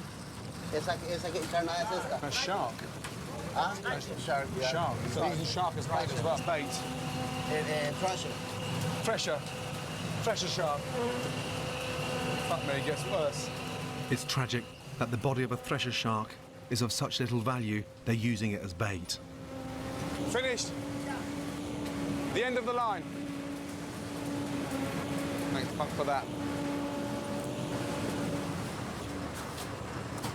Just as the fishermen are loading the hold with today's catch, I spot something coming out that I hadn't expected to see. Yeah. You can get it. Show me this here. When's that catch from? These from yesterday. Shark fin? Jesus, that's pretty big. When's that one from? Yesterday? Yeah. Yeah? Wow. What kind of shark is that from? ¿Y qué tipo de tiburón es ese? Es Thresher. Thresher. Jesus. What else have we got in here? And in here? Nothing.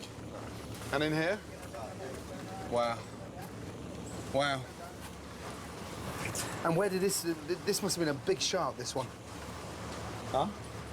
No muy largo como de aquí. 2 meters. Jesus. I didn't see any signs of a body down below. If they bring these fins into the port, they'll be breaking Costa Rican law, which states that shark bodies must be landed with the fins attached. Those shark fins down there. Yeah, the sack of fins. Do you have any more fins on board? ¿Tiene más aletas de tiburón ahí? No, no solo eso. Es uno, es un juego nada más. But it's illegal to land the shark fin separate from the body. El problema porque es solamente uno. It's just one.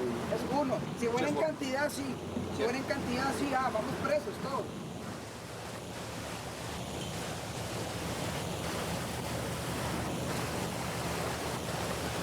I suspect that those thresher fins belong to the body they were using as bait, because from what I'd seen, there was no sign of a 2-meter shark down below. Such a small boat, they're not going to fill up the boat with the body of a shark that size. So, yeah, I mean, fucking hell. I mean, the writing's on the wall, isn't it? So, it's hard. It's very hard. These guys are under huge pressure to make money, and it's not an excuse, but yeah. 26.73.5975.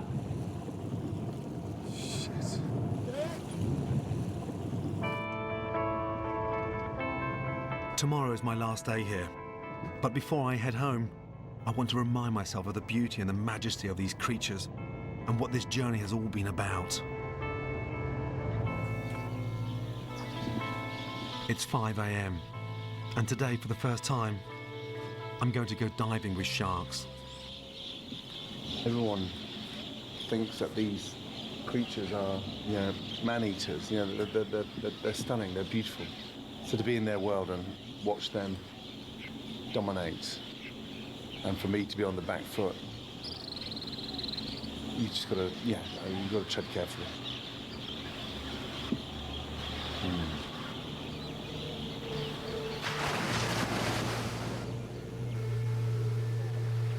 I'm not just diving with any shark.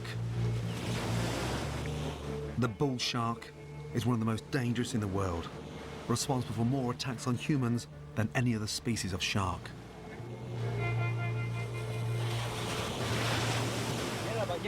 Sí, me dijo. We're heading out to a dive spot known appropriately as the Big Scare. My dive buddy is Randall's old mate, Daniel. Side by side, right? Side by side. Shoulder to shoulder. If they become aggressive, just give the tank towards them. If they become aggressive, what? Give the tank. Give them the tank. Yeah, right. Thanks for that. Become more aggressive, you scream. Scream? Bull sharks have a tendency to headbutt their prey before attacking.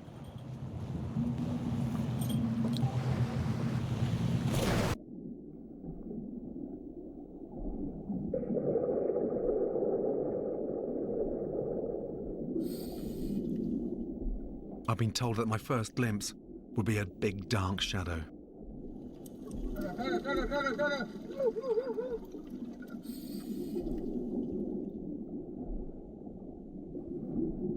Then suddenly, at 3 meters, it's as big as a minibus.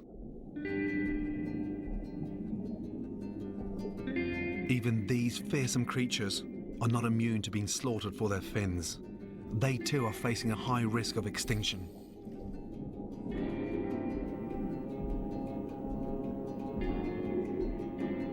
As a visitor, in their environment, you realize just what is at stake.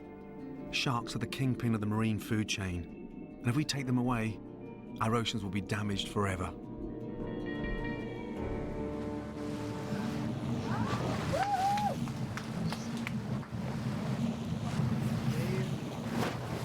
They're huge, huh?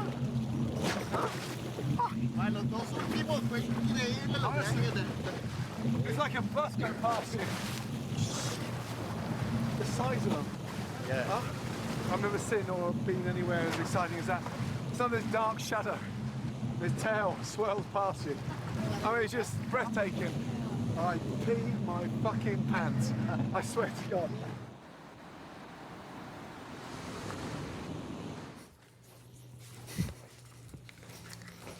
That was incredible there today. I mean, beyond incredible in the way that it was their territory, their domain, and we were just sat there in awe. And also, even with that short time with them, you just hands up. Do you know what I mean? Fucking leave them alone. Total respect. Leave them alone and respect their beauty. After everything I've seen, I can't just sit back and do nothing. I'm back in Chinatown in London and about to come face to face with some key members of the Chinese restaurant community. So I've invited quite a lot of the restaurants locally to come meet me, show them what I've just gone through and maybe bring them up to speed on what's actually happening, because I don't think they quite realise. Thanks so much for coming. Hi there. Good to see you. How are you? The plan is to show 5 of London's leading Chinese restaurants some footage of my journey and to persuade them to take shark fin soup off their menus. I asked you here today for an open debate, and I'm not here to accuse anyone of any wrongdoing or misgiving. But after investigating the sort of shark finning industry in my programme, I'm convinced by decreasing the demand for shark fin soup, it's possible to lessen the demand for fins. To give them an idea of the scale of the problem, I'm showing them what I found in Kaohsiung Port in Taiwan. Can we go on top of the roof? Please? My God. And these are all laid out to dry. There must be thousands of them here. This is incredible. Is every roof like this? Chinese cooking is always and has been renowned for using everything. 5%, of the fin, 95% as a byproduct. You're wasting more than you're using. I guess, yeah, it's something that's been through tradition that shark's fin, is prized. There are no shark recipes that I know using the meat. And so when I look at that, I feel that, yes, we should use the rest of the shark as well as the fin. Otherwise, not at all. I need to open their eyes to the barbaric and wasteful reality of finning.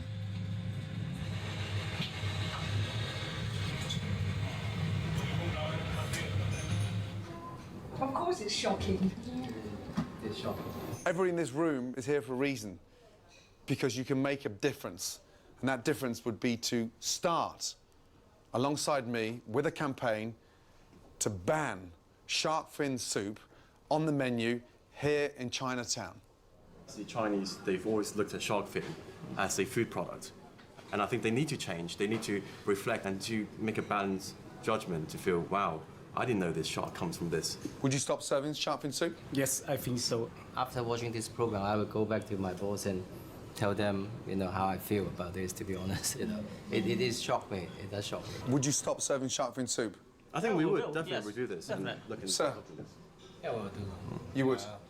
I personally think if all the restaurants in this room agree, then there is that starting point. Personally, as a consumer, I won't be consuming it. The meeting went really well. It was a small but very powerful group of restaurants, and if they're now agreeing with me to stop serving shark fin soup, that is a huge, huge advantage, because now others may follow. The journey's been incredible, and for me, has been the most dangerous but the most fascinating trip I've ever done. Jesus Christ. Just shark after shark after shark. Sharks, they've been here for over 400 million years, and there are some shark populations out there that have gone down by 90% in 10 years. And he's upset that I'm here, but who's regulating this? And if we don't start to make a difference now, they may not be around by the end of this century. No bowl of soup is worth that.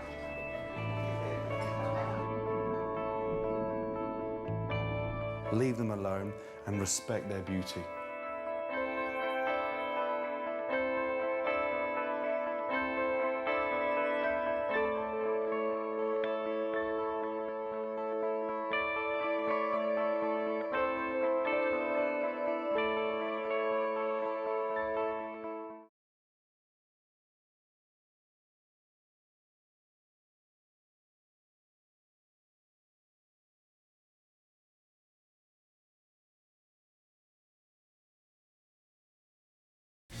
Great Neck, New York is an upscale community on the North Shore of Long Island, where competition among Italian restaurants is fierce.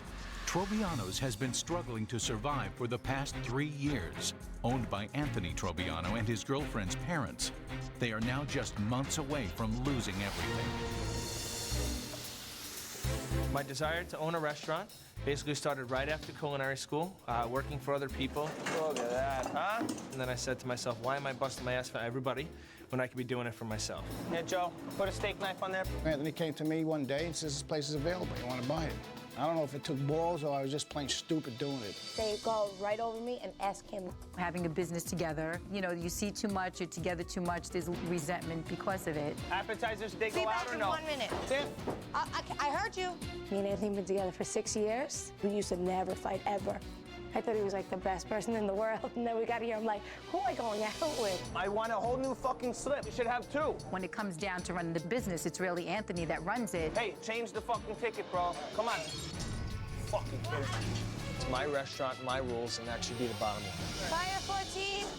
At the beginning, Troviano's took off. We didn't maintain the food coming out fast enough with quality, and from there our business decreased. There will be plenty of open tables, believe me. The early bird special was my idea.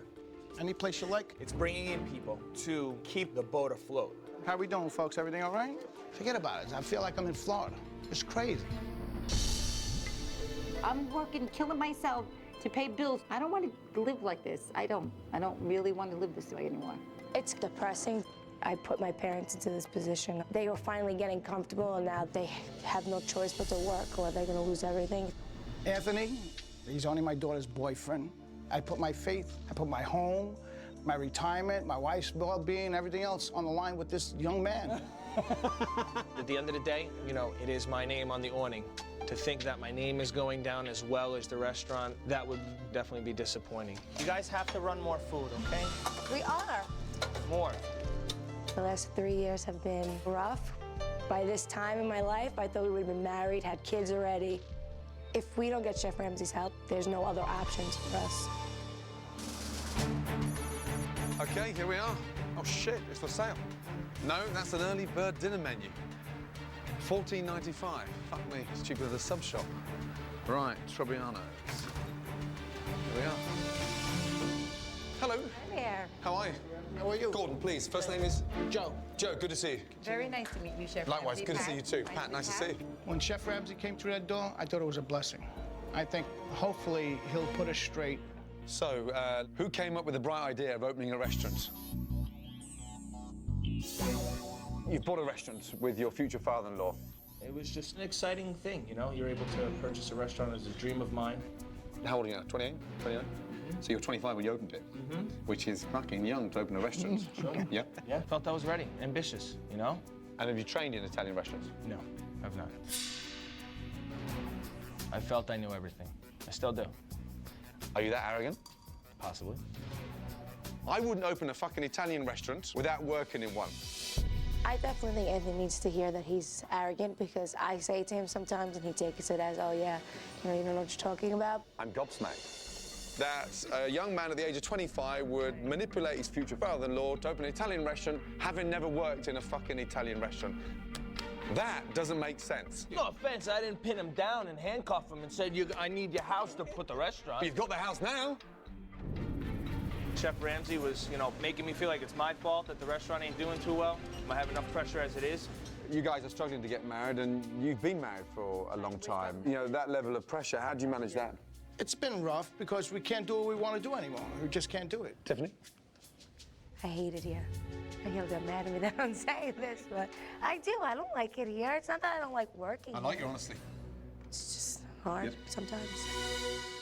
Having Anthony and my parents as partners tends to be difficult. Anthony says one thing and then my parents say another, and you know, sometimes they clash. Whose idea was put that pathetic sign in the window? Me. Bringing some sort of customers in, right? Yeah. It seems everyone's in agreement with, you know, the light-hearted decisions made by one individual. What Chef Ramsay had to say to Anthony was on point. Sitting back and just listening, and you say to yourself, wow, what the hell are we doing? Why did we do this? Are we backing out? Chef Ramsay feels one way and I feel another. And at the end of the day, the name on the awning is Troviano's. It's not Ramsay's.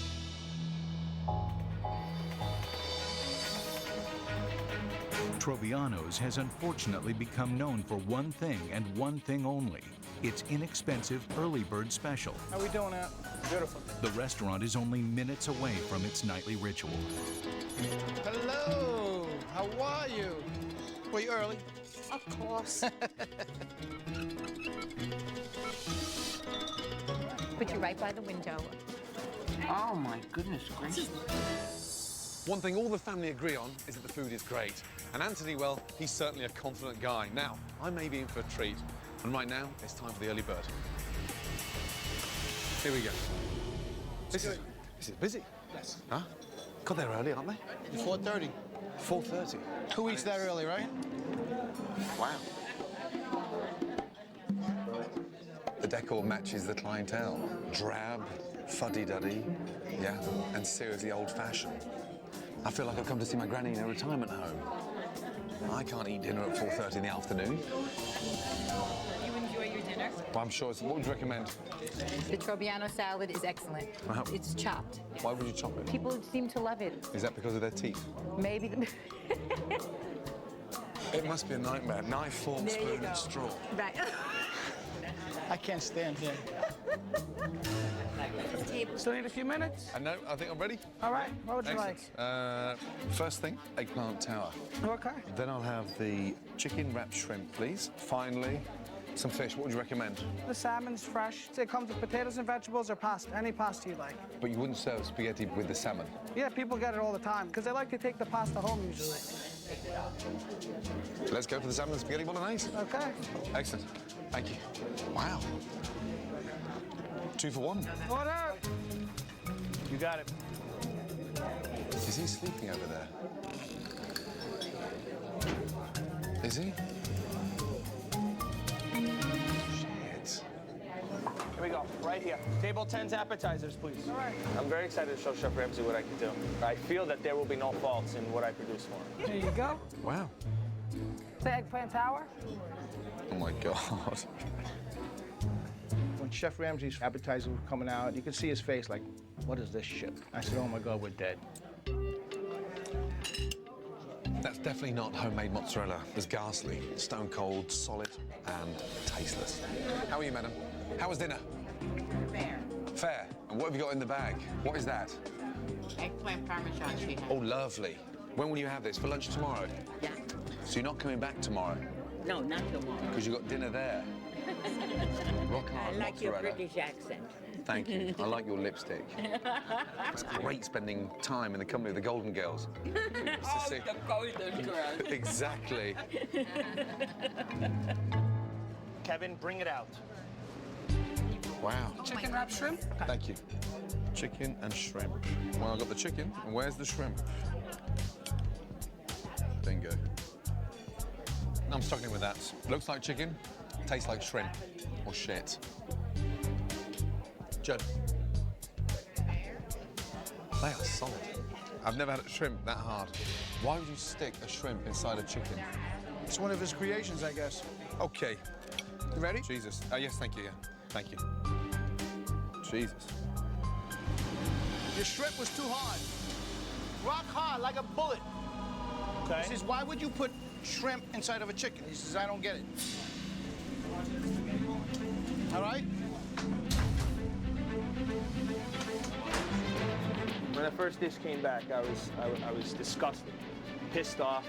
I wanted to prove him wrong. I wanted to show him my cooking skills, you know, are up to par. Somebody please run this fucking food. That's the bolognese. Thank you. Ooh, And there's the salmon. Thank you. Okay? Christ almighty.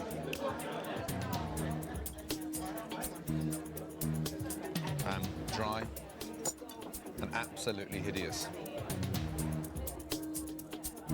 Really sorry, but it's dry, like really dry. Okay. Would you mind just Not a problem. Would you like another piece? No. Okay.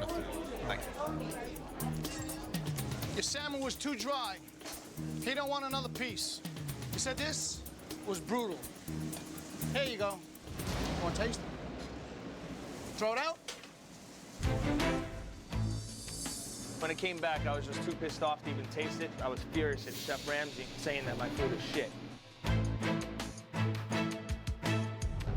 Personally, I feel that it's the wrong opinion at this point. I'm fucking furious. I'm furious. It's only 7 p.m. Early bird customers have now left, and at a time when restaurants are usually bustling, Trobiano's is empty. All is quiet, except it's time for the family to hear from Gordon. Let's have a chat together, yeah? One thing that I was absolutely amazed with this evening is the size of the portions. When you serve an entree, you're serving a second entree with it. It's been confirmed to why we don't open for lunch, because you're serving the lunch the night before. So they're robbing you.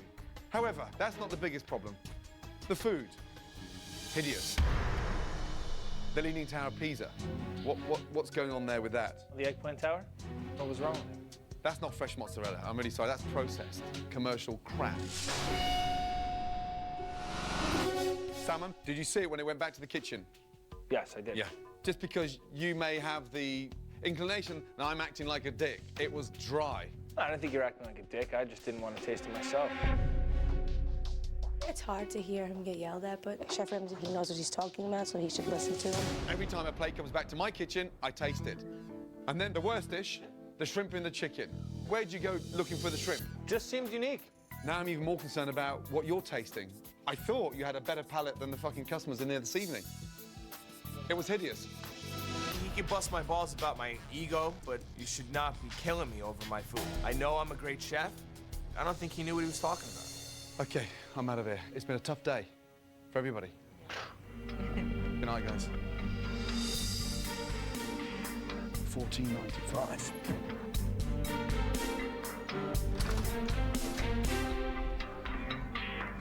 That's not easy, that. Slapping a family in the face, especially when they're $500,000 in debt, and it's tough. I honestly don't know if I can turn this around. Oh, dear. Dear, oh, dear, oh, dear. I don't know. We're so frustrated. We're so worn out. We're so beat up. We don't know what fucking direction we're going anymore. Well, obviously, we have to find the right direction because we're drowning very quickly. Maybe this was a godsend that he came here. Do you know what? There's no way I can sleep. I've got to get back to the restaurant and actually find out what this guy's kitchen's like. What's he working with before I start putting my plan together? As Gordon ventures into the kitchen, the family continues their post-dinner meeting. You need to take criticism better. You can take criticism better. You're like, oh, these people don't know what the fuck they're talking about. You don't want to hear it. Right, you don't want to hear it, but you have to, though. Like, you got to take it and be like, maybe I am doing something wrong. This is shocking. When was the last time this was clean inside? My goodness me.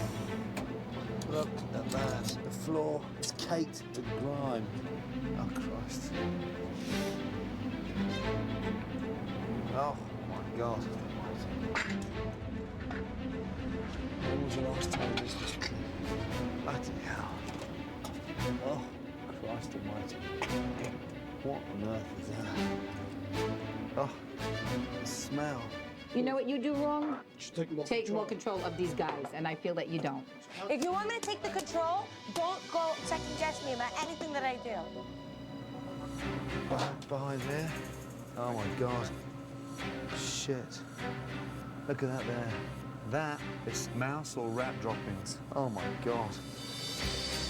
A couple of hours ago, I was feeling slightly embarrassed for them, slightly concerned in a big way, but now, when a chef let go of his kitchen like this, it proves he doesn't care.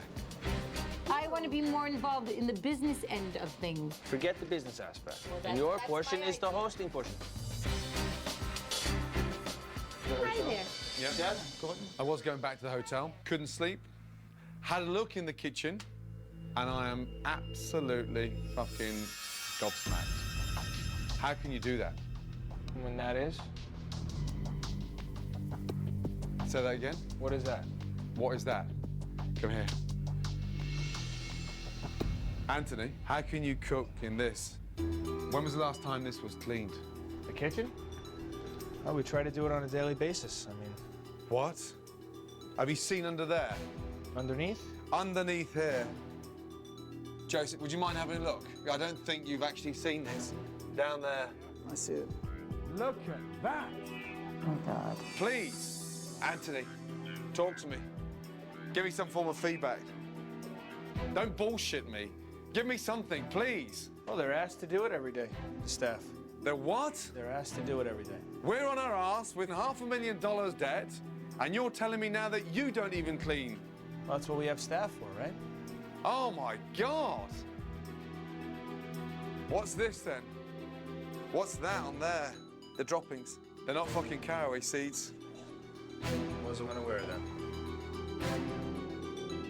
Couldn't imagine it was been that bad. From the surface, everything looks nice and nice.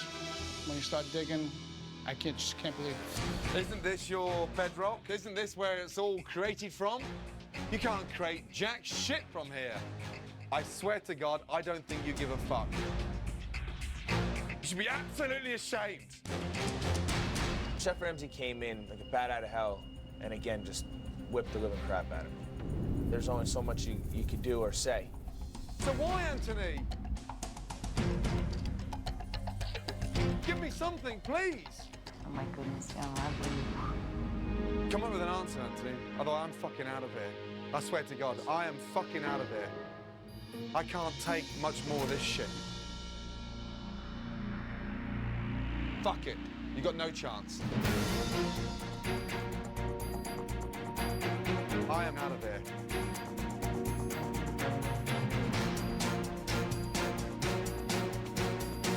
I am out of here. Anthony's arrogance and his refusal to take responsibility for his kitchen have pushed Gordon to his breaking point. I am out of here. When Gordon Ramsay walked out, I said, that was it. We're finished. We might just fucking burn the place. I don't know what to do. Ramsay, you don't even want to help us. When I saw Chef Ramsay going out to the street, I was feeling a failure. I had to tell him how I felt and just not let this slip through our fingers. What's going on? Where do we stand? I want to get this place back. Why have you given up then? Tell me. There must be a reason.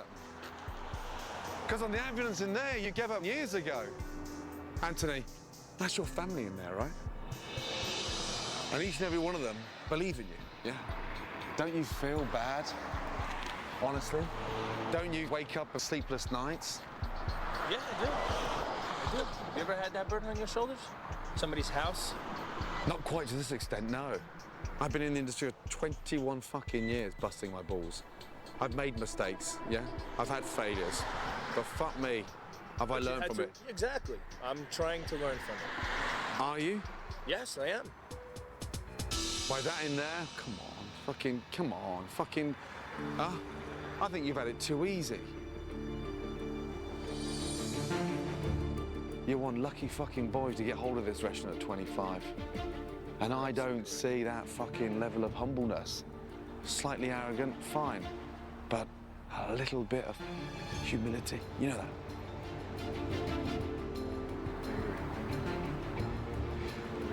Forward? Yeah. Chef Ramsay taught me you need to face reality. You need to realize that maybe you're not the only one involved in everything. Time to get humble and turn the corner. Let's go.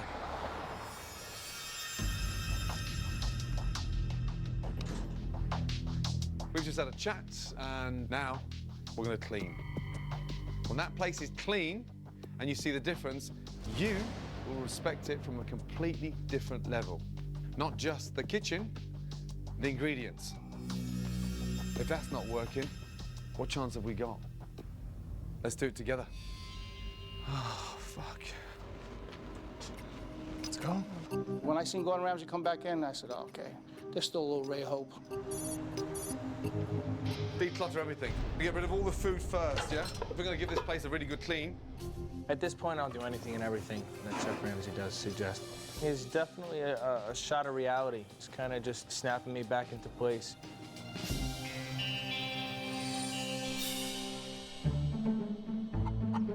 After a stressful night, Gordon chooses an unlikely spot to introduce the family to the first of many changes. What, are we gonna slaughter our own beef? This is one idea, okay, in order to separate your restaurant from any other Italian restaurant anywhere near Great Neck. What do we get from cows? Make the milk, the butter, cheese. What do we do with milk and cheese? What do we make? Mozzarella, no? Mozzarella, exactly. Exactly that. Who's milked a cow before? No worries. Oh, my God. Miss Glamorous Pat. Gloves off, please. Gucci gloves off. Look at those gloves. Look. You could have prepared me a little for this. Oh, my God. Nice and gentle now, yeah? Make sure your hands are warm. Ah, yeah! Ah, it's going on. Just try and keep it in the bucket, but... This was so out there, to milk your own cow. I know I can really say something, but I'm I'm starting to get a little excited here. I never thought I'd see my wife milk that cow. She's over there playing with the others going, Come on, Tiffany, put both hands, please. Nothing's coming out. Harder, Tiffany. Oh, just squeeze it? There you go. Oh, my God, look at this. I can't believe I'm milking a cow. Hey, you've done that before. No, I watch a lot of Westerns. Come on, Anthony, put some muscle into it. She's running away. You're not blaming somebody else again, are you? Come on, you're the chef. Well done. Okay, on the back of last night's scenario, just bringing you four together and having some fun was great because it looked like a family. Last night, everyone was in their own little turmoil, so today was really what we needed. This now needs to be pasteurized. We'll take it back and we'll start making our first ever fresh, homemade mozzarella. Ready? Ready? Yeah? That was pathetic. Yeah? Teats are not your strong point, right? Definitely. Let's go.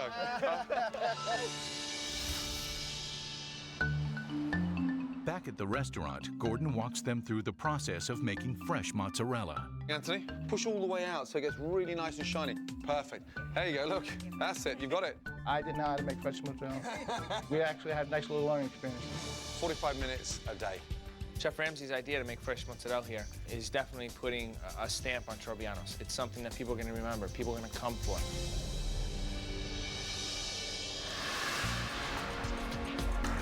With a number of bookings for Friday night, Gordon decides it's an opportune time to implement another one of his changes. Okay, tonight, take down that sign. The early bird's finished. You don't need it. You're running a restaurant, not a retirement home. Let's go. Now that the early bird menu is a thing of the past, Gordon introduces pasta and mozzarella specials to the dinner service. Okay, spaghetti lobster. I don't want it flooded with a heavy coating of tomato sauce, yeah? Yeah, and over here, homemade, fresh mozzarella, yes? With caramelized red onions, escarole, bang. Beautiful. All right, 2 nice specials, yeah? Okay, good. Hello, ladies. Going into dinner service, I'm real nervous. I got this buzz going on. We got a lot of things on the line here. So you want a mozzarella special? Yeah, you can bring them out with the appetizers, yeah. Thank you. 2 more specials. Taste, taste, taste, yeah? Yeah, I don't care if it's a fucking sauce or a breadcrumb. You taste, yes? We're looking good, looking good, looking good. Come on. Mozzarella is fresh. They actually milk the cow themselves. Right. Yeah, it is. Yeah. It's delicious. Delicious. Mike, spinach ravioli, lots of ravioli. Eliminating our early bird special is a lot more difficult. We have a lot more dishes to prepare for. I need the lobster special. We need to hurry up. Please. Let's go. Come on, go, go, go, go, go. Anthony, look at me. Taste. You fucking taste. Yes, chef. I gotta watch. Yeah. I'm probably gonna make a big sign. I think Anthony needs it, saying you have to taste the food before it goes out, or I will kick his ass. Okay, we're coming, we're coming. Here we go, here we go. Go.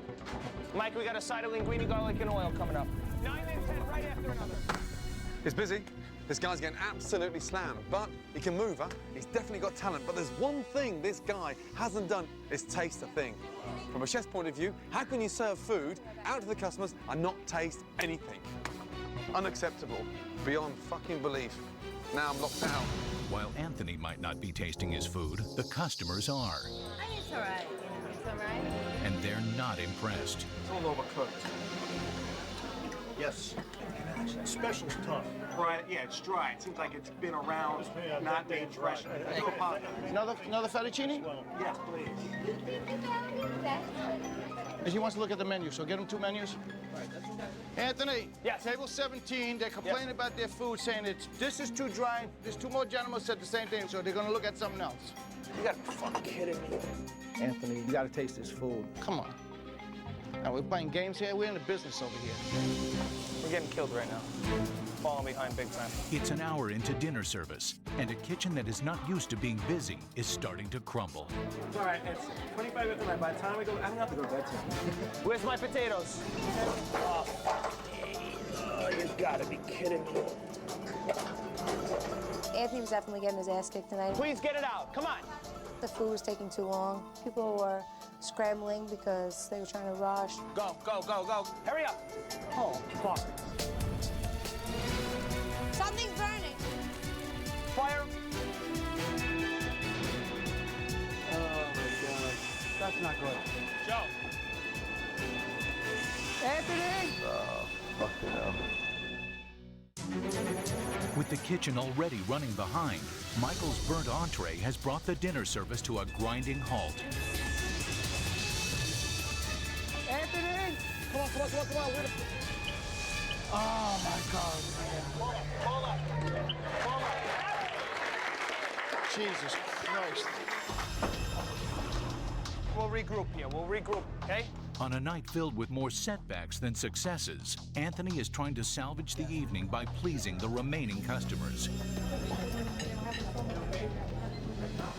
Tastes like nothing.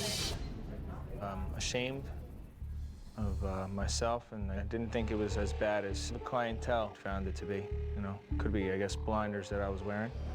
You know how fucking pissed I am. They think tonight was a disaster. You know, it's depressing. And I know we have to change things. I just don't know what to do. Oh, my God. That was coming out too slow. Can I have seltzer, please, with the wine? What's the matter? Anthony, please leave me alone. Please, I'm begging you to leave me alone. Tiffany and I's relationship has been rocky. The stress that we've been through over the past 3 years has definitely proved to be the breaking point.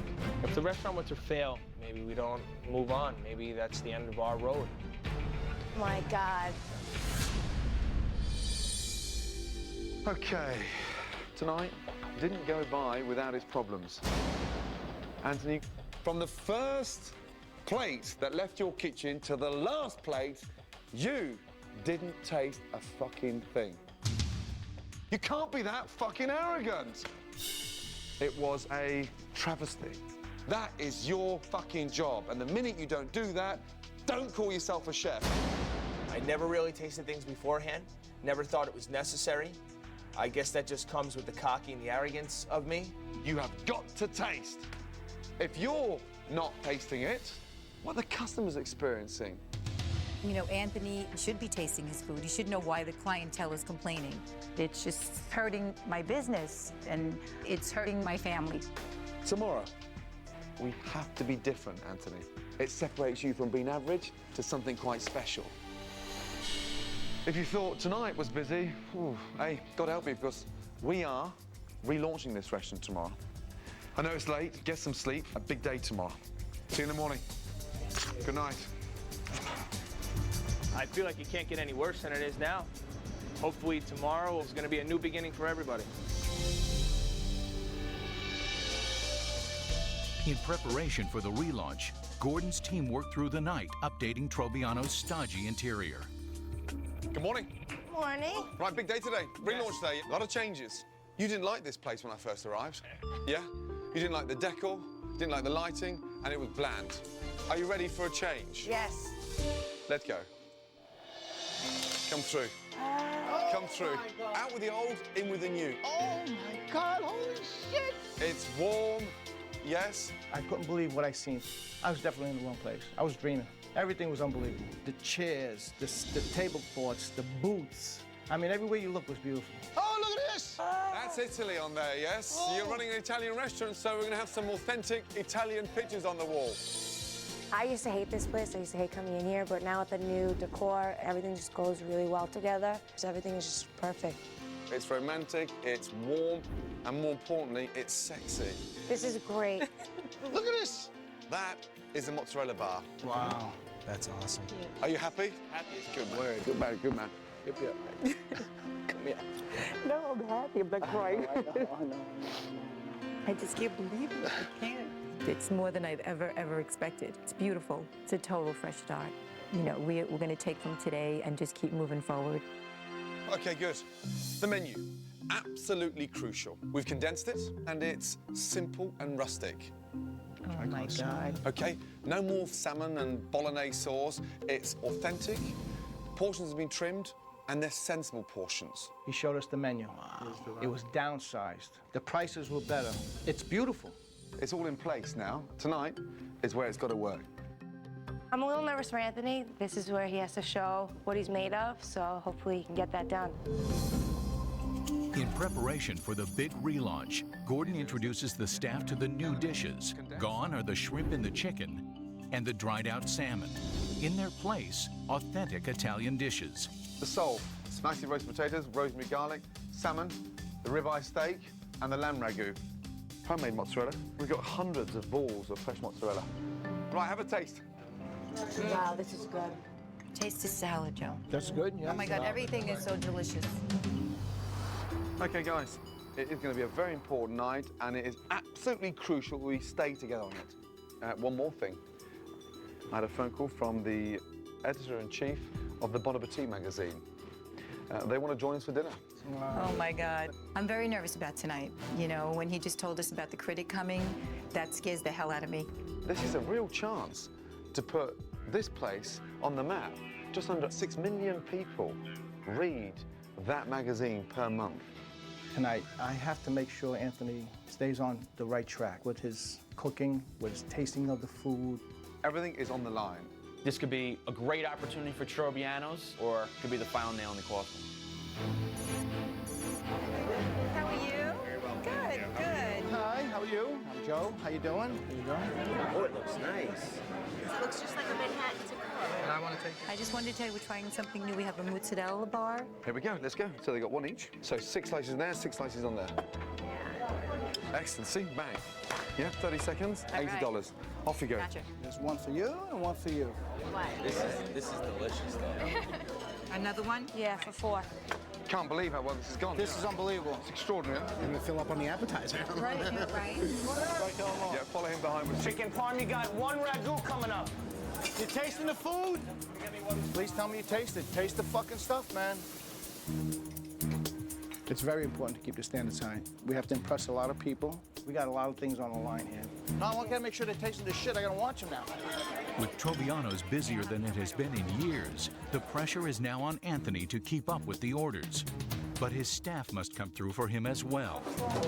Kevin, table 4. I have no idea what that is, bro. Oh, yeah, with vegetables, sorry. Danny, I have 2 16s. Does not make sense, buddy. What's going on here? The wait staff here is killing me. Anthony, if you can't read the fucking thing, give it back to him, yeah? Yes. Here, take them, rewrite it right here. Quick, Kevin. Gotta get these tickets sorted, otherwise you're gonna get fucked in 15 minutes, yeah? Yes, chef, yes. While Anthony gets the staff in line, Are they finished with it? So is it fired right away? I need to know. Joe scans the dining room looking for the Bon Appetit table. Any sign of Bon Appetit yet? Yeah, good. Eyes open, yeah? Tony? Yes, chef. Start pushing out these entrees now, Yes, yeah? You're on of top course. of it now. You stay on top of it, yeah? How we doing, baby? Done? Yeah. Let's go. All right, enjoy. Wow. Now, why can't I make fish like this? Please watch that. Yeah, potential, yeah? Potential critic, yes? This and this, very nice. Go, go, go, go, go, go, go. Yes. Is it really? I'm so sorry. Okay, no problem. Excuse me? Yes, what's the matter? This is cold in the middle. What table is that? 10. It's a little Table rough. 10. Ah, shit. Hey, just when it was going perfectly well, the fucking soul comes back. When the dish came back, the only thing that was running through my head was whether it was the Bon Appetit table. The traditional stuff is very good. Yeah, the chicken parmesan, very good. We want all the pastas, the pork chops, lamb, to give everybody a little taste. You wanted one of each? Uh-huh. Okay. Thank you. Okay, no problem. You're welcome. How do you know it's them? They ordered everything on the menu. And they're asking questions. They're asking questions, they're ordering a lot of wine. That is definitely a food critic. Anthony, table 9 is 6 people. Yes. One of them, I think, is the critic. Step it up, yeah? Yes. Bounce back, come on. Let's go. Okay, we're gonna do table 9. A very, very, very important table. All right, here we go. 3 minutes on the pasta, Tony. Looking good, looking good. Anthony, yeah, watch that risotto, yes? Yes, chef, yes. Hey, the most important risotto you've made in your fucking life. Look at that, huh? Beautiful. Table 9, risotto and ragu. I need your second busboy, please, quickly. 9, please. Wow. That looks great. That's lovely. This is beautifully cooked. Everything's on the line tonight. And if we don't make it, then, you know, it's just going to be a disaster.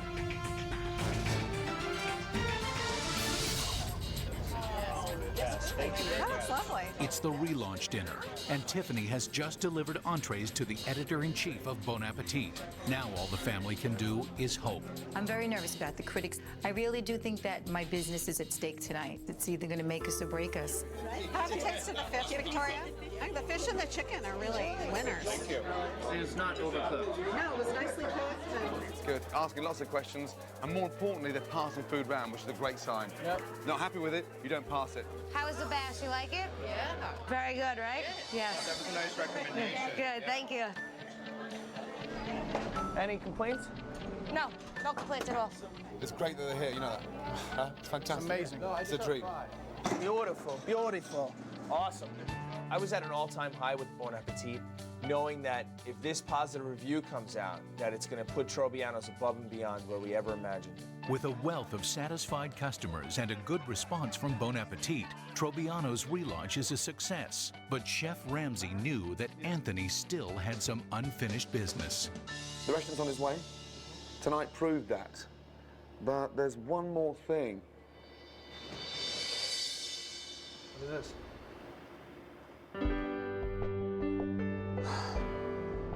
Beautiful. Wow, beautiful. Make an honest woman of her. I'm shaking. This is unbelievable. This is coming from you? Yeah? To us? You'd forgotten about it. And if there's one thing that's missing, it's that. And I know, personally, how long you've been putting it off because of the pressure from the restaurant. That is going to put an end to it, okay? Yeah, speechless. Thank you. Get up there. Stand strong. Tiffany's a great girl. She's put up with me for the past 3 years. There was no better time than tonight to go ahead with this. Ladies and gentlemen, I'd like to introduce you to our chef patron, Anthony Trobiano. I just want to thank everyone for coming here. You can see we've come a long way thanks to Chef Ramsay here. And we've moved in such a positive direction that there's just one thing in my life that hasn't been official. Tiffany?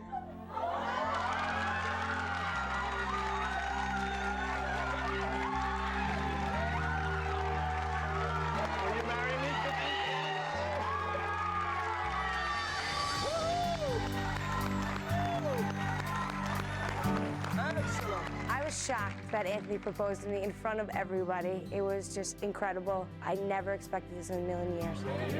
I can't believe this. It totally touched me to see Anthony propose to Tiffany, and I know this is what he's wanted. It's just unbelievable. It's a dream come true. You better make my daughter happy. I'll fucking kick your ass. I have one more surprise for both of you. I've arranged for both of you to get married tonight.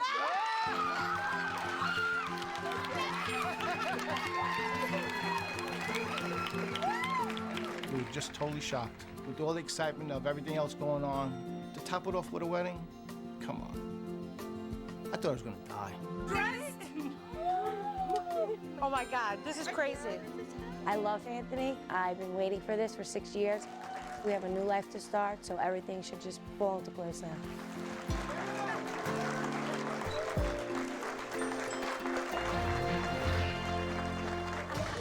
Tiffany and Anthony have come together to proclaim their undying love through the celebration of their marriage. I am filled with so many emotions. It was an amazing night. Son-in-law. Just unbelievable. There's no other word to describe all of this, really.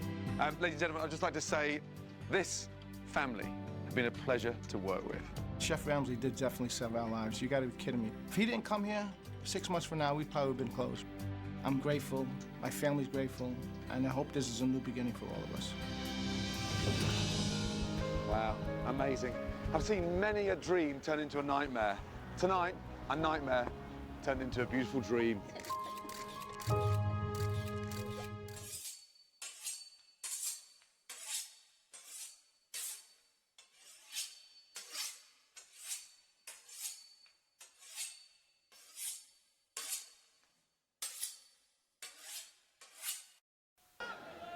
I think this guy talks a lot, and it's about time for him to learn some respect. Wherever you are, you're a bitch. Bitch! Bitch! Come here, bitch! The ledge with the light shield, but second hit connects. Good stuff. Smart move. All I gotta say is evidence.zip. Evidence. This is looking more like a body bag.zip right now. Zip him up. Zip him up. Laughing is laughing. He's like, is this man really trying to fight me right now? Swings. Hey, don't talk. Don't talk. Don't talk. Don't talk. That wasn't punish. You push the button. I punch you. I'm pushing the button. Don't push the button. You won't get punished. Stop doing it, okay? It's very easy to know. Yeah, I know. It's very easy to see that I'm the best player.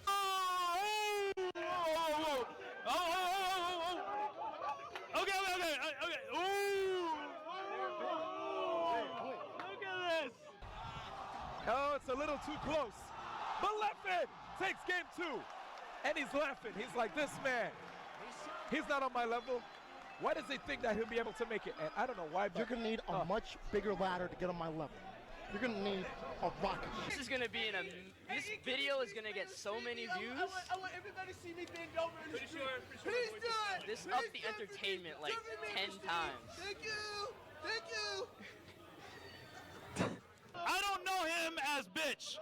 I know him as low tier guy. And that's it. That's it. AJ is popping off. He is popping off right now. He is popping off. The shirt's tucked in. Handshake. The shirt's no tucked nothing. in. Why would we shake hands? We do not shake hands in grudge matches of this caliber. Wow. He has done it now consistently. Done.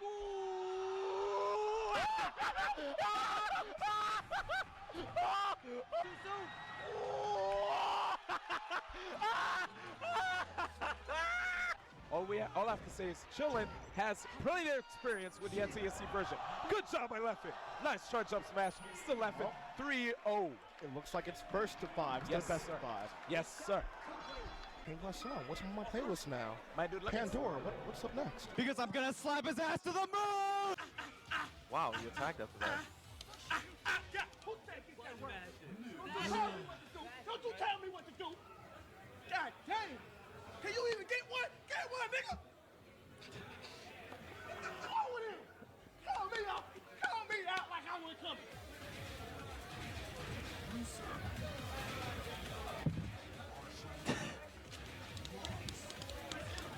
Oh, this is trouble. Don't do it. Don't Don't give it. No, I don't do that. Okay, good. What? What happened? What the fuck happened? Who disconnected the controller? Ups. Oh, not yet. He's just waiting. Whoa, Leffen, did you just really do a Firefox on stage into up air? We're done. And Leffen said to me at Paragon, good sir, that he's going to 5-0 Chillin. How do you feel about this? Do you think it's going to happen? For Chillin's sake, I hope this is not his last match. All I got to say is you're going to have to delete that YouTube video. Oh! Jeff going for that nana. God. Oh, shit. Fuck. Shut up. Shut up. Shut up. Matter of fact, eat it, nigga. Eat it, nigga. Eat it, nigga. Eat it. Wait, the knockdown? That's an up smash. And a 5-0. Right now, Chillin gets dethroned. He is not using this color fox anymore. And that's it. Enough, though. That's a good hit by PP. No, I just got bodied by my face. Oh my god! Holy shit! A marvel! Holy shit! Peanut butter clash! Fuck! Come on! What is he doing? He's losing the game. That's what he's doing, Tom. You can't play the controllers now. This is being outplayed. He just And quits. he takes it out. Okay. Wow, a little anticlimactic finish to there. Everyone is quiet. Everyone is quiet. Except for me.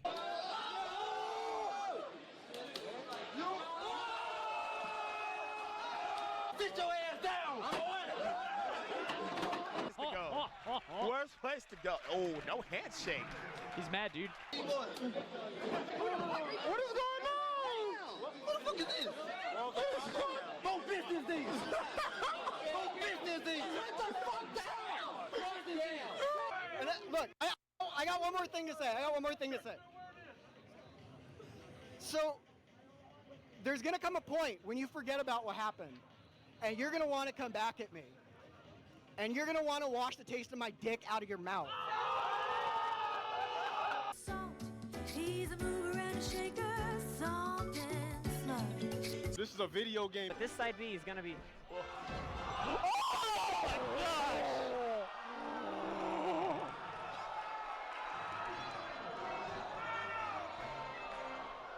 My fly knows that shouldn't have happened, but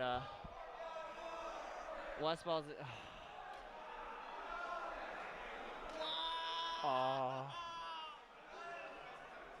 And when you heard that Eichelman would be taking his spot, what then did you think? Easy money!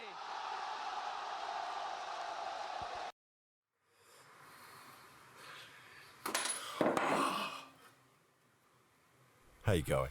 I'm still in lockdown, and I'm bored, really bored. So bored, I've been finding ways to make mundane activities more of a challenge and dangerous. But so far, haven't found anything exciting enough.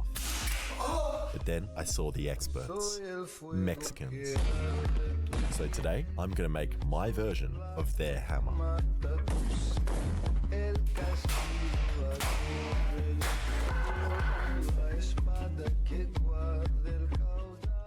And even though I'm thoroughly sick of lockdown and being unable to do stuff, luckily today's sponsor, NordVPN, allows me to travel the world wherever I want. Here are some photos of me on my recent trip to Paris. And here's me in New York Key.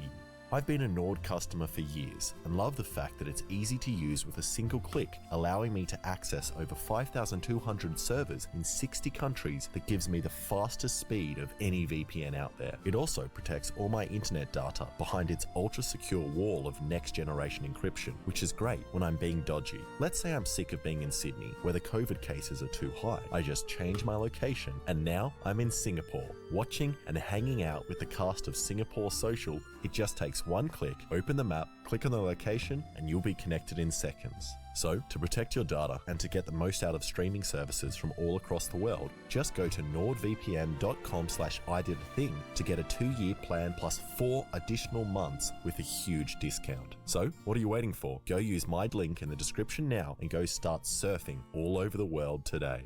Alright, now some of you probably already know I'm not the first to copy the Mexicans with explosive hammers, and an Australian company, Ramset, beat me to it making this, which is used to drive nails through brick and metal. And I could just buy one of these, but look at that price, $1,000. I'm definitely better off making my own. So, the first thing I did was buy a $2,000 lathe. Okay, so this is my plan. I've collected all the scrap metal in my house,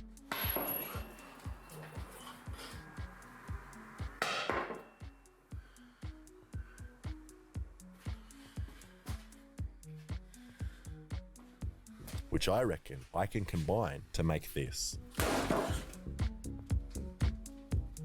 It's pretty simple, just a block of metal in 2 pieces with a swivel point here. Then you put the nail inside with a charge behind it, and when I hit the nail here, it moves back and hopefully sets off the charge, firing the nail out the end. And some of you might recognize some similarities between this and stuff made here's baseball bat. But look, if he's allowed to copy my steel-toed croc video and make it much better, then I'm allowed to copy his video and make it much worse. And that's my idea, but I don't actually think I have the skills to make this, since this is my first time using a lathe, and so far I've only made this.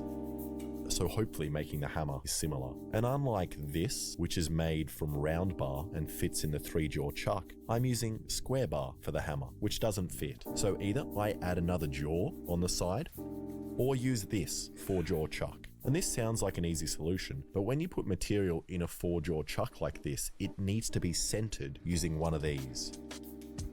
And I hate being precise. I always avoid it, but now, thanks to this tool, I have the ability to tell how unprecise I am, accurate to 1/100th of a millimeter. This is dumb. I feel like nothing I do makes any sense. I hit this side, and now this side has moved in. And then I turn this thing, and now the whole thing's the wrong way. Wait, what? But after mucking around with it for ages, I seem to have gotten the piece roughly in the middle. So I brought in the tool to do a cut across the face.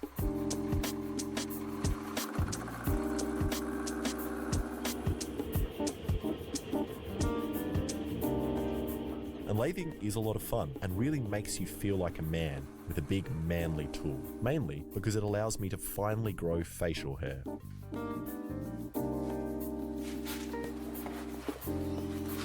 And that facing cut feels pretty smooth. And after comparing it to my face, it's much more flat.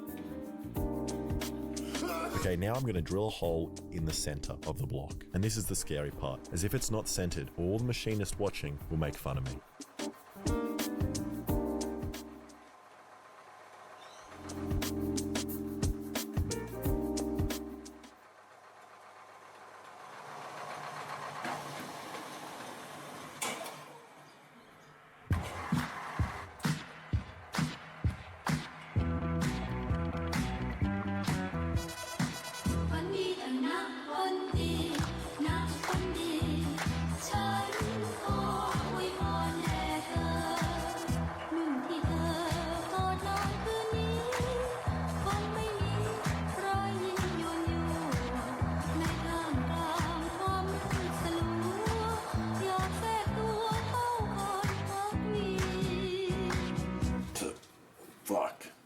And this sucks. If I can't get the drill bit out, I'm going to have to start all over. I tried yanking it out by turning the lathe on while holding the other part still, and even tried putting it in the freezer with diced mangoes, which always helps me relax and shrink in size. But nothing worked. But then I had a genius idea. I grinded some flats on the side of the drill bit and used this wrench to attempt to turn it out.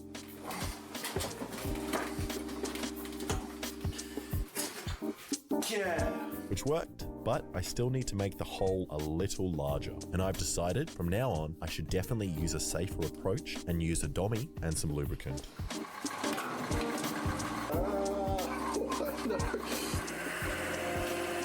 And I'm pretty sure the lathe isn't meant to be making this noise. So I just put on some ear protection to fix the noise, And that looks pretty good, and the blank also fits. That's pretty perfect. Okay, the hole is done and seems to be in the center. So I just cut the tip off using the world's most unpleasant tool. And then decided I had had enough of staring at these blanks and wanted to see what actually happens if I just hit one with a hammer. 3, 2, 1.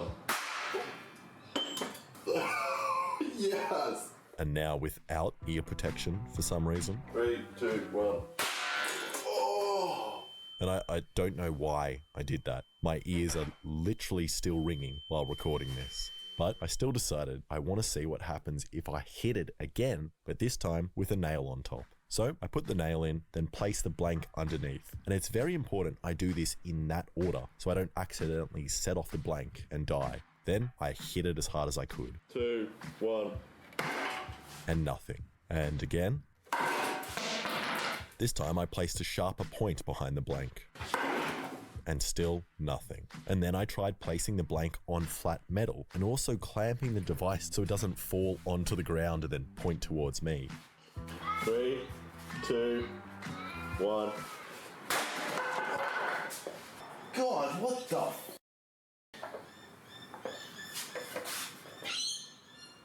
Holy shit.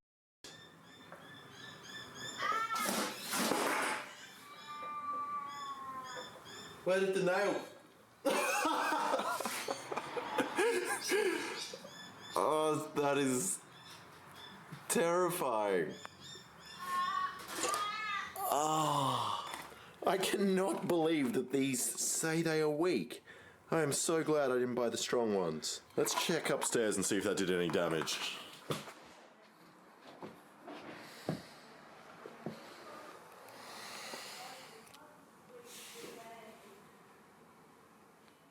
And that works a little too well, which might be my fault, as I spent an hour like a sweatshop worker machining like 100 nails down until I had an airtight fit in the hole of the hammer.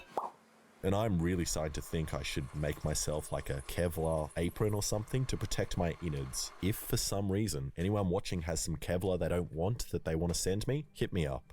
Okay, moving on with the build, I need to make a hinge between the two pieces. So I decided to just use a store-bought hinge, which will attach to the bottom of some flat bar like this.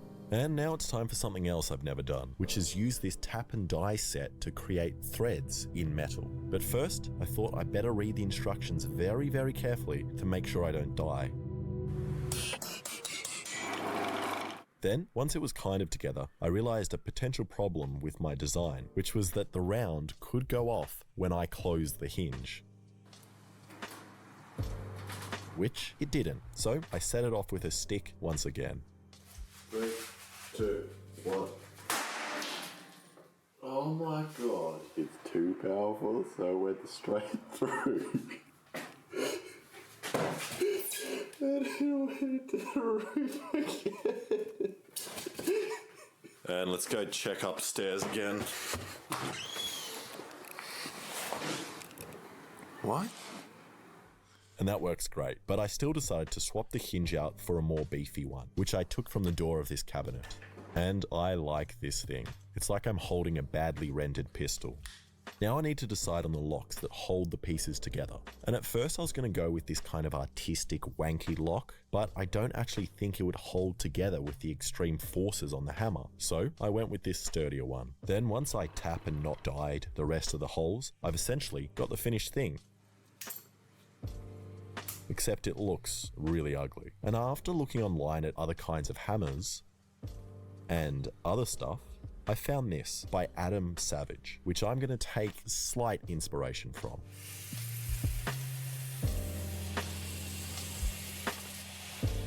And after all that grinding, I was curious as to how much metal I had actually lost. So I measured it, and strangely, I gained around 1 centimeter.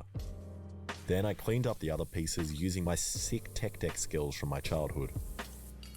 And so far, this has actually been pretty easy. But now comes the hard bit, where I grind in the more delicate details and risk stuffing up this whole piece, which I'm terrified about. So I rolled a die to see which piece would be sacrificed first.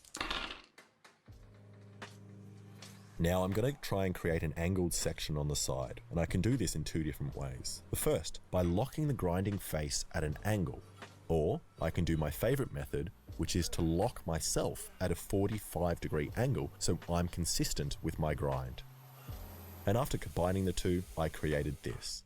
So then I just did the same thing on the front to create these cute little triangles, which despite my fears, actually look pretty good. So then I attempted the scariest part, which is a rounded groove cut into metal, which blacksmiths and whitesmiths like to call fullers. So I tilted the belt at this sharp angle and started.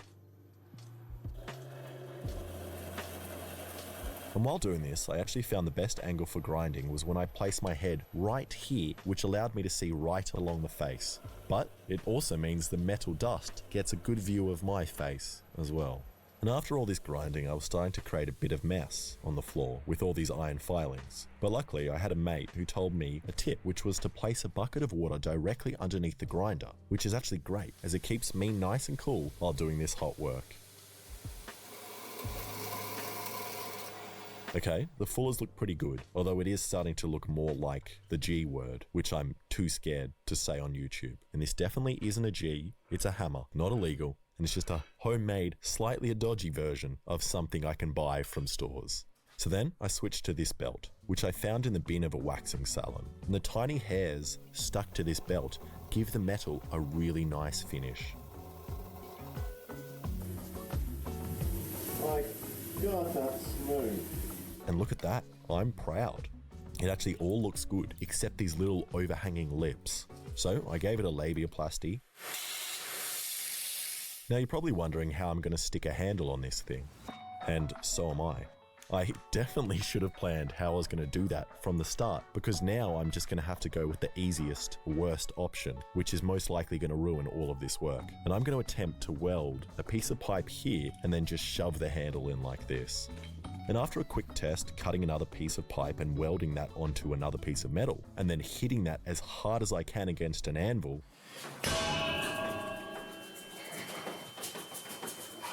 I think it might hold. So I just got a piece real hot, squished it in the vise, and then closed my eyes and hoped for the best. And I really hope this doesn't stuff up. This has been my longest project so far and took me a crazy 13 minutes and 59 seconds to get here. And I had to sit through a Nord sponsor and 2 unskippable ads, so this better work. And after filling the piece up with about an inch of lava, the weld actually looks alright and the piece hasn't deformed. So then I cleaned off the black stuff until it was shiny again, and then did some research trying to decide on the finish for this metal. And what I do like is stone washing, where you etch the metal in acid. Then people on the internet will get that metal and put it in a rock tumbler to get this nice looking surface which protects the metal from rust and looks rustic. And I don't have a tumbler, so I figured out another easy way to make your own. All you do is you get your metal, put it in your pocket with some stones from the garden, and then put it in the washing machine for about an hour, which gives you this. And I decided I don't actually like this very much, so I'm sticking with the shiny finish. But I'm also going to copy what every wog that moves to Australia does and cover pointless parts of it in gold in an attempt to make myself look more serious. Then I grabbed some oil and rubbed it all over the wood before using some quick set epoxy and a bolt to lock the handle in place.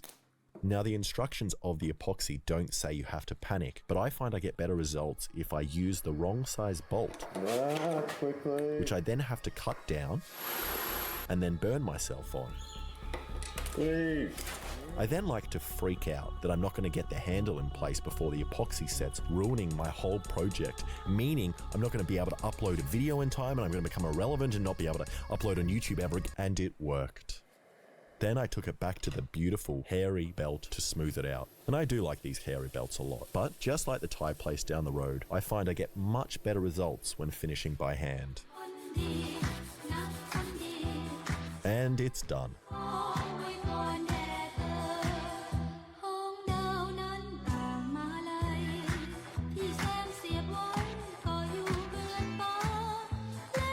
So I decided to do one last vice test just to make sure it all still works. 3, 2, 1.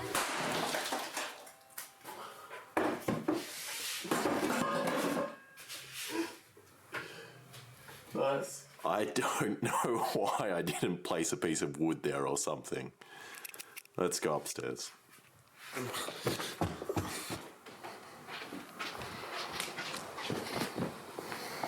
What? Oh,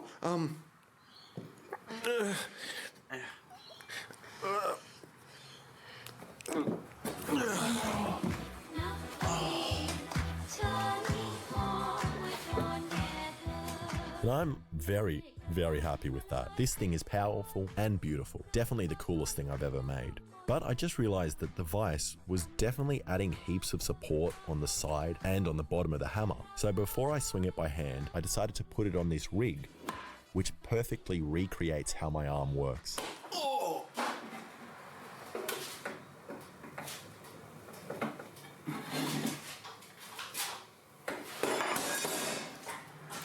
Which didn't work.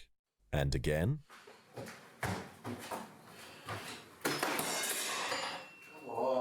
Then I figured out what was happening. My hammer was working in the vise, but not for the reasons I intended. I thought the nail was moving back and pushing the blank, setting it off. But that wasn't actually happening. Because I was scared and crouching down to make sure I didn't die, I was actually hitting the top of the hammer, not the nail, which meant I was squishing these two pieces of metal together, setting off the blank. So I switched to a shorter nail so that the end of the hammer would actually hit the table. And...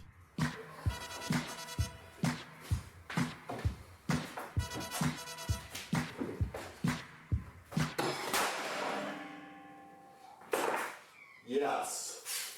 Yes. Whoa. What was that? Alright, let's hammer some stuff that you shouldn't be able to. Like, this fry pan.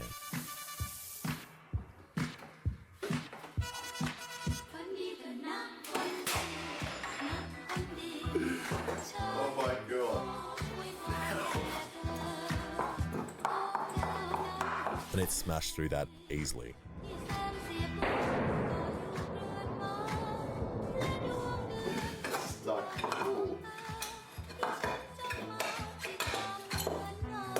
But it is pretty thin metal, so let's move on to some thicker metal, like this a barbecue plate, which is 1.5 centimeters thick.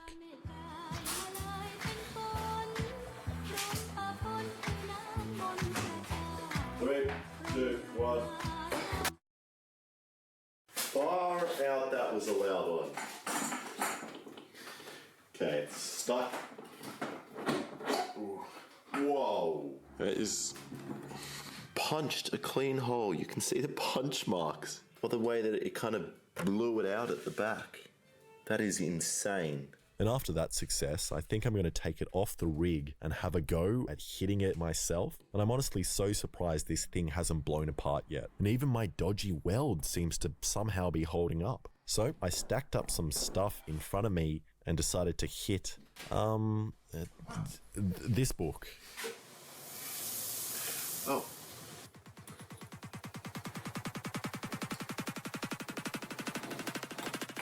Oh my god, I'm terrified of this thing. Take it away from me. Okay. 3, 2, 1.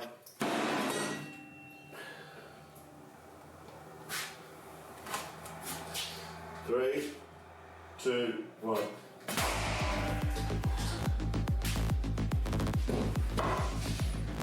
That was actually fine to hold. Don't go all the way through the table.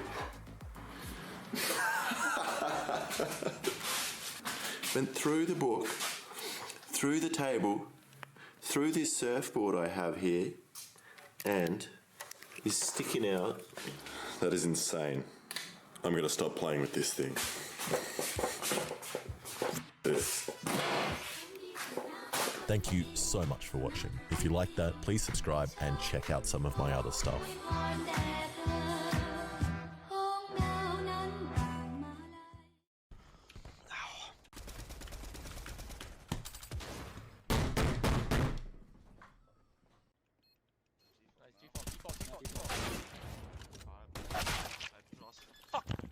Why are you you peeking, man?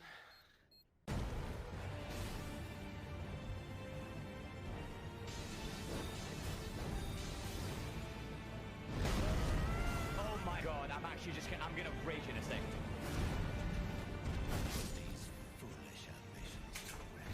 I'm done. I'm not playing this game, man. I'm done with this game. I'm done. I'm not playing. Trash game, dude.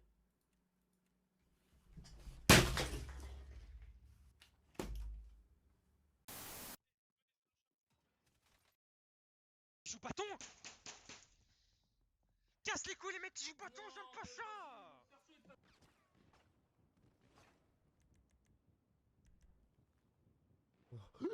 Oh mein Gott! Oh mein Gott, Digga! Nein! Nein!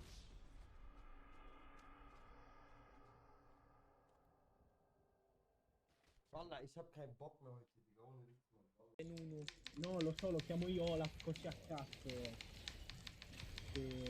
Aspetta, mi chiamo.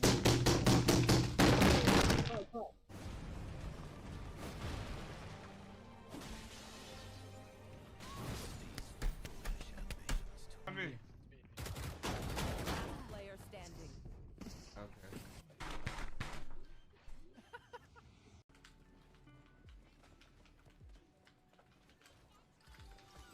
I can't. I can't. I say it, then just don't stand open field. It's subconscious, bro. Like, nothing I can do about it. Ah, bro. Why can't I move? What the f is this fucking game, bro?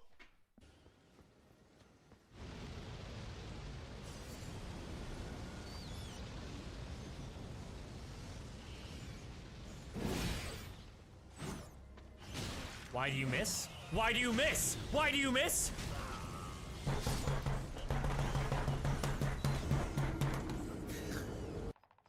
Den Knock. Andere habe ich gefilmt. Ja, das ist das Team mit Roma Official. Bro. Official.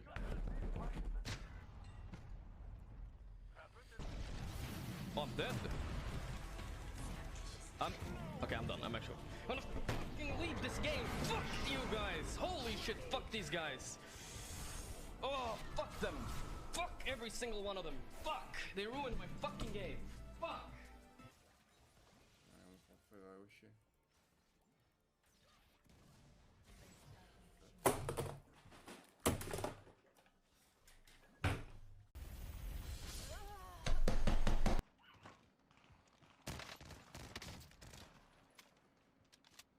Watch this guy kill me again. Watch this guy kill me again. Watch him kill me.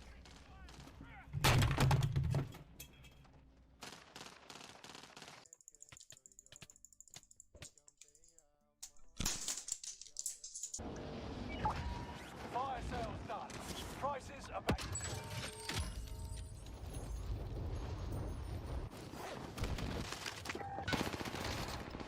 Shooting at me.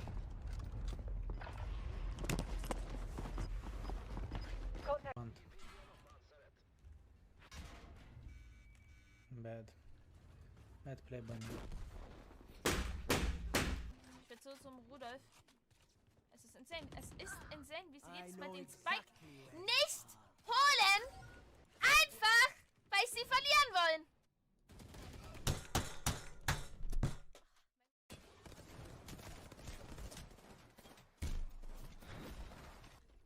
Se schiaccio la G non puoi andare avanti, Cristo Dio! Schiaccio la G per tirare la nade e sto porco di Dio mi va avanti, oh.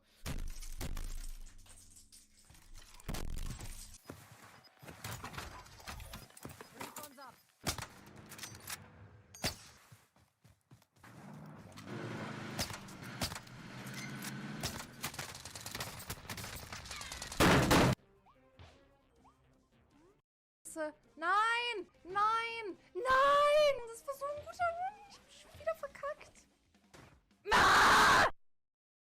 Offside. Kale ne yapıyorsun Kale? Yemin ediyorum konuşuyorum acıyor. You get extra money for killing me? Oh my god! Bro! Fuck! Fuck! Please, it's it. Don't worry.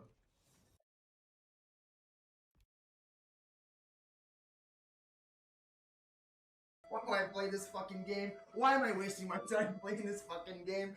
Shoot me to the fucking door, man, like...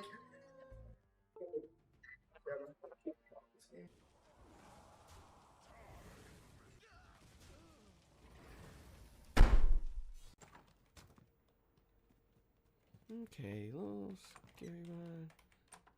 Joker's.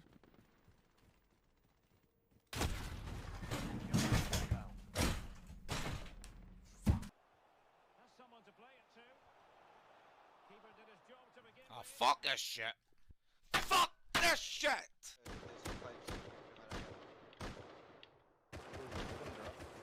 He's one shot, he's one shot. No, dude, he's one shot. I hit him 3 times. Please, please pick me up or something. Just, please. Oh my god. Bro, no fucking way, bro. No way. Vinci, he's coming. I'm dead, bro. Minty behind us. Fuck! Oh my fucking god! Holy fuck, we fucking suck! I want to play too.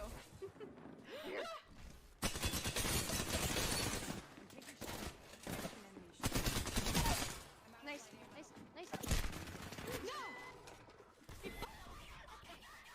Fuck.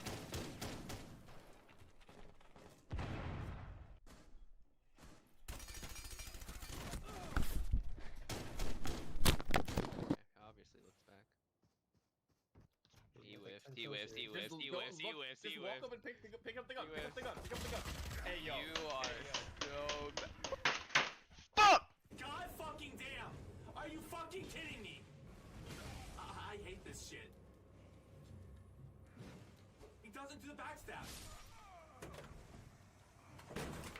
I swear to fucking Christ. Do the fucking backstab. Why are you fucking doing the animation and not doing the backstab? Kijk!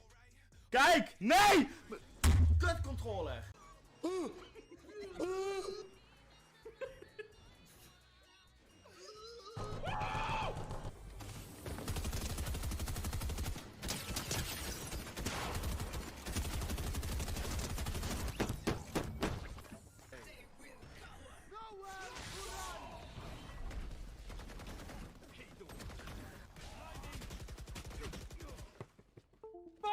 God, this game's so dog shit, man. Nothing wrong with that. Whoa, that's weird, bro.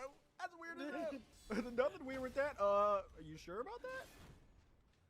I just want to see if this guy goes up a ladder. Oh, he does. Ow! I can't get off the ladder. Okay, can I jump off the ladder? Can I push you down? Stop! I can't hit him back. Stop! Stop! There's 16. Stop! No way. I'm alive. No way! What? What is that? C'est un grosse pute, va!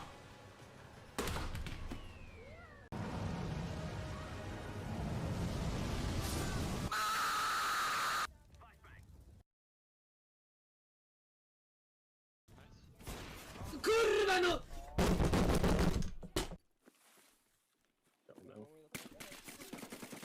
I'm dead? Fuck! What a piece of bushwookie piece of garbage. Voilà, super, allez.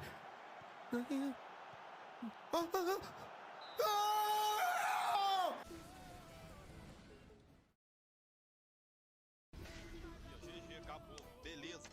Porra. Cachaloa, go. Oh, va te faire foutre, c'est bon, déconnecté, quitter, Alt F4, Alt F4, Alt.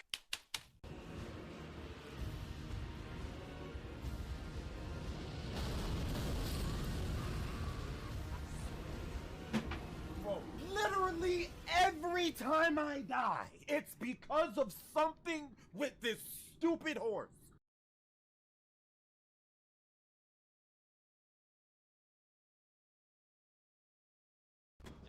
Dans le coffre.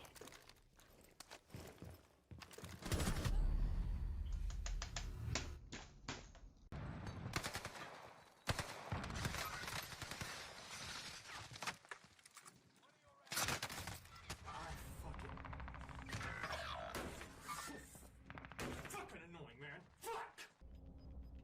The game did. I picked up a gas mask. Oh no, it's doing it again.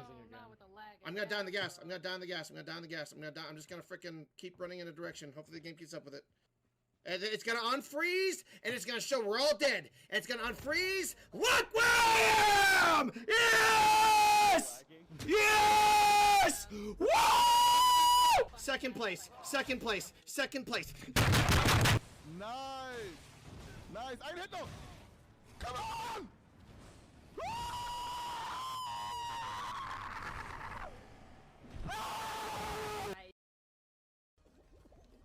Ja moin, Alter, durch!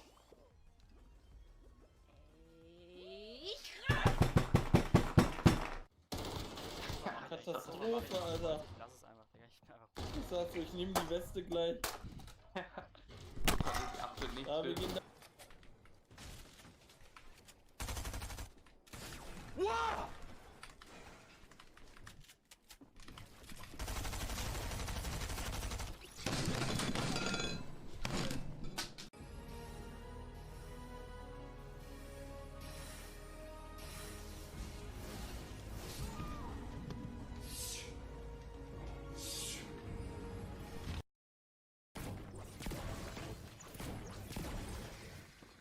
Good night. Good night. Good night. Oh, night. You wanna fight? I don't even know how I'm gonna be able to run. I don't know how.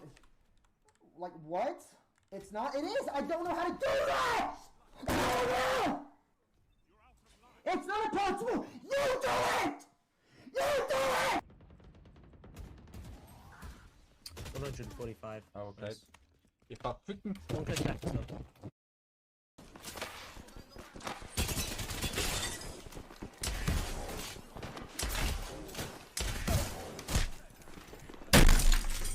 Bro, I just want to climb. That's what we're all doing here. This is what this game mode is about. That's what this game mode is about. Come on, man. Just let it happen. Just like gravity. Like.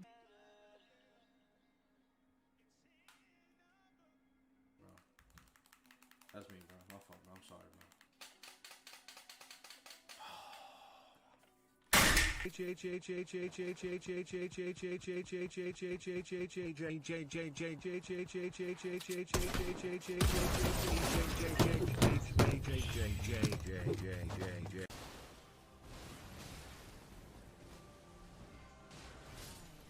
Hey!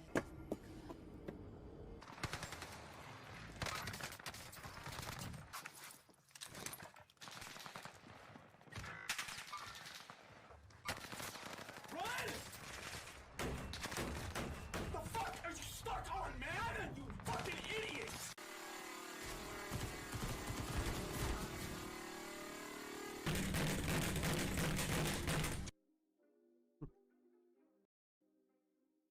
Stimmt jetzt.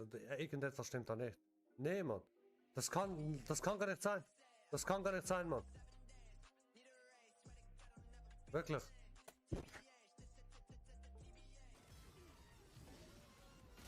Il va me tuer. Mais ouais. Putain. Putain. Ça me pète les couilles. Oh!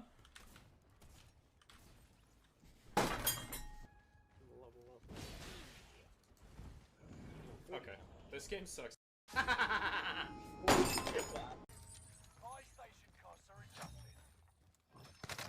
he's standing. He's jumping on you. Fuck off! I didn't even get a kill!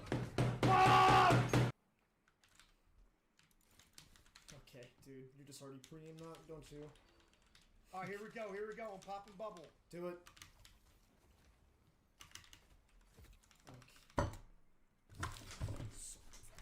Stupid, man, it's fucking stupid! Bin jetzt auch da? Wo? Einer ist auf Twitter. Wo? Nein, jetzt werde ich vom Dach gesnippt. Welchen Dach? I hate this guy. I hate this guy! Ah! It's okay. What the fuck, dude? I can't believe it. He went inside. No, there's one like right behind you. He missed. Alright. Oh my god. There you go, kid. Use all your fucking rounds. Dude! Alright. Coś, nie wiem. Nie ma nic mi teraz. Nie, radar się... Sobrevivido a la soplada de nuca. Una vez. Ay, me la tragué toda. Ay, no me sopla. Ay, no. Флэш. Давай, ну, вторую. Нет!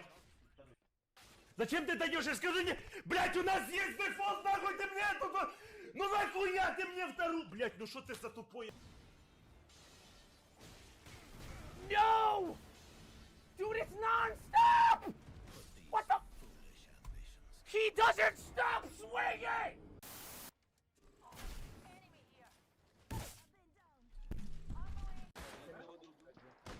А не кушай!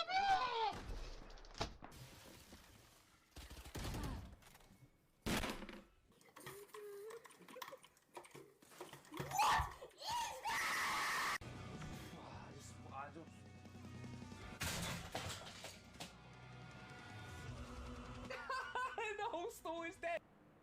Right here.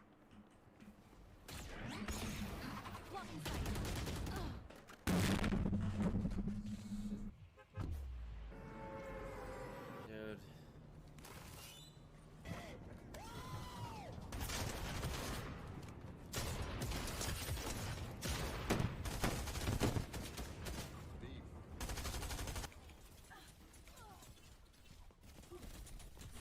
Fuck off, Tracer.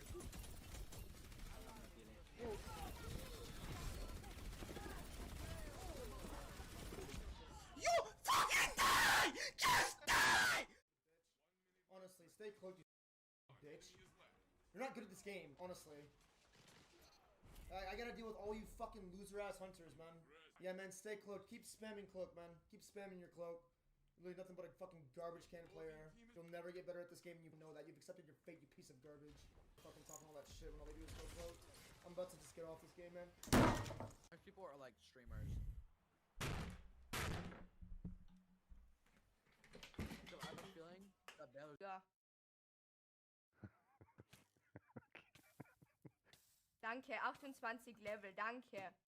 Du dreckiger Hund. Du dreckiger...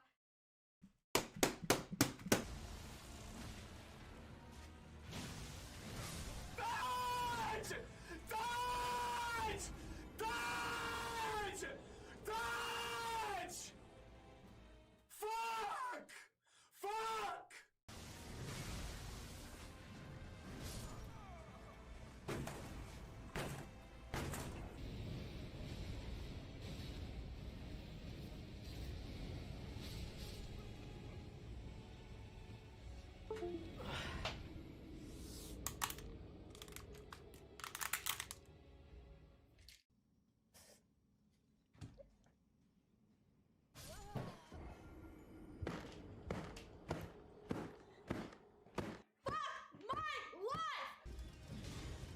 Yes, you're almost dead! Fucker.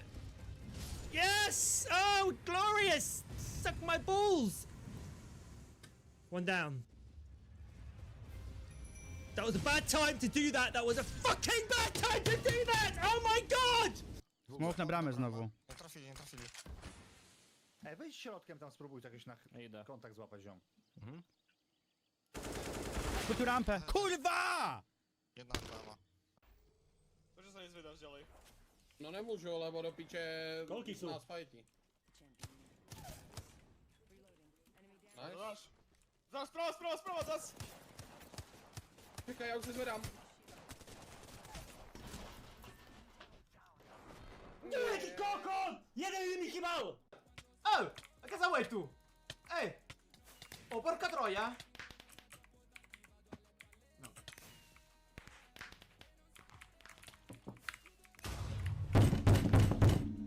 Twitch kann nicht aktualisiert werden. Ey Jungs, ich bin raus.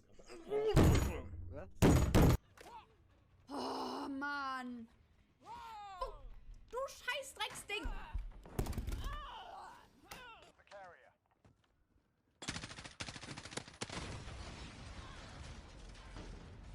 way, I'm dead. Fucking died by a damn vic.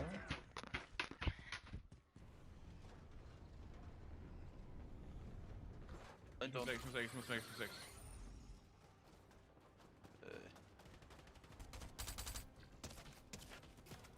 Rechts unter dem. Dann hat auf den. Für den. Nein! Ey, das kann nicht sein! Jedes Mal sterben wir! Am Anfang! Egal, zerschaut es.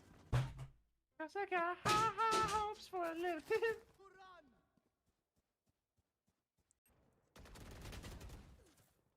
Why are we flying?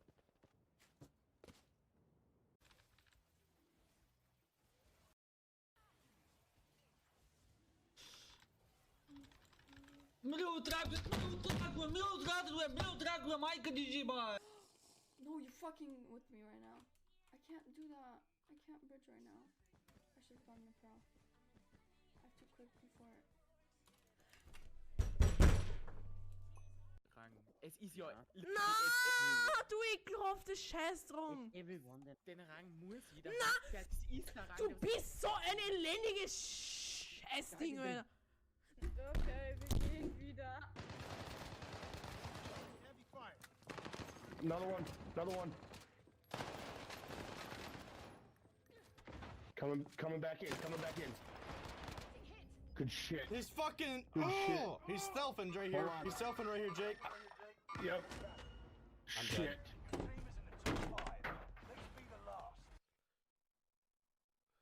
No. Fuck me, man! Get the fucking ball! Okay, you just fucking come back at the track and hit me. Oh my god! What the fuck, drummer? Dude, I was given a position back. Why the fuck did you break on the fucking straight, you stupid cunt?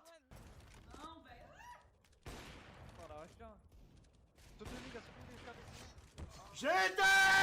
Ah! Porra! You don't have time to waste. It will take more than that. Да что ж вы, суки, блядь!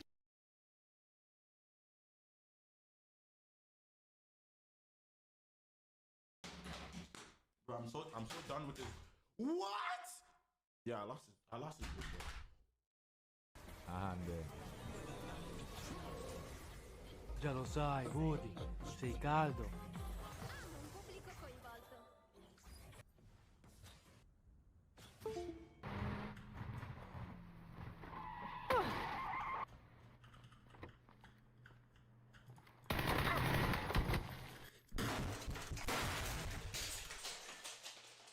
Calma, que eu Que foi? Esses tiros foram para quê? Mano.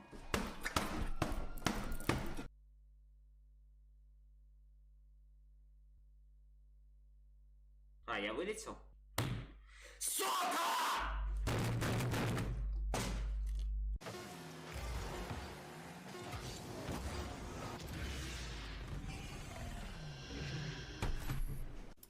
Luan ohne Grip mit schlechtem Grip Tape. Nicht? Digga, er leckt. Wer? Ja schön, jetzt habe ich es aber geschafft zu bridgen und jetzt hat's hier... Schau mal, die guten Leistungen werden hier nicht benotet von dir, Samuel.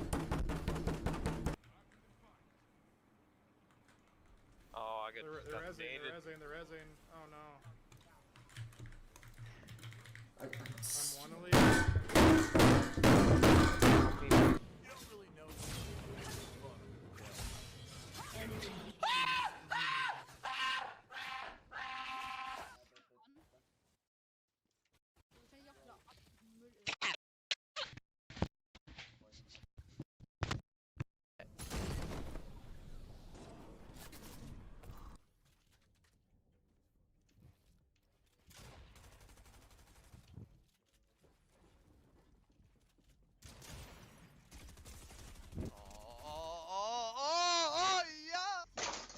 Not ice cream. Ah, yeah, I know you scream. Right.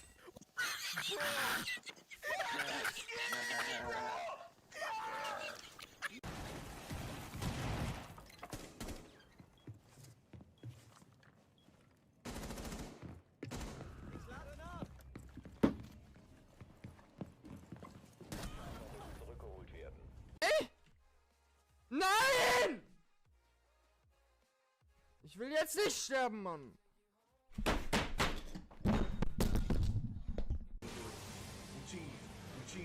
We're cheesing. We like cheese.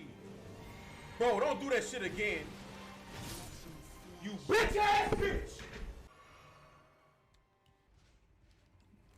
Fuck! I dodged!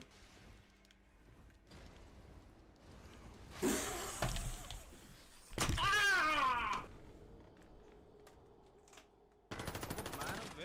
وای بابا وای من ریدم تو واگای این بازی. یکی دیگه من نمیشه. Chodźcie, mama. Aha. To nieźle. Kurwo jebana!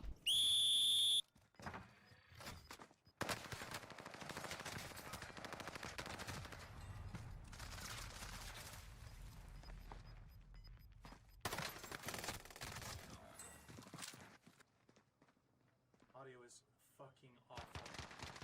Completely horrific.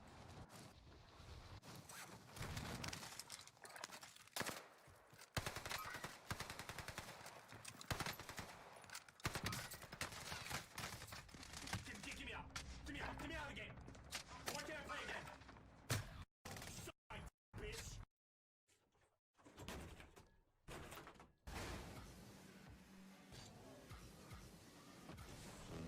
No!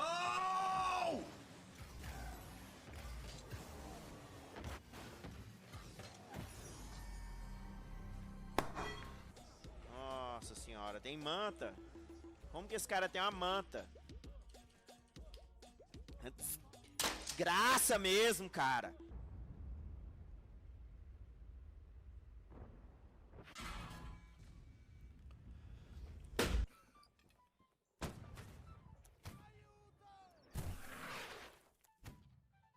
Production nique ta mère!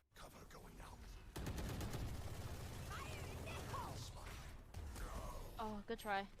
I'm hearing a lot of noises. 5 of them or 50 of them. Toast is going to. Moje. 100. O, zjechał mnie z gana. Ja pierdolę, mi się nie chce tego grać już. Mi się tego nie...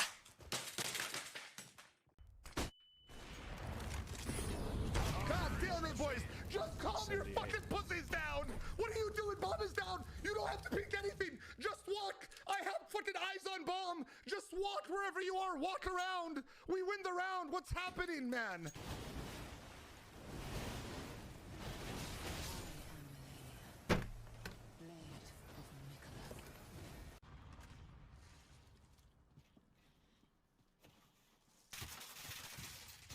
Like, get out of there, Oh my god, bro! Genau, jetzt sind mittig aufs Ei drauf. So, und jetzt hat. Verdammter Fick, Alter!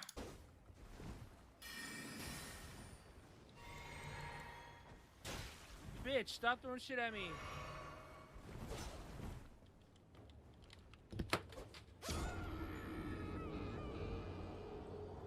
Alright, we're gonna take an Elden Ring break for a bit. Ah ouais, mais gros, je suis full flash.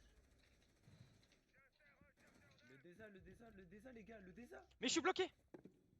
Ah, vous forcez.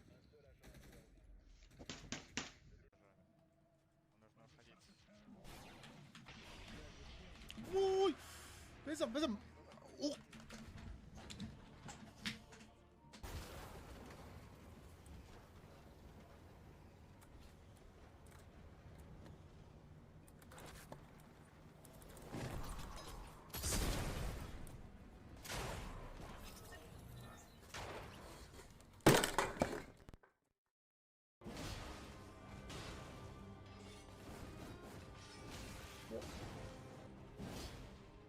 I love this game. Great. I'm dead here. There's no feasible way I can actually run away. And he did it again.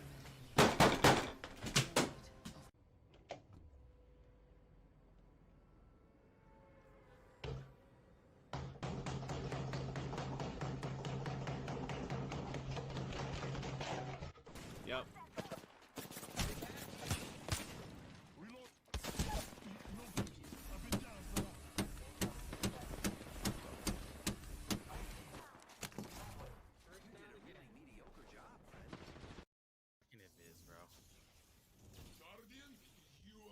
Sanche I have. Oh my! Oh. Fucking reload! Wir ergeben uns, wir ergeben uns, wir ergeben uns, Homie, wir ergeben uns! Wir ergeben uns, hallo! Hey. Jedes Mal, Alter, jedes Mal, ej. Biurko rozpierdalane? Było, ale co tam szkodzi se przyjebać, kurwa. O kurwa. Bitch!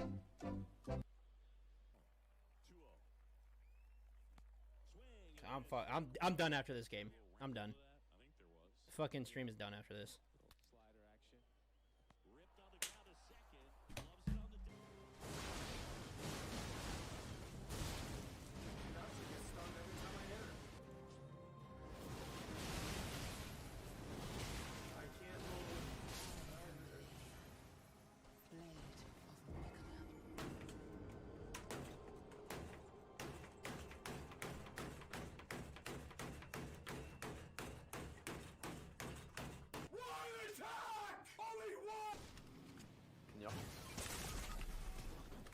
Im Angriff?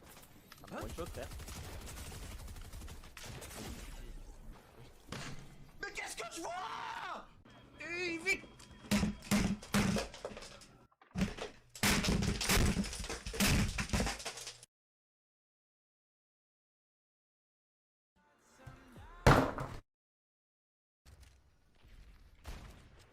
Like, oh my god, get the fucking Lucio because I can't.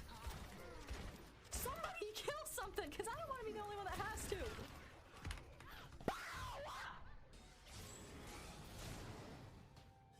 She died to ignite? Where's my ignite? Where's my ignite? Where's my ignite? Where's my ignite? I'm pressing! You guys have these all huge. Actually, one of them. No! It's super winnable. My mouse, no!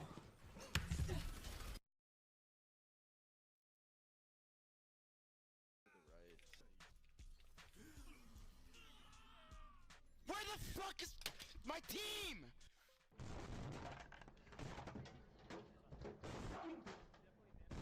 Tak na něm máš 15-denní ban na tom tradu.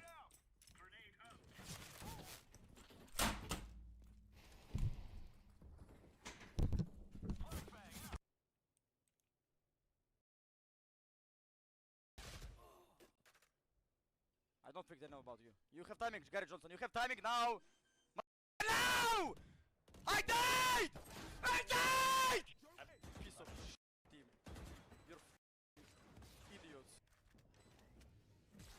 Stuck. Stick! Stick! Stick! He's probably.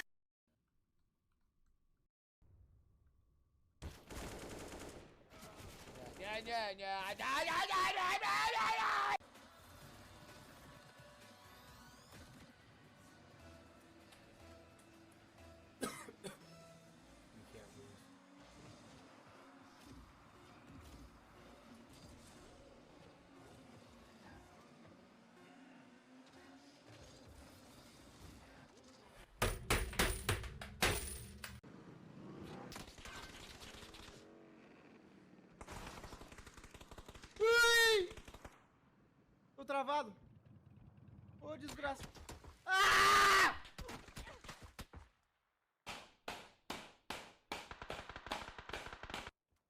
Hört ihr, dass wir viele hier laufen?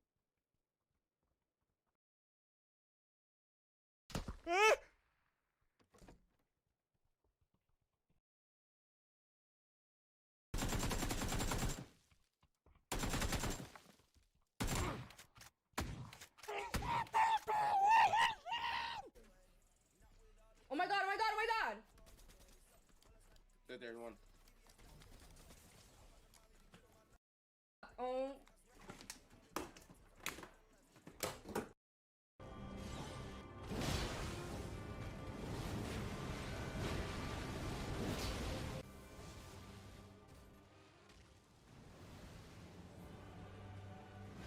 Aye.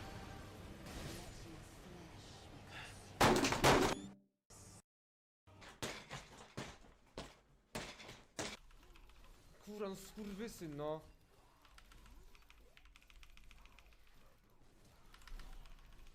To jest niepojęty, kurwa! him up. Fuck him up. Fuck him up.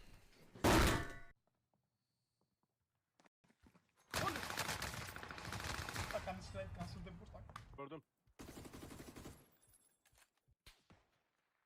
Şimdi yarrağı yedim. Şu an yarrağı yiyorum.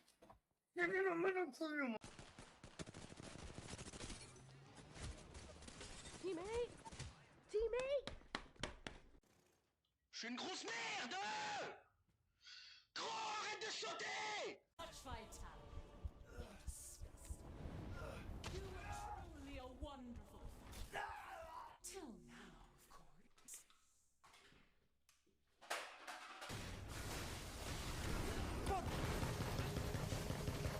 Cazzo!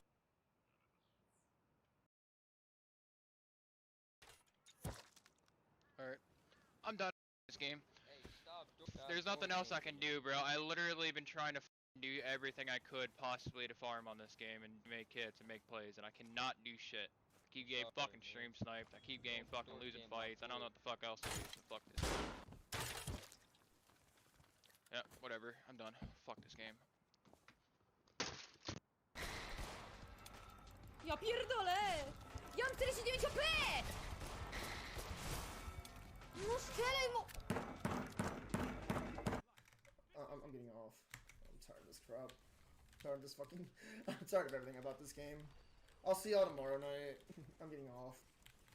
I can't do anything. I can't do anything. My aim is... I'm getting off. Mijn aim is kankerirritant. Ja, wat jongen? Ik ben toch bezig? Kankerspel!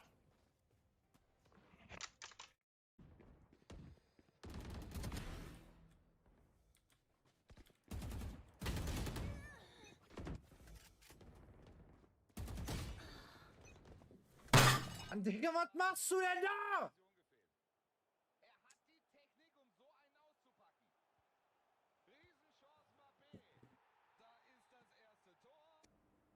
Last player standing.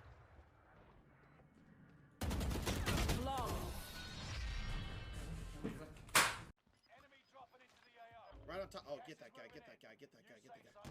I literally hit my, yeah, he's on me, he's on me, he's on me.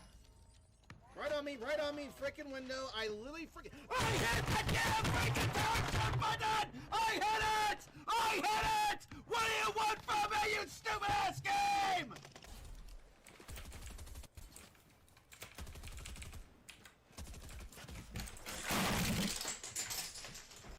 I będę przegrywał z jakimś debilem i na wiejrę się nie mogę zmienić.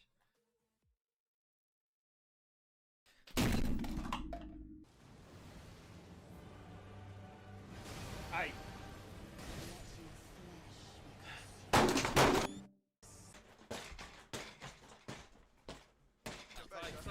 Side, kurwa!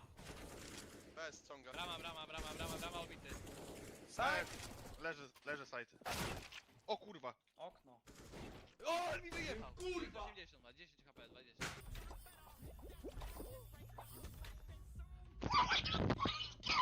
Dude, I'm done with this game.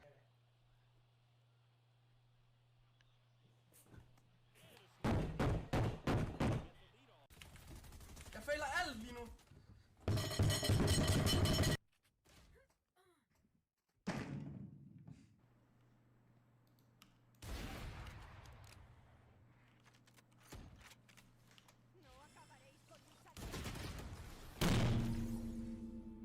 Yo, I'm going. This is my penta.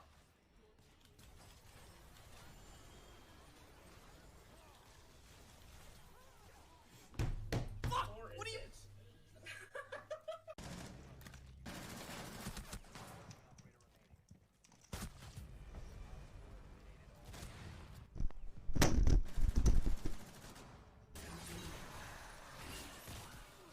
Ecco, ti sei stato bene.